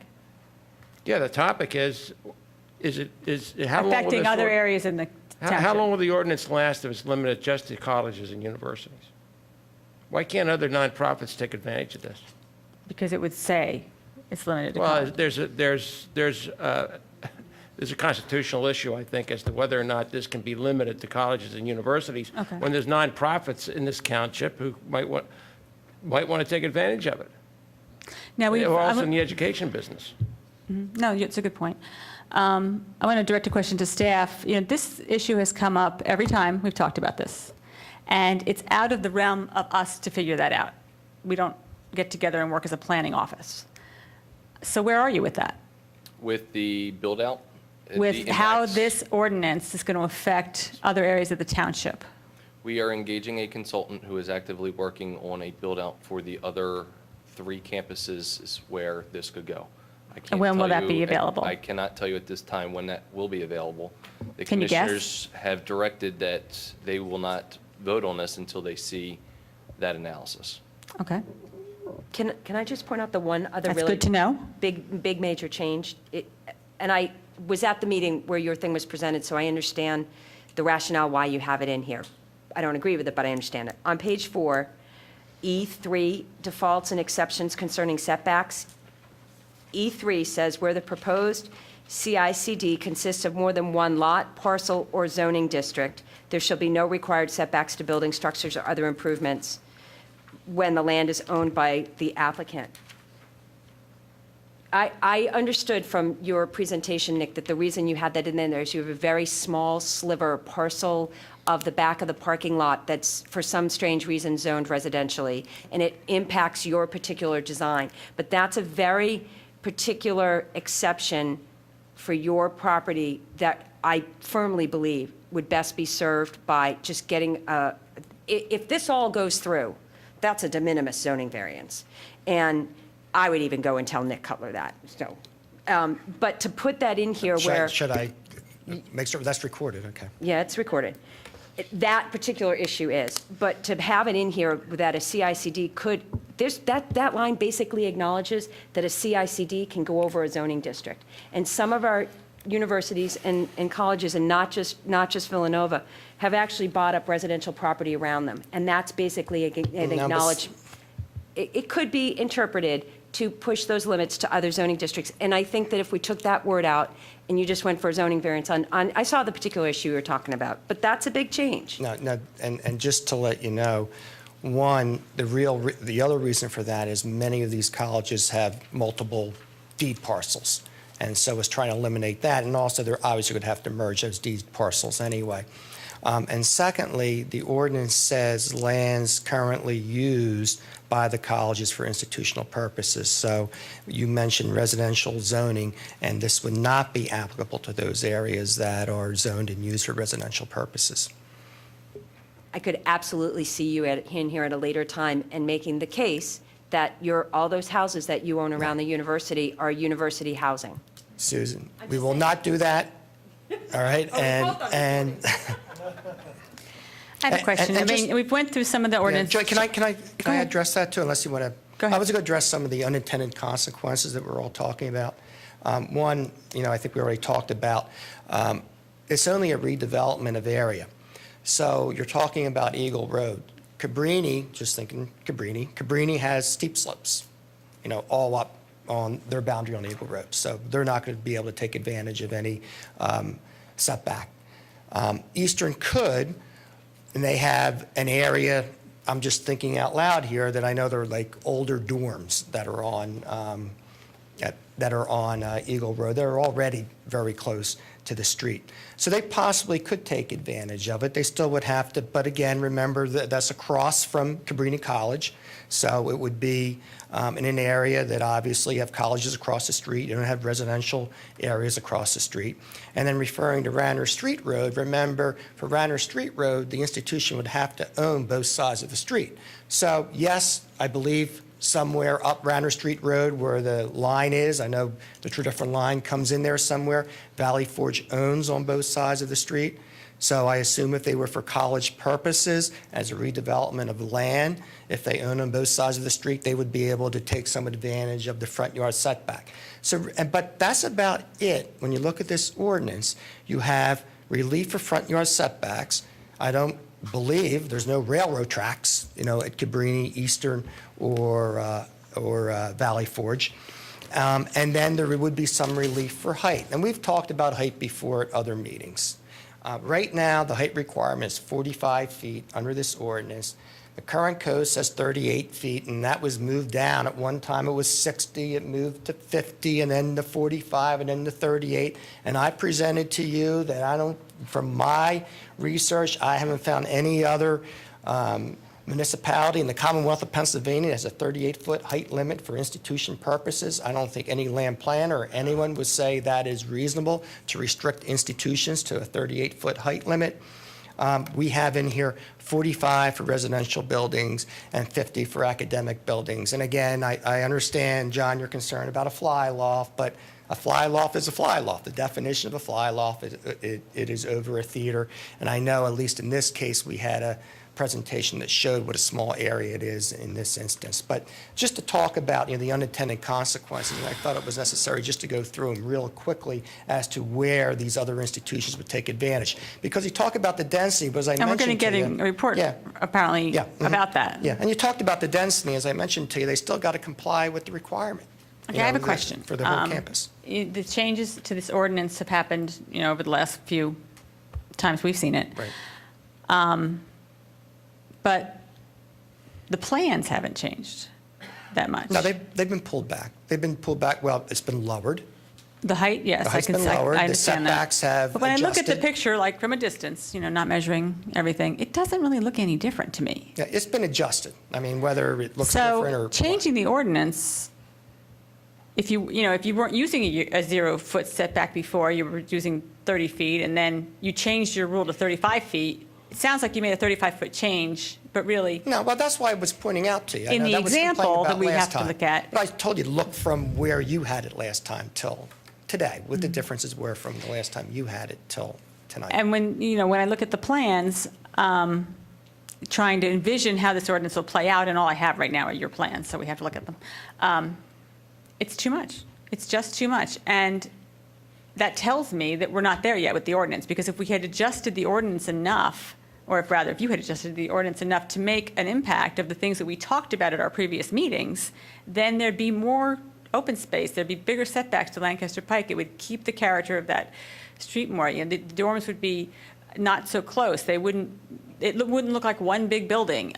These are things we've talked about at other meetings, and then you've gone back and adjusted the plan, but those things haven't changed. And especially the area with the parking lot and the theater, that's a very urban density there. I mean, it's incredibly dense. And, I understand that some areas of the campus are going to be more impervious than others, and there's going to be trade-offs, but along that road, we've gotten that this ordinance would allow for an incredible density of property there. And maybe we allow for that now. I don't know. But I think we'd have a problem with the plan coming in like that. Yeah, Julie, since you brought that up, let me just make one comment about the current Pike parking lots, since, we're talking a little bit about Villanova specifically. Currently, there's 1,700 parking spaces on the Pike and the other lots, those lots there. The parking garage will have 1,230 parking spaces. The surface parking is another 117. So in effect, we're having 356 less spaces on Ethan Avenue. Because I know that's always been a big concern about traffic on Ethan Avenue. It's been dispersed west on Lancaster. It's been dispersed on main campus. And, that's why I bring it up. But Nick, aren't you adding more parking spaces in the area that's not included in the CICD? For example, by those houses now, and those numbers you just gave me, are you including those? No, I just said on the Lancaster. Well, it's the same, it's on Lancaster Avenue, it's going through the same roads. No, it's not, Kathy. I mean, we're talking about Ethan. I was just drawing They're comparisons. going out on Avenue. Ethan. Okay, and one other thing I wanted to bring out. You folks have been given variances for making the buildings taller on the interior of the campus. And when I served on the zoning board, the law school, number one, you were given a variance for that. The philosophy was, and this is what you folks said, that it's the interior of the campus, it's not affecting the neighbors. This is not the interior of the campus. Law school was not interior, Kathy, and if you recall, I don't know if it was the first meeting here or the first But it's meeting for the further Board of back than Commissioners, what you are now. that a neighbor from across the street there who had appealed that decision to Court of Common Pleas came forward and stated that Villanova has done everything they said they would do, and they are very happy with the way the law school looks and what the final analysis in the law school was. And that was a person who had appealed the decision previously, the zoning board decision. But Villanova did receive variances for taller buildings on the interior And of the campus. some of the buildings, actually, as I mentioned, at one time, the code I said think you the could have science building, 60-foot maybe. building. Yeah. Yeah, at one time, the code said you could have 60-foot buildings. Then over time, it's been, since '89, I think was the last time, it went down to 38. Before that, it may have been, I made a note, I think it may have been, yeah, it was up to 50 at one time, and then in '89, it went down to 38. The page 5, where the length of the building is addressed, and there's a little asterisk. There's a couple of places here where there's asterisks. The building structure shall be the measured length of a facade that's unbroken by archways and facades with a minimum 6-foot offset. On a 180-foot building, that's a 3% offset. I mean, the way you guys have your building designed on the picture, you're doing it very differently, but that, on a building of that length, 180 feet, to be able to continue for 90% of the length of the property with a 3% offset change is visually nothing. I mean, it's nothing. Now, just so you know, and what we try to do there, the current code makes provision for offset, but doesn't specify how much of an offset or anything like that. I know in the past, applicants have come in and said, I offset it by 1 or 2 feet, and the township said, well, I guess you did. We have to agree. Also, you may recall, and I know that the land planner that came before you, he mentioned at one time that there's some pretty attractive buildings that are more than 180 feet long. Now, the board didn't agree, and from at least, my remembrance of that. But, it's not unusual to have buildings longer than 180 feet, and it's more of an architectural reason, to see different changes in the building. But Nick, in our current ordinance, aren't we limited to 160 feet? And then we have to 160 put feet and an 45. offset. No, there's no provision in there. If you read the ordinance, it's very vague. And that's why we actually put in a distance in there. It doesn't really say in the ordinance. I think buildings have to be separated by 45 feet. Yeah. But you can have 3 buildings together, just like we have here. Oh. And I just wanted to define it better so that there can't be any confusion on it. Got it. Okay, it's almost 11:30. Anyone have a suggestion on how they'd like to proceed? I'd like to table this until we get the information that the township, or that the commissioners have, that Kevin alluded to earlier, plus this density study. I agree. Is there anything else we want besides that information? Do we want them to actually go and come up with a plan that, or an ordinance that reflects some of the things we've been talking about in all these meetings? I was looking through our old notes, and all of our setbacks are greater. Just about every single one. And then they did make a move, and maybe I misspoke, Nick. You have made moves on the plan, but you moved from 1 to 3, and we're over here at 10, so it's... The other thing, I really would like to give a little bit of thought to the uses, the subordinate and the retail uses. And the reason I say that is this. We saw an analysis, or I think we're going to see an analysis for the Biomed place that suggests that with redevelopment, in addition to getting more money from the increased business privilege taxes, one of the ways that the township also creates more revenue is that the redevelopment of commercial areas increases the value of the property. And what we have the potential for here is a bunch of retail uses on our college campuses that have the potential to actually draw some of those neighborhoods to the college campuses away from the Wayne Business District, which is not good, particularly because the parking would be free and you don't have to worry about getting a $15 parking ticket. And 20, sorry. And the retail uses, while, and I'm not even sure that I'm clear on this, about the business privilege tax that would be paid when there's a subordinate business on a university, we for sure wouldn't be getting any increased real estate taxes from the increased commercial development because it's PI land and they don't pay commercial, they don't pay development tax, they don't pay real estate taxes. So we have the potential to have these 4 areas in the township where we're drawing away people from our business district where those businesses are paying taxes for a lot of uses. And there's a line where subordinate isn't subordinate. It's just a little mini shopping center. And while I appreciate that you brought the number down to 5%, 5% of a 50,000 square foot building is very different from 5% of a 90,000 or a 360,000 square foot building, which was what yours is proposed to be.